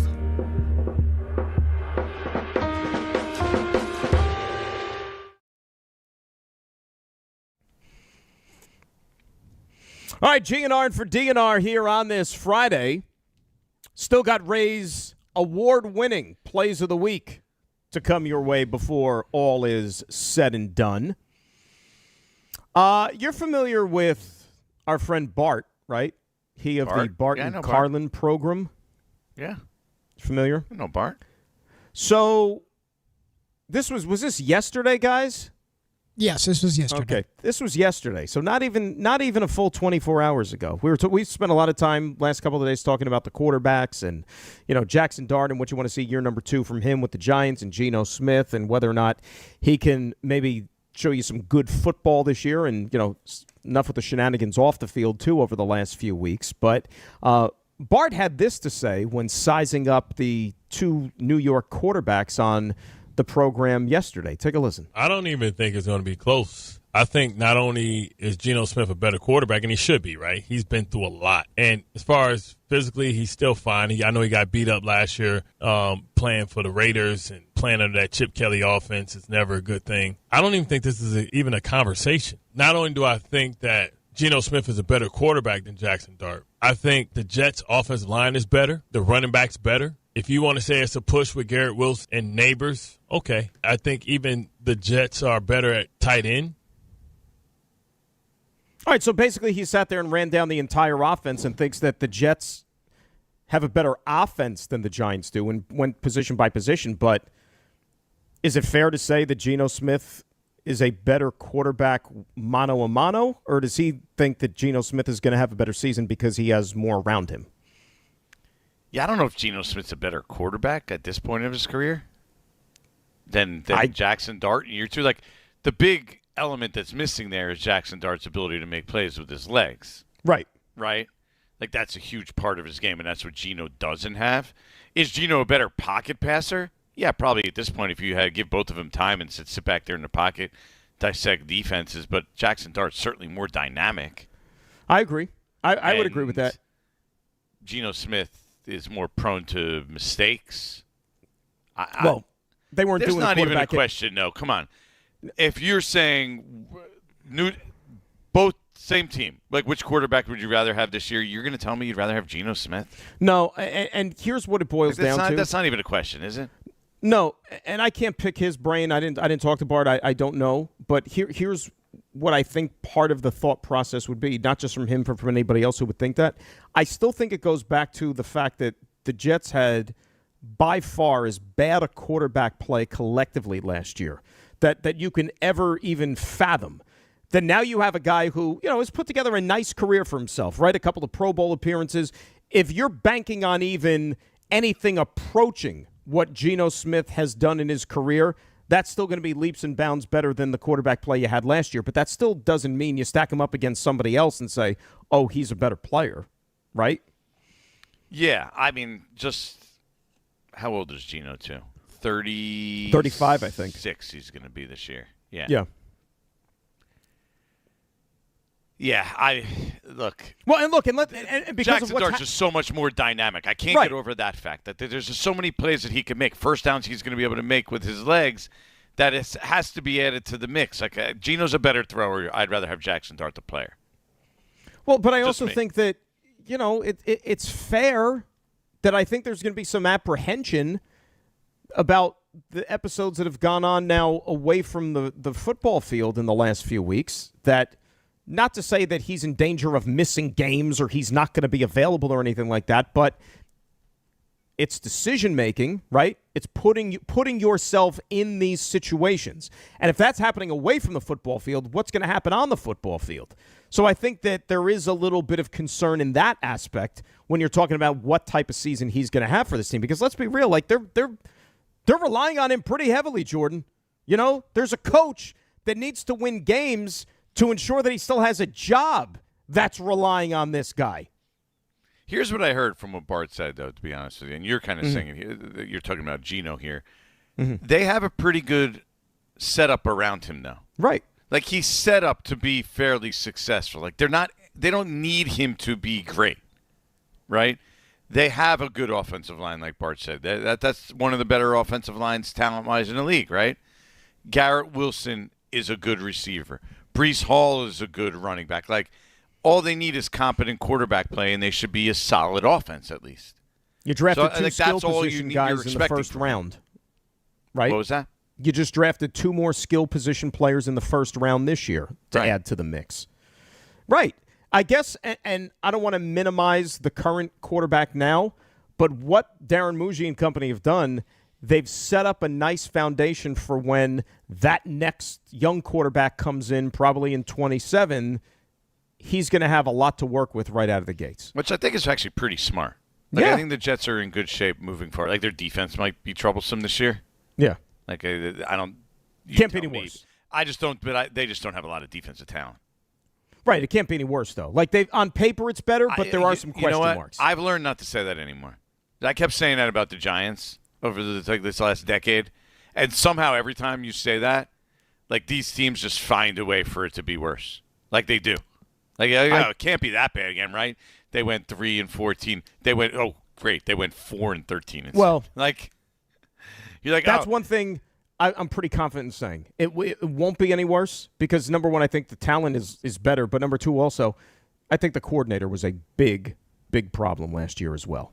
Not that they had the 85 Bears on a personnel level, but the coordinator was a problem. And they stuck by the coordinator a lot longer than they should have. Yeah, I think the Jets could surprise some people by winning a few more games than people think. Not that they're going to be a good team. Not that they're going to have a winning record or really compete for the playoffs, but like that they might win six or right. Six And just things again turn their way. They get lucky. They win 7. Right. And there's no set number. There's not like a measuring that they need to get to. Like, you got to win this to show that things are headed right. Just want to see now, if Geno's not available, scratch all that. I mean, they could be like they're like a 2-win team then because they have no real contingency. Unless Cade Klubnik is, Dak Prescott, Brock Purdy, or whatever, then Cade Klubnik had problems. A pretty rough year last year, though. Clemson did not have a good season. He had a rough season. Yep. You would think if he's a high-level or even an average NFL quarterback, he would have had a little more success there last year.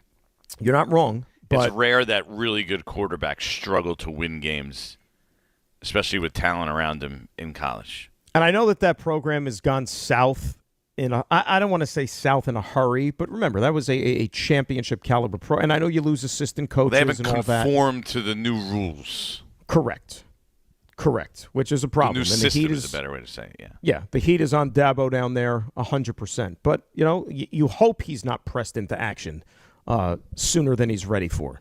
The Giants, meanwhile, they have a contingency. Like if they something do happened not to right Jaxson now. Dart, Jameis.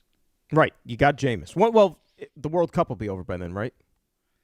Yeah, talking about guys who are all over the place. That guy's got like 7,000 jobs. It's unbelievable. Jameis has become Mr. World Cup. Yeah, he's become Mr. World Cup. His segments are pretty funny though. Actually, I do enjoy most of them. I'll tell you, Jameis was not a fool, knowing that he's probably going to do some form of media when his career is over. Coming to New York and finishing out your career here, a lot worse places to be to enhance your opportunities. Yeah, I went on a bus tour with him around Manhattan last year. Oh, that's right. Funny. Yeah, it was funny. He's a good guy. It was funny. Yeah, he was good. He gets it. He's a good personality, good dude. We still got a lot of stuff to do. We're going to squeeze in a couple of more calls when we return at 800-919-3776. And my favorite part of the week, the plays of the week from Raymond Santiago. That is next. GNR in for DNR on ESPN New York. The 2026 U.S. Open Tennis Championships are back, where the world's greatest city meets the world's greatest tennis players. Fan Week begins August 23rd. Experience the Mixed Doubles Championship on the 25th and 26th. And the U.S. Open Singles Championship starts Sunday, August 30th. All tickets on sale now at usopen.org. The U.S. Open. Spectacular awaits. If you're heading into summer without a medical emergency kit, you're taking a risk most people don't think about until it's too late. Summer colds linger and can turn into sinus infections that last for weeks. Getting sick right now before vacation can derail everything. And when you're traveling, finding a doctor and pharmacy is stressful. That's why I ordered a medical emergency kit. It's like having urgent care and a pharmacy right at home. It includes essential prescriptions like amoxicillin and generic Z-Pak to treat a wide range of common and serious illnesses. So if you wake up sick at home or on the road, you already have what you need. No waiting for your doctor, no hours at urgent care, no pharmacy lines, no copays. Just match your symptoms to the right prescription in your guidebook or call their telemedicine doctor standing by. Start on your meds sooner and feel better faster. Every home needs at least one medical emergency kit. Order yours online in minutes and it's shipped to your door. And save $45 with my promo code 880 at urgentcarekit.com/880. That's promo code 880 at urgentcarekit.com/880. Granger.com/880. This is the story of the one. As a maintenance engineer at a beverage manufacturing plant, he starts his day knowing every line is ready to run because Granger delivers the industrial-grade products he needs to keep mixers, conveyors, and packaging equipment moving. With Granger's vast selection of bearings, belts, and motors, he keeps operations running smoothly, so nothing grinds to a halt. Call 1-800-GRANGER, click Granger.com, or just stop by. Granger, for the ones who get it done. When we started Oakland Roots Sports Club, we needed a strong foundation. Gusto has had our back since day one, making sure every hire, every paycheck, and every player is taken care of. They're the team behind our team. With Gusto, we stay rooted and give Oakland the love it deserves. I'm Idris Argandawal, co-founder of Oakland Roots and Gusto customer since 2018. See why 500,000 businesses trust Gusto for payroll, HR, and more. Get started for free at gusto.com/roots.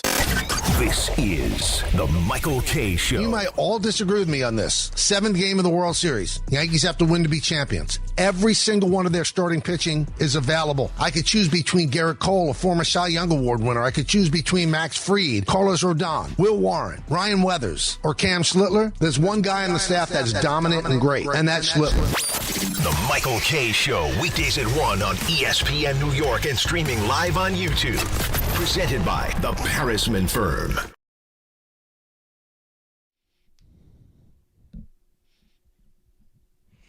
All right, GNR in for DNR here on this Friday. Ray Santiago is going to give you some plays of the week coming up in just a short while. Let's say hi to Carmine in Florida, who wants to talk a little Yankees before we get out of Dodge. Carmine, good morning. How are you? Hey, good morning, guys. How are you? What's up, Carmine? I wanted to touch base on something Jordan said yesterday. Sounded like he was blaming Cashman and Boone for a lot of the Yankees' recent stuff, and I wonder if that's statistically or if that's just based on what he said about needing a change, like Andy Reid and the Eagles. Because statistically, nothing backs it up. Boone's one of the winningest managers. Cashman's probably the greatest general manager in the history of the sport. I wondered what he thought about that. Is the goal to just win games, or is the goal to win a championship? Because I thought the goal of sports was to win a championship, and if you're not getting there, you have to say, well, how do we get there? Like, what do we have to do to get that last step? And do you think that Aaron Boone might win games, but he hasn't been able to get them over the top. And I'm not even an Aaron Boone. I'm actually an Aaron Boone fan. I don't think it's his fault. But they at some point, if you have, let's say they do this for another 5 years. The Yankees don't put it past them. Let's make it 6 so we can make it 15 even. If you go 15 straight years with Aaron Boone and you don't win the World Series, do you just keep rolling it back because you're winning a lot of games? And Aaron Boone and Brian Cashman were pretty good, but we can't get over the top. Or do you do something to try to get your team over the top? And so that's where I am with both. I know they're both good. Yeah, amongst active managers, Dave Roberts is the only better manager. If you swapped managers and left everything else the same in the World Series 2 years ago, do you think the outcome's any different? Because I think it's not. I think the Dodgers still win that World Series regardless. No, Dave Roberts doesn't put Nestor Cortez in. So give me, what's your solution? You just keep rolling it back and cross your fingers and hope that eventually you get over the top? Well, that's why I brought up what you said about the change, because statistically we're not going to improve from Brian Cashman. But if what I'm saying is accurate and Dave Roberts wouldn't have got the job done with the same roster. You're saying the odds are against you, but you're going to say, no, we can't do better than him? It's impossible? I think it's more roster construction than managing, but I don't blame Cashman fully either. I think it's here's the thing. Execution. Carmine, here's the thing, and Carmine, I'm more on your side, and thanks a lot for the phone call. You got to remember, so even Dave Roberts, who now is he's won back-to-back championships, the gold standard, he's got 3 rings. It wasn't all that long ago when Dave Roberts was basically the West Coast version of Aaron Boone in the sense that he couldn't win the big one, that he got outmanaged in the big spots, that he was a byproduct of analytics, that he stuck too much to the script and the computer and the printouts and what they told him before the game. That was Dave Roberts for a long time, even though the Dodgers were winning games, but he couldn't win the big one. They stuck with him, and now all of a sudden he looks like a genius and people think he's the best manager in baseball. I'm actually not even a Boone critic, to be honest with you. But it's just like, okay, if we keep banging our head against the wall and you're, as a Yankee fan, watching the team and you're just kind of stuck in the same spot, well, maybe I don't know. I'm just saying. You have to. This is their job to come up with the solution. But maybe a manager who's going to kick them in the butt and get on the players can get a little more out of them. Like, even if it's a 1% more. You know what I mean? And it doesn't mean that Aaron Boone isn't a good manager, which is my whole point. The Eagles needed to move on from Andy Reid. It had just gotten stale. With that group, with that coach, they had kind of reached their plateau.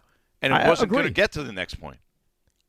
I think the Yankees, you said, when is that point? How much longer should we keep going? I think the Yankees are going to run it back or keep running it back with these guys until somebody like Aaron Judge is done as a Yankee. And then when they have to turn over a new leaf and kind of like retool, rebuild around like a new core of like young, great players or whoever the franchise players are going to be, then maybe they hit the reset button organizationally. That's my Aaron feeling. Judge seems to have a lot of time left. You're talking like they can go like another 5 years like Possibly. This? Sure. Man. What's another 5 years? That's nothing. That's nothing. You know what else hasn't been nothing? This week. It's been a lot of fun. Great job by you. It's been a blast. Enjoy the beach this weekend. Great job by RJ. Great job by Raymond. And we're going to hear more from Raymond right now with the plays of the week. Raymond, guess what we're going to get into on the other side? Are the plays. I want you to guess. And specifically the Knicks of the week. That's right. You're good. You win a prize today. Yep. July 10th, 9:51. Knicks are still champions. Just pointing That's that right. out. Great job this week between the two of you, Jordan, Dan, and Jordan. I mean, you were coming out hot. I mean, over the weekend, stuff we can't even share. The text firing at people. And then you start the show Monday. It was like a fire hydrant on a hot day in the summer. Just because? It was very scary. I question what he's doing on the side. Yeah, you're talking about Dave and his nosebleed in the shower. You think other things are going on, which is crazy. What was I talking about?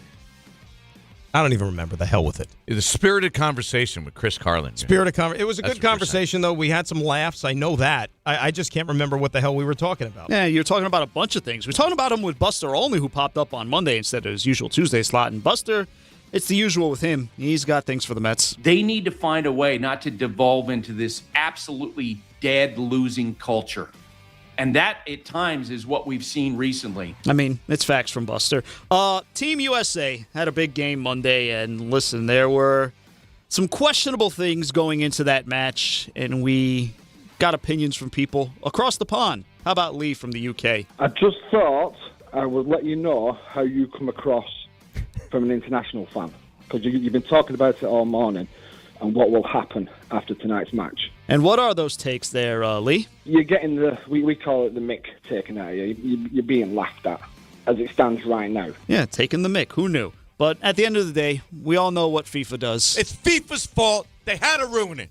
FIFA ruins everything. Guess what? Breaking news.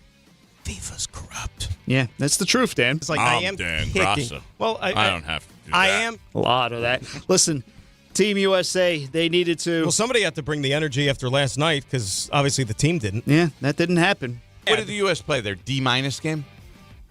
I don't even know if you want to even give them the D. We took a giant you-know-what on that field. Speaking of filling in the blanks. When he climbed the mountain, Still can't believe you did that, Dan. But again, it's not the first time we've had to dump you. I got some titillating news for you, my friend. Right?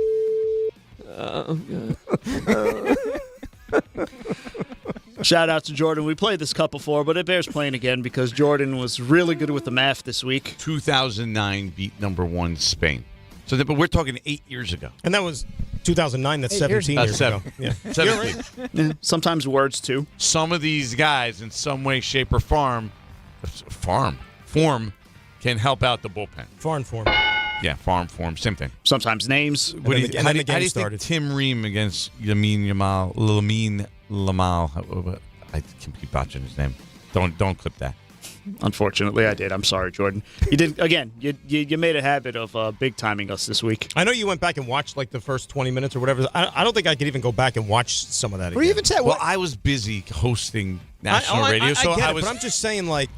Very busy with the national radio. And listen, because you had to work so much, you had to catch up on sleep. And We may have given you some advice about napping during the day, and regrettably, it didn't work out for you in terms of watching the midday soccer. So I tried to take your advice, you guys. You're like, oh, you got to take the early nap.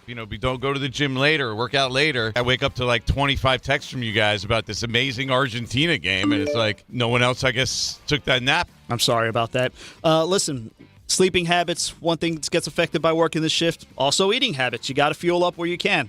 Maybe not in the last 30 seconds of a break, though. You good there? You need a couple of minutes or what? Popping the Uncrustable in his mouth. Peanut butter's like sticking in my mouth. What are we doing? What are we doing, Jordan? It's a lot of back and forth between you and RJ this week as well. Jordan would be an outstanding, small town sheriff. Everybody would uphold the law. No, he wouldn't be a small town guy. He'd look down on all the patrons of the town. Yeah, I agree. None of this bothers me except that RJ thinks I feel like I'm better than everybody. I don't think you I don't like that. That part of it I don't like.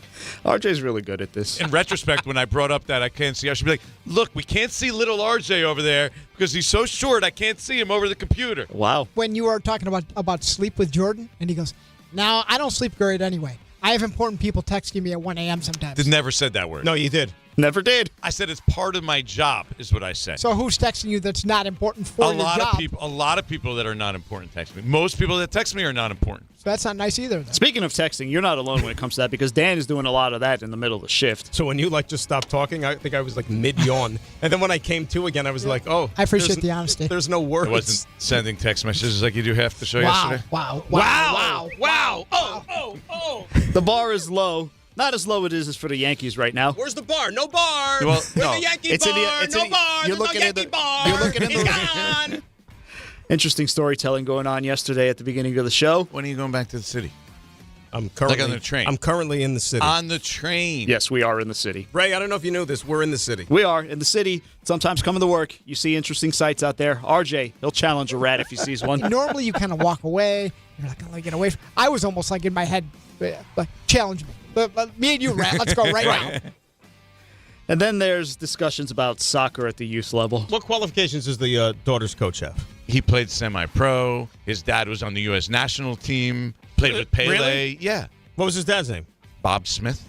That sounds like a made-up name. No, it's very much a real name. That's what I want to be impressed. Enrico Provolone. Yeah, let's switch to sports. Let's talk about maybe Little League Baseball. You had 1 through 12, 1 through 13 that they would just give out. And then you had the abnormally large kid who was a little hefty, a little overweight. Maybe he had a pituitary Always the disorder. highest number. Yeah.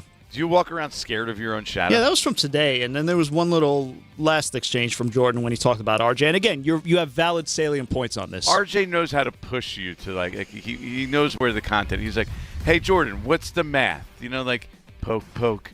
Hey, by the way, add the two numbers up. How's that relationship going? Poke. Listen, I'm just here, okay? Yeah, he's just here. And listen, Jordan, at the end of the day, you're very right. You are an excellent judge of character. Or I could right away tell good guy, bad guy. You're a good guy, bad guy. You're both good guys and good guys in general. Thank you, guys. Wonderful week. Can't wait to talk to you again. Oh, Raymond, tremendous job by you. Tremendous job by RJ. Have a great weekend, everybody. Going to be a nice one out there. And, Jordan, how about a little Rule 76? Rule 76. No excuses. Play like a champion. It's Ronan, Grassa, and... How about a glizzy on the turn? ESPN Radio. On the biggest stage in the world, FanDuel is changing the game. Because sometimes your player gets subbed off and your bet goes with them. Not anymore. With FanDuel's Super Sub, if your player